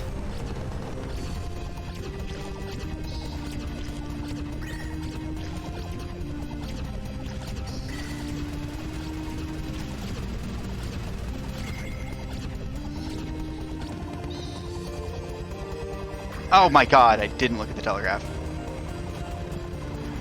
I looked up at my score, I looked down at my combo, and then we end up with the Binding of Isaac wiki. Exactly. We're talking about that exact game earlier. Anytime I ever bring up the subject, though, Binding of Isaac is always close to my heart.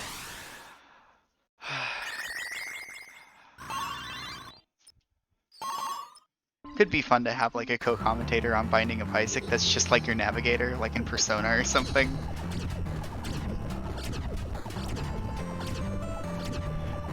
Quick, I can't think of a Persona navigator. Oh my god. Good damage.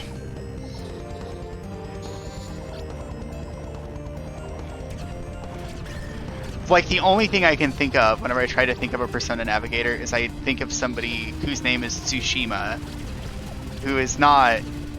That's not a Persona character. That is a video game that came out recently. Ah, oh, I got a bronze. Feels bad. Tsubaki, that's not it. Who...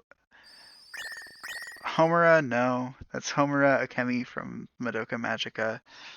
That's where that comes from. I can't think of any. Watch me struggle. It's always the best part. Oh, jeez. My stand, platinum something. Hold on. I can't. I almost got hit. I cannot read that right now. My stand, platinum god. It can remember exactly how every item works in Binding of Isaac. Exactly. I approve. You can tell when I'm thinking about what to say because I just start shooting not in the like tendril in the middle. Oh no!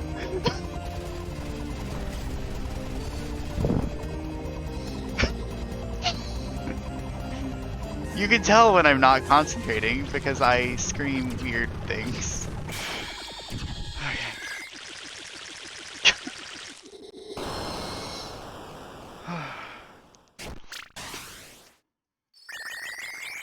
Oh, I'm gonna lose my mind if I can't think of a Persona Navigator. Hold on. Who's the Navigator in Persona 5?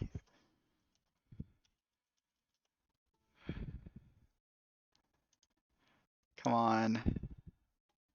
Tell me like anybody, please. Oh no, Futaba. That's it! It's Futaba. That's who I was thinking of this whole time. God, that's a relief.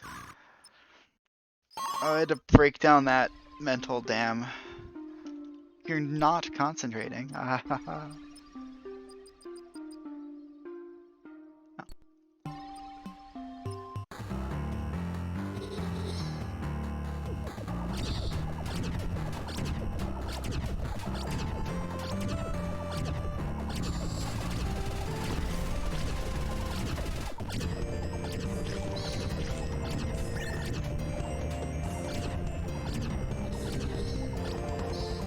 Okay.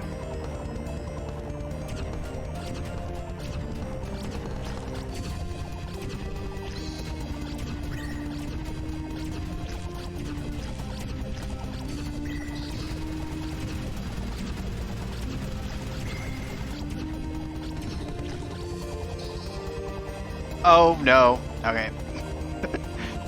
I looked down at my combo just to check real quick, and before I know it, Not is about to show up right in front of me.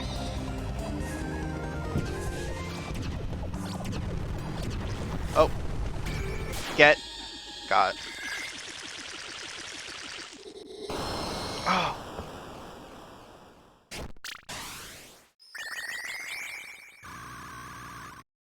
$14. Getting there. I haven't done any blots, which I feel like I should.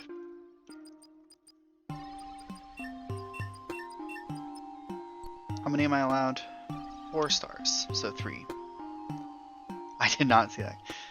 Oh, Mezzo the Fun Lord is here. Hi, Mezzo. Welcome to the stream. Don't forget to follow. You already are following, I know that. I find it really funny to...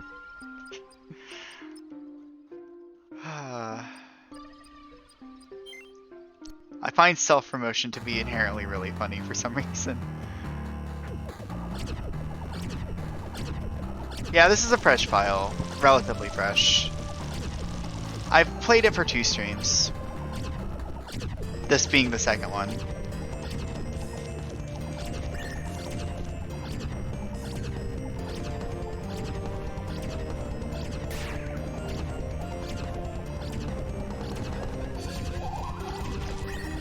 Oh, that's good. My charge shot one-shots them.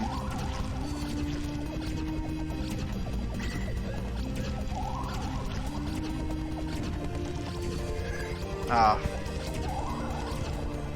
Plot, do not provide cover for your orbs. It's not fair.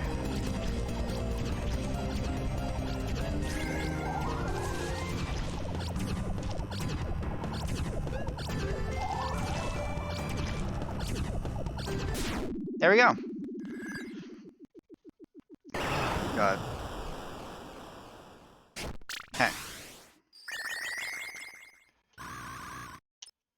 That's just a gold, though.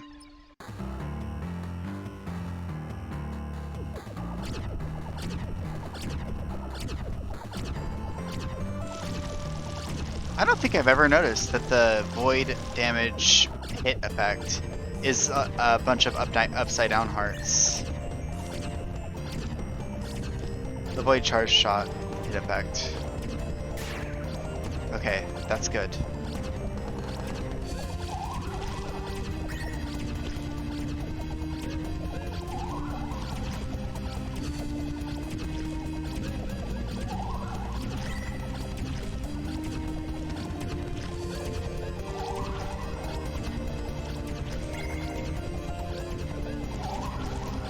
Might be really hard to see on the stream.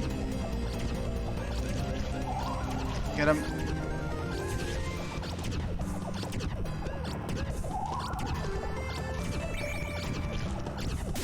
Okay.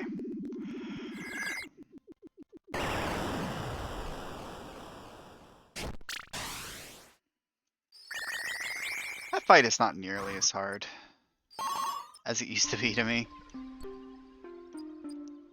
I used to be so much worse at blot. It's like tracing my eyes back so I can land accurate charge shots on the options. Has always been really difficult. I've gotten better at it though.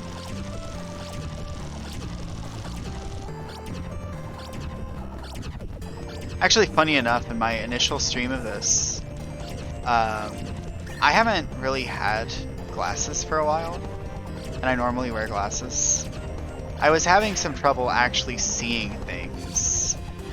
There is like a blackout the background option, but like it's kind of just an eye thing, and I like the backgrounds a lot. It's in the options menu, Mezzo. There's a combo timer in the options.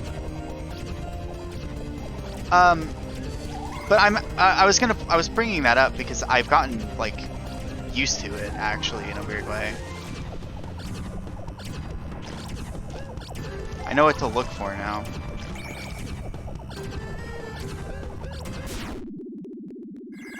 There's actually all kinds of useful stuff in the options menu.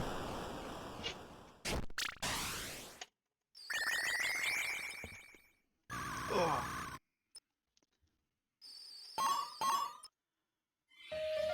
Ooh. Blot of paint unlocked. That might be related to chart shots or something. I don't remember. I want to pop into the options menu and show you in-game. First of all, this option might be good for streamers, but I'm not sure. Because the nudity also isn't really that bad. I realized I forgot to turn it on, but I don't know if that's... I think that was also kind of a popular demand added the game. Or added, because I remember seeing people on the forums complaining about it. But yeah, you can also have the timer, score, karma, progress for gold score and radiant score karma, so you can show that in mid-run. Your progress towards gold or radiant. And panic karma shows you how close you are to earning more karma from using panic attacks, on top of the combo timer. Some really good options in here. Motion blur. Turning off the bullet blur might actually be helpful for some people as well. Just some good options in here. Very good options. Display. Scene voices. Oh, right. I mean, like, specifically for Twitch. I don't know. I don't know if I'm, like, on borrowed time or anything. That's a weird way to put it, but I don't know if I've made a terrible mistake by leaving that off. I don't mind it. I left it on the whole time that I played this privately, but I can have one more, I think, right? Yeah. Nudity thing has been there for the whole time, but there was a long time where characters speaking in the VN like segments didn't get covered. I see.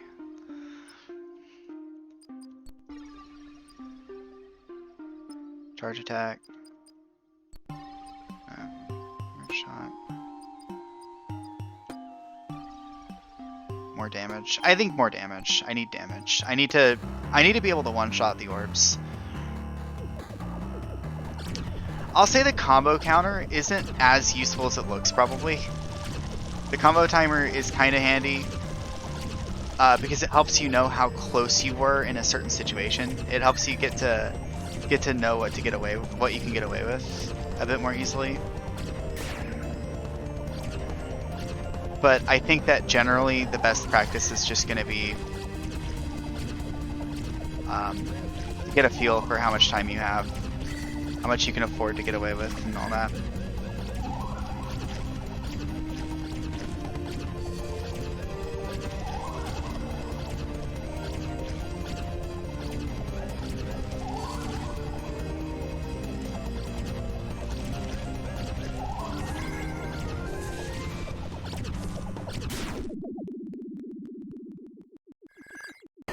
Some heart shot gifts apply to charge shots.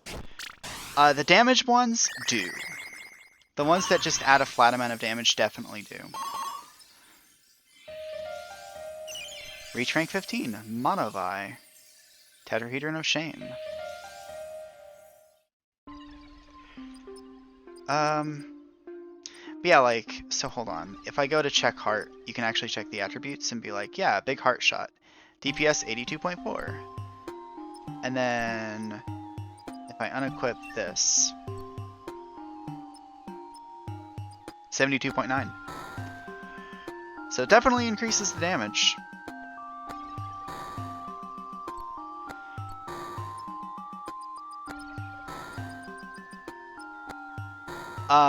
But like heart rate doesn't affect charge speed almost certainly. It probably doesn't affect damage either. Paper cut directly affects damage, so yeah. Shot speed probably does affect charge shots. Although I don't know how I would check that. I can't think of a reason why it wouldn't though. It doesn't specify hearts. Oh no, it does actually. But glowing. Right, heart shots couldn't be critical until relatively recently. There's a specific gift that makes heart shots able to be critical hits.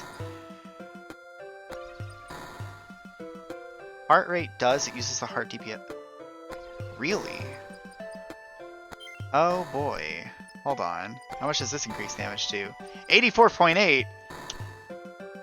The developer just gave me 2 DPS. We are blessed this night. Developer just comes in and increases my DPS by 2. Anything that changes heart DPS. Well, that's good. I think I can phase change it, yeah.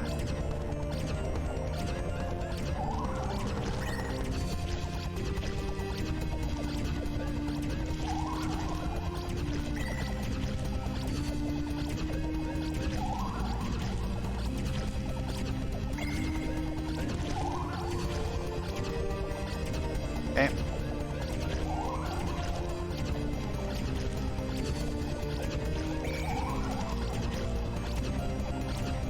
All right. I destroyed a lot of orbs there. That was good. That was a really good fight. That was really clean. I think damage from crit bubbles is excluded and probably a few other things. That's really cool. I'm basically just going down the list, Mezzo. I'm trying to get to rank 200 or 20. Ooh, rank 200. I don't know about that. Rank 200 might be a little ambitious.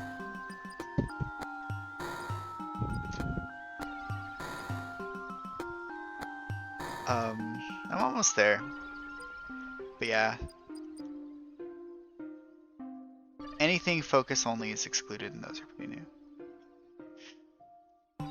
See, rank 200 is how you get the second upgrade that lets you reduce the penalty threshold for equipping gifts for monsters. Gotta get to rank 200. First one's at rank 32. Easy enough. Or 48, 38, I don't remember. Somewhere in there. Split barrel. I can do split barrel.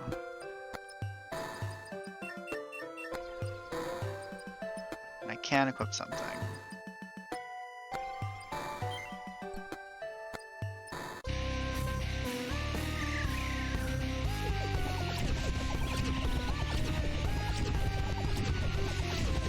Fun fact, the heart can't fit 3 digits and I don't know what would happen. That heart can't fit 3 digits and I don't know what would happen. Okay, I understand. By the way, oh, the rank heart, I see. Okay, I was contemplating going into free play to see if I can get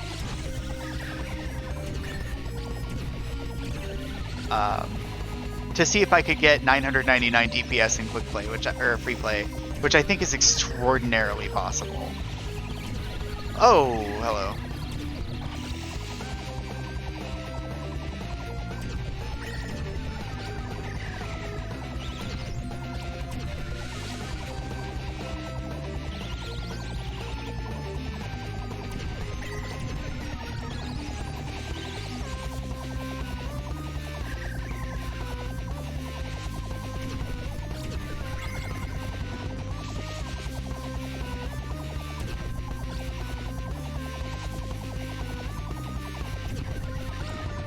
It'd be really weird for a game to have a DPS limit of 999. Although I think Xenoblade Chronicles 1 actually kind of has that problem. The Monado automatically scales its damage up with Shulk's level, but for some reason, a weapon's base damage in Xenoblade 1 cannot exceed 999. So, past a certain point, Shulk just becomes weaker. Someone had like 30,000 DPS in Endless.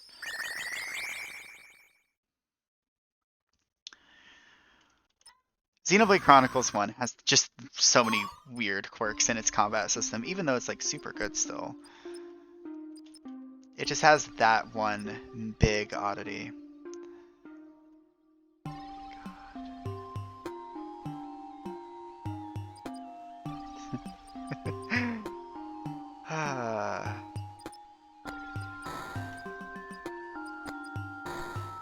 I'm gonna do Heart Shot. Love Note? Whoops, Love Note, please.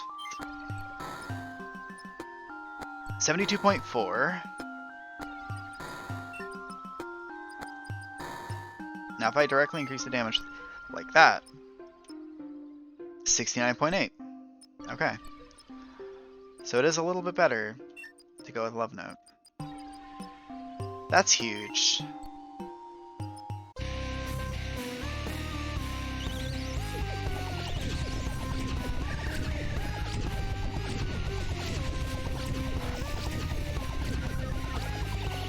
Okay. By the way, thank you so much for the split barrel change that makes it so that you don't have to, that your combo is just held at all times. Because this fight was a nightmare to perform well at. I just didn't even try. I got like silvers and was like, alright, that's fine.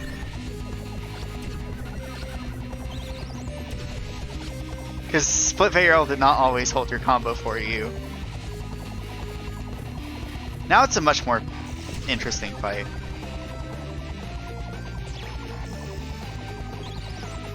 If you want like a good rank. Oh shoot. That's annoying. That might be like Radiant gone. Because I think you need to not kill any of the minions. The small boys need to live.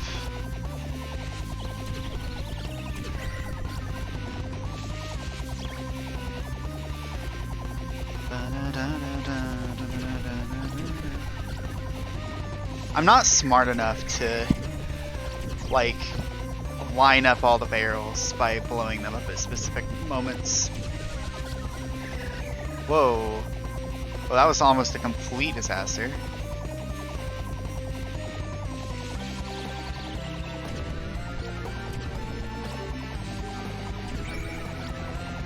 Oh. I deserve that Radiant. Okay, that wasn't that bad. It's not that harsh.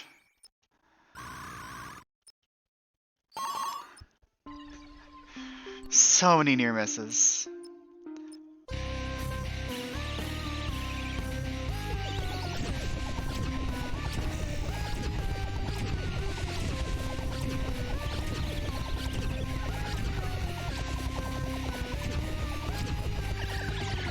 Okay.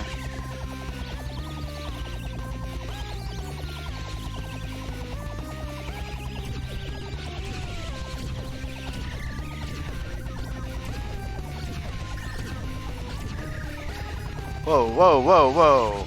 Okay. The second smallest ones still have revenge bullets. Or they now have revenge bullets.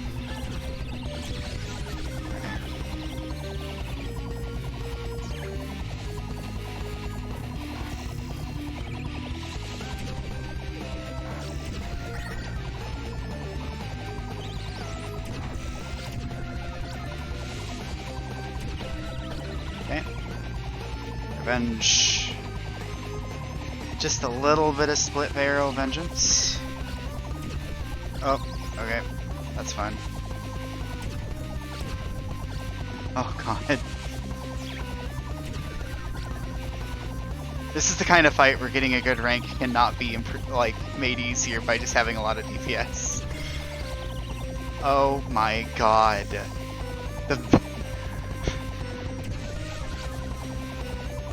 Oh my god! There's so many! So many! Okay. It's momentarily overwhelming.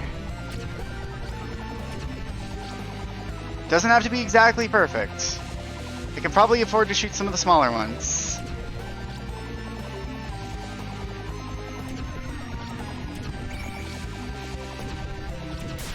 Okay.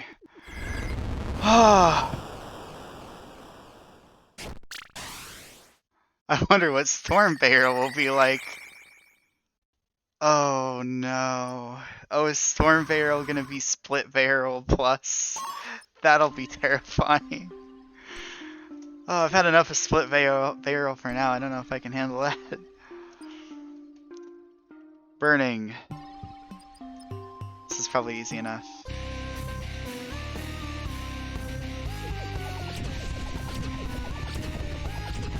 I actually really love the meteors and the way their behaviors change on higher difficulties here. Like the little satellite rocks. That's really clever.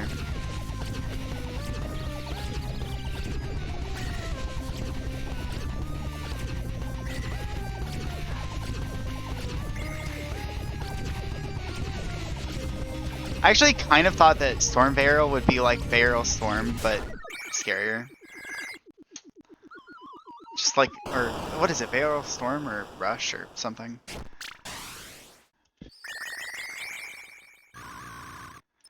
There's like some Shy Lila style Storm Barrel fight. What are the dreams for you? This was the first monster.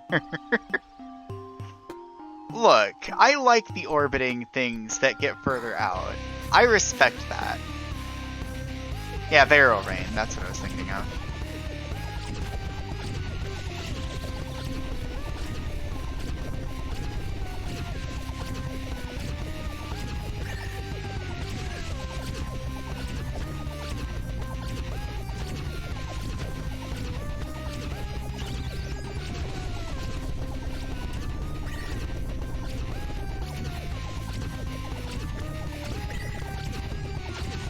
Although, to be fair...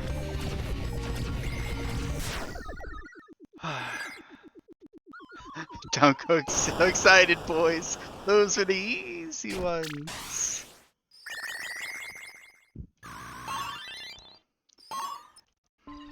Alright, I'm gonna try it again.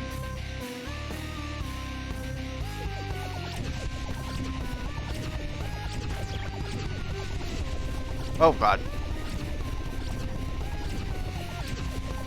What was the second monster? I don't know why, but I felt like the first monster you made was Rendy.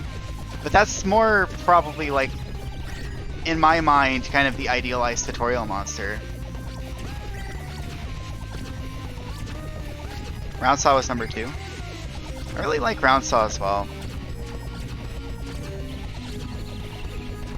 Get it? Got it. Rendy was like number 40. I know, I was saying that and I was thinking like, well, on second thought, actually, Rendy is fairly advanced. I'm sure that there's like a kind of a database of bullet patterns you could pull from to get similar motions to how Burning Barrel fires things, aside from the meteors.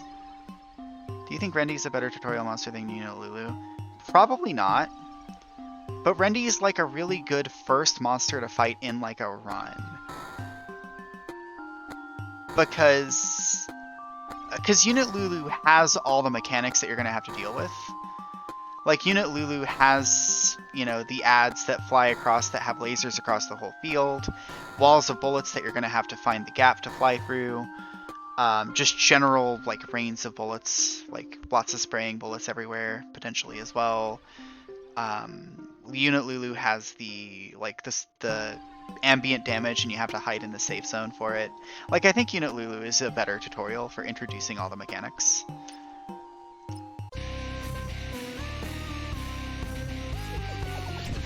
But yeah, that Rendy is kind of just, that's the monster I fight if I don't want to think too hard. Or if I just want to test something real quick.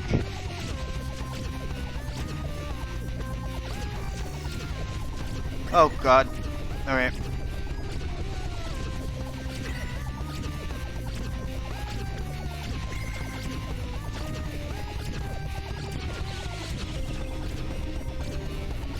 Oh! Oh, that was so close. So we had 40 medals. 40 gold medals. Little imperfection. Heliola. 3 purple. Okay. Oh god. Right. Okay. So we have Burning Barrel, Round Saw, Synchron. They are like, Round Saw and Synchron are like fairly basic. So like they're kind of the ones I go for if I'm like, I just kind of want an easy win. So to be fair, I guess, you know, made fairly early, they're pretty easy to understand. But they also have some really cool mechanics, really clever mechanics. Like I like how I like Synchron's entire last phase. Pretty much at any difficulty level. Right. Voltage Barrel. Or Viral. Going by Messo's pronunciation. Or question earlier.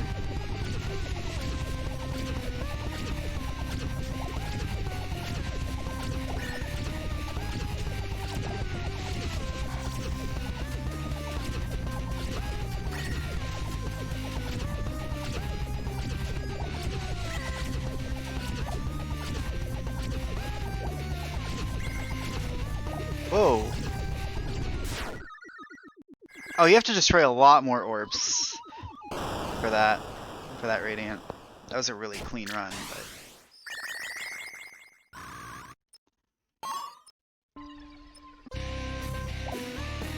So I have to be a bit careful to not actually kill Voltage Feral. I think I'll do that by not firing charge shots. That or I kept too many gifts equipped. I think it might be the latter. That's this year in the score. That's good. I didn't even notice. All I saw was like, damn, it wasn't perfect.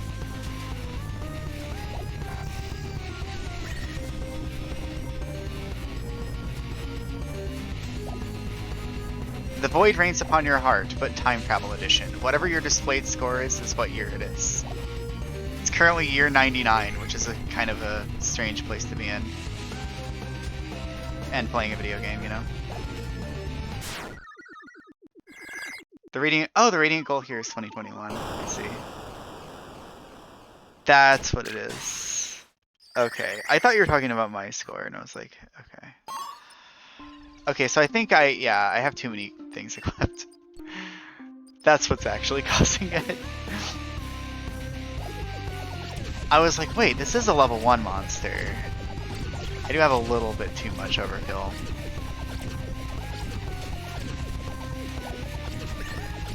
Oh boy. Alright.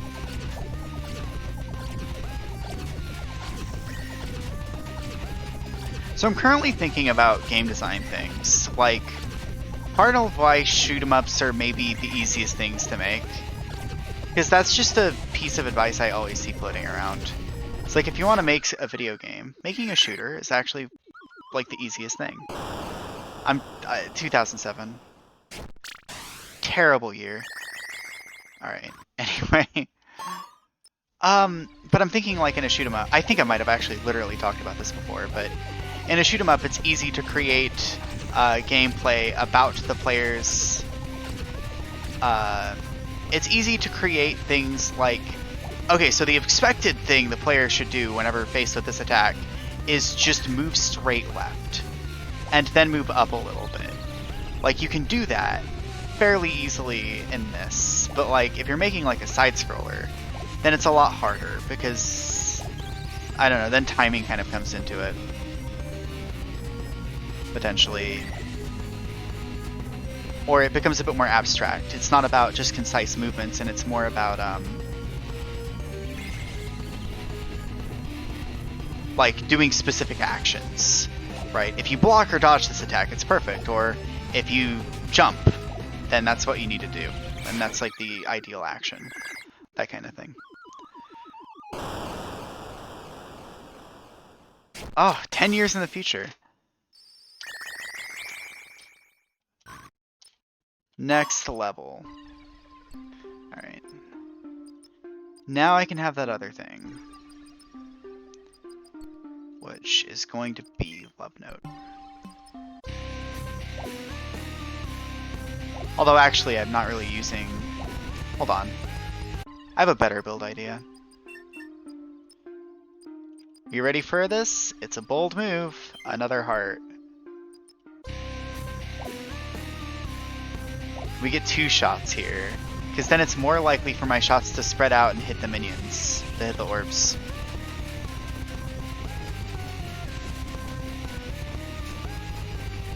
That attack's really silly, by the way that that played out. All the shots just going in a straight line.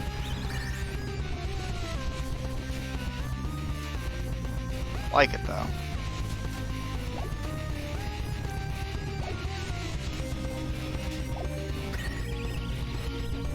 Sine Wave could also work here, just as long as it's more likely for me to easily hit the orbs.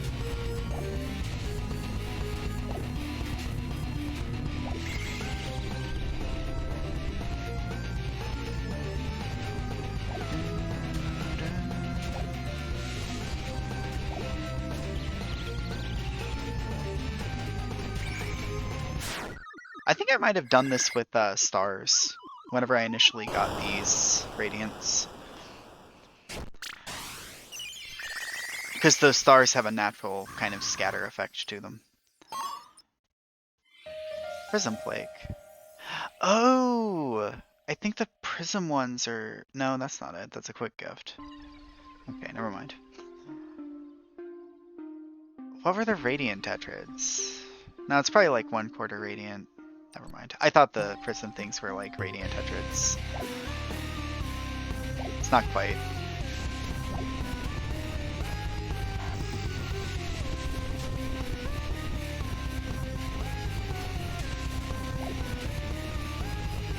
Oh.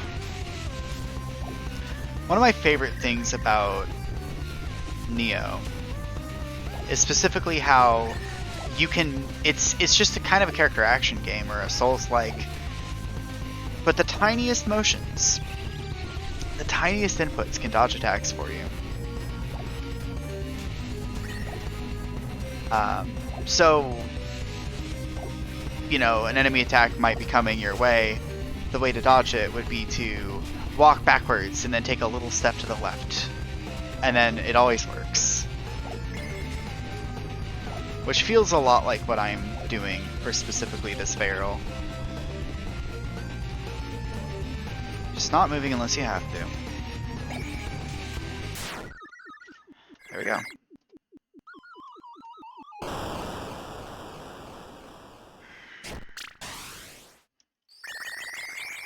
$31.90.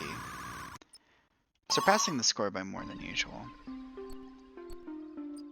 How many tetrads do I actually have right now? Yeah, I got a lot. I got like 40. Power stars. I'll do one of these.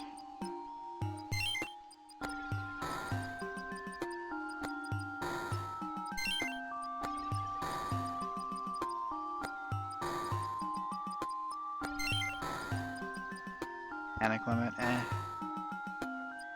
Bye, barrels. I've been having fun. You have fun too. You've been doing great work on this.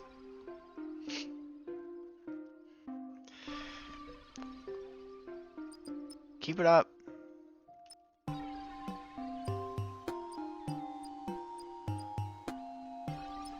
I'm probably gonna stop soon too, but I'm not in the mood to stop yet. Like, I should stop soon. It's actually 10 p.m. for me. I've been going 5 hours.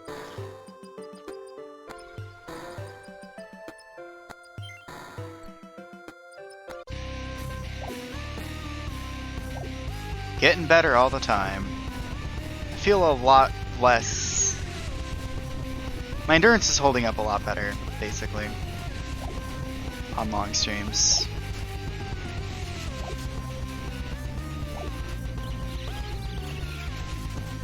Like if I wanted to do a real marathon, then either an hour ago or just about now is probably when I would be taking my break. My first break. Maybe switching to a different game, because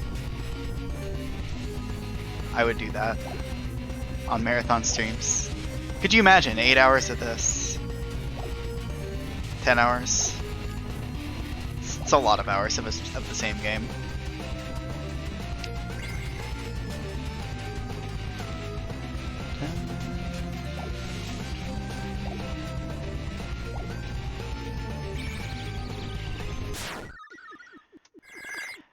Got to me a little bit with Octopath Traveler, playing like 20 hours of it a week, and that was just a thing that I was doing.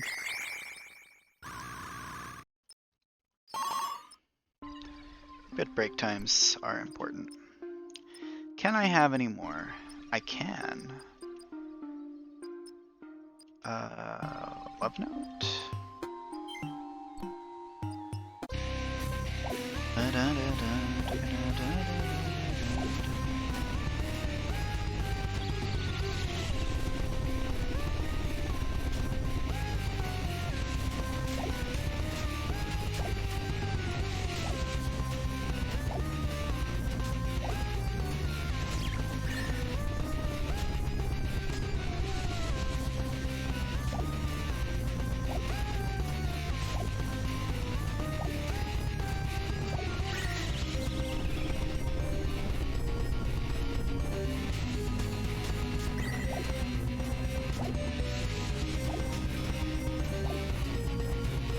I want to make something after I'm done here.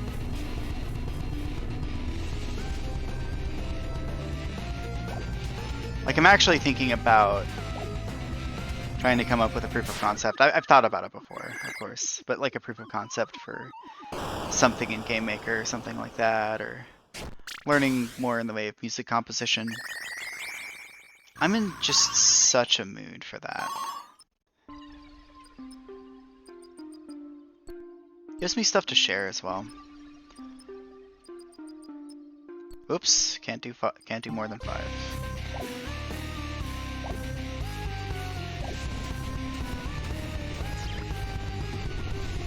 Voltage Varel's getting some Oh my god, right. This is where the orbs actually get revenge bullets.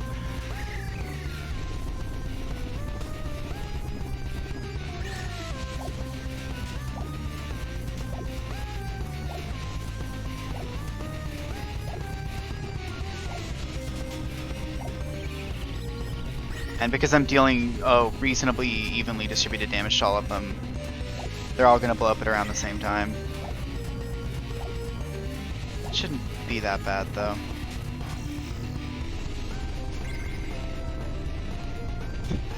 I'm saying what I'm thinking, but it's like on a weird delay, by the way, because I'm like halfway through the fight, saying the thing that occurred to me like ages ago.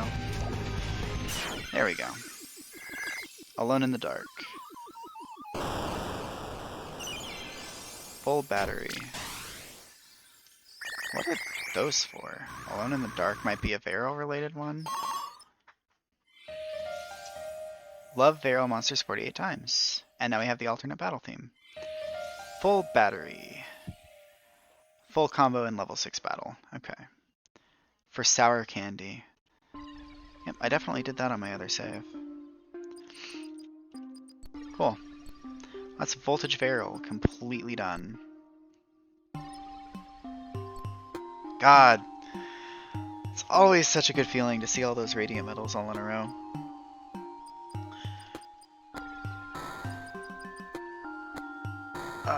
Momo! Can I get fire hearts, though? I don't think so. Toxic only. So, not really. Yeah. Oh, it's weak to toxic too. She's weak to toxic. That'll do. And I'm allowed to have any more? Yeah, level 3.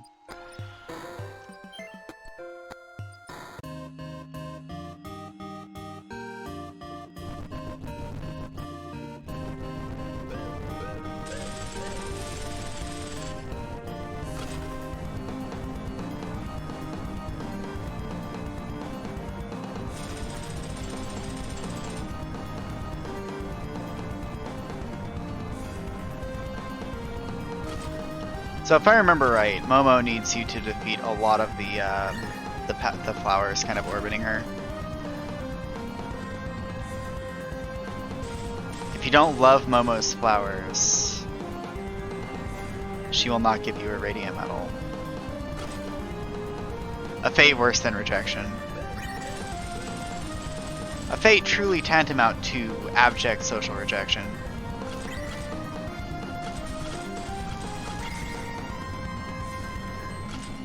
This might be enough. There we go. That's not bad.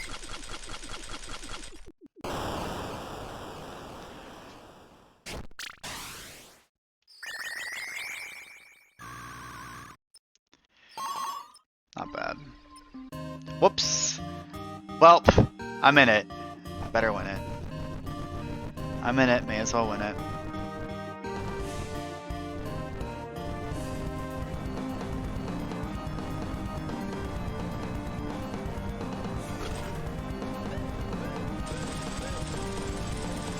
In it to spin it. Hey, Noodlebug. Look at this boss spin. She loves doing it.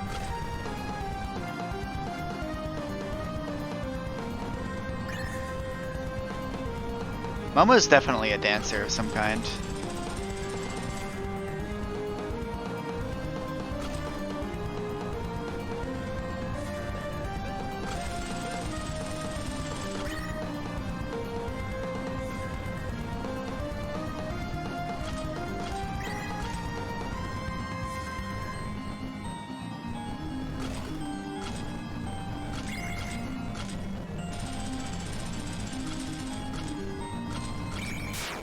Wow, that actually got the radiant. You don't need to destroy that many things for her. So, Noodlebug, if you're still here. This game's it's a roguelike shoot 'em up with a practice mode. And I actually really like getting the top scores in the quick play practice mode. And this is actually like legitimately the thing that made me want the game, was being able to just, you know, pick any monster you want. Come up with some sort of build and just try it out. Love Note will be good. Love Note gives you increased fire rate. Can I take out one of the outer flowers? Not quite. The scoring system basically involves not getting hit and never not shooting the boss for longer than a second. Oops. Speaking of,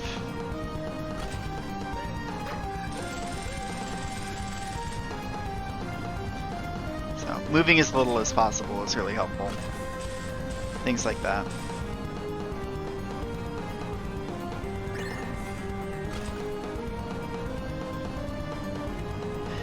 But my policy for these is I never completely give up on a fight, because you always get resources for winning them, so you may as well.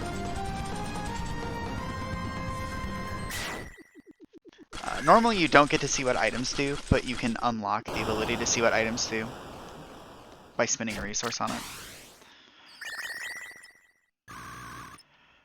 Tetrads.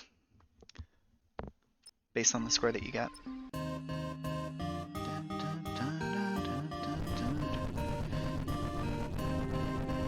Just can't quite get that one.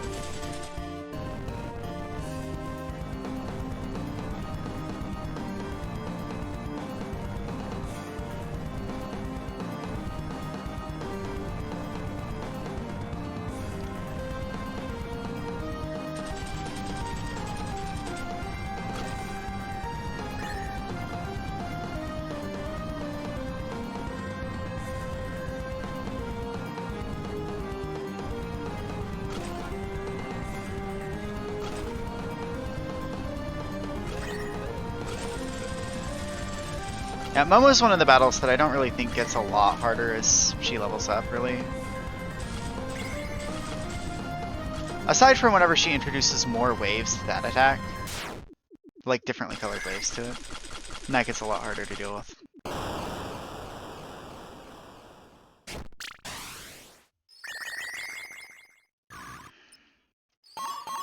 But I need to destroy more of Momo's dance partners. And it's not going to be any of the outer ring, so I may as well skip it completely. Because damaging the outer ring will still deal damage, so.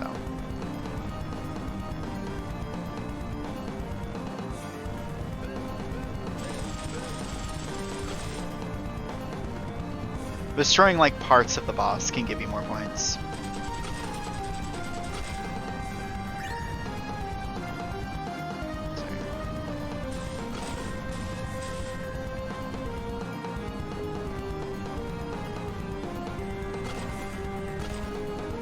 And that one.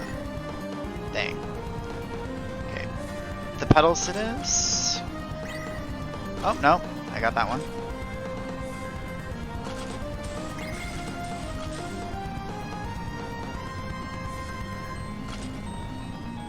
Get the petals. Oh, God. Okay. I got it. Just about. Just about didn't. Alright. Is there like a great place for me to call it? Because I don't know. I feel like I need to end on something cool. Gallery? Boiler. I don't have a final boss unlocked in Quick Play yet.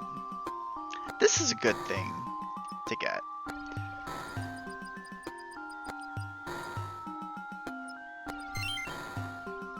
Upgrading gift rank, so I can get everything for that.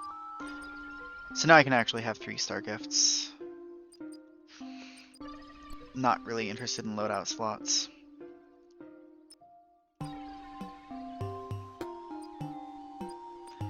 Maybe I can go back for the Celestia.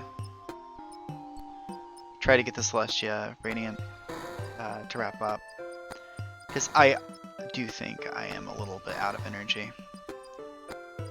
So Anchor I want. I said that earlier. Thorns. And I can do another one. Celestia is light, right? Yeah. So light's good. I have Thorn, I have Anchor. Anything else I really want? Love Note? Paper Cut. Because I think, mathematically, bringing your damage and your heart rate as close as possible is always the best way to go for increasing DPS. Alright, Celestia. Look at that. Feels real weird for my shots to be quite so maneuverable.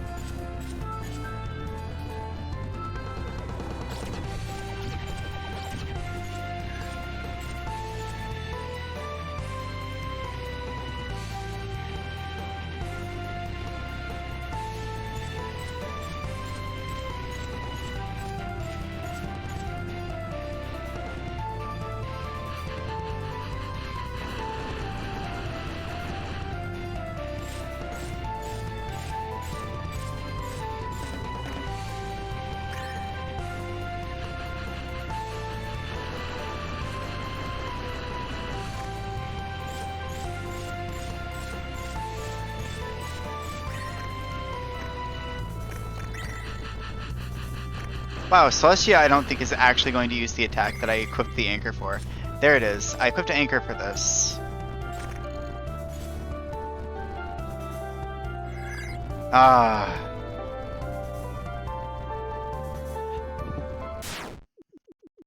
Okay, I don't even need the anchor. I can just weave between them.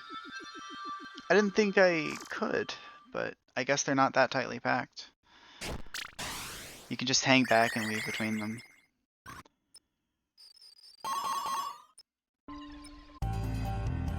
Alright, Radiant. Alright, Celestia. I know what to do now. Yeah, so here I can just sneak between them. And the gap's for if you are using like Feather Shot or something. Which Feather Shot, I know about, but people who don't play the game don't know about it. It's close range only, so things that are dependent on you being far away just don't really function anymore whenever you're relying on Feather Shot for all your damage. So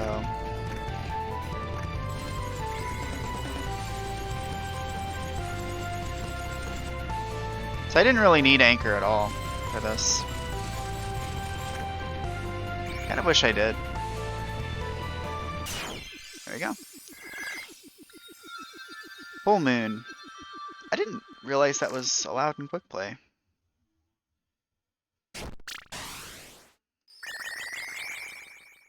I guess so. That's a good goal to reach. Alter Glacia. Alter Glacia? Do I have regular Glacia? I don't know that I do. Oh no, I do. Of course I do. God. Alright. Because they're obviously monster variants. Like I said, asset reuse is a virtue. I actually also remembered something else I intended to do, which is to beat this guy in under 30 seconds. And to do that, you don't actually need to have a legal build for your level. So paper cut, double time, I don't know. Heart rate plus heart damage. That's more damage. Crit rate plus 9%. Or another heart.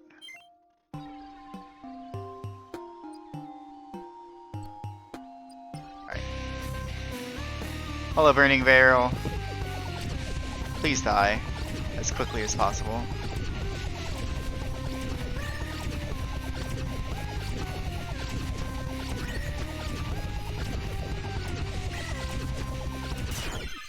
Yeah.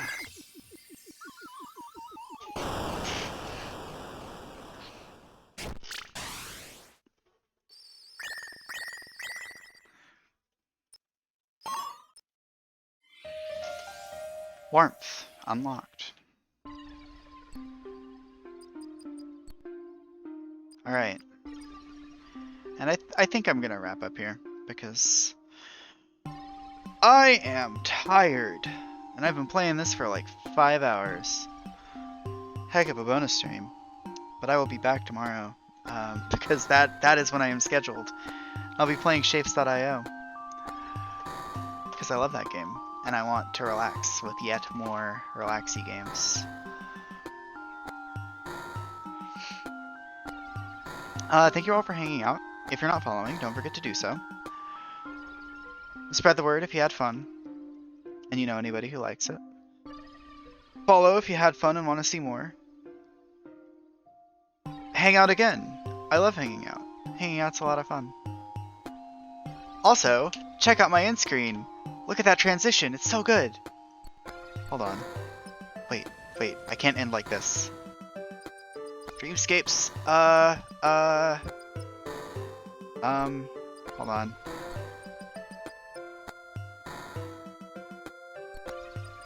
That one's pretty good. On. Okay, yes. This one will do. That doesn't really work, but you know.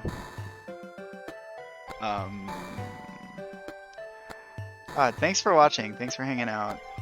I just need to quickly construct readable font. It's great. It's great fun.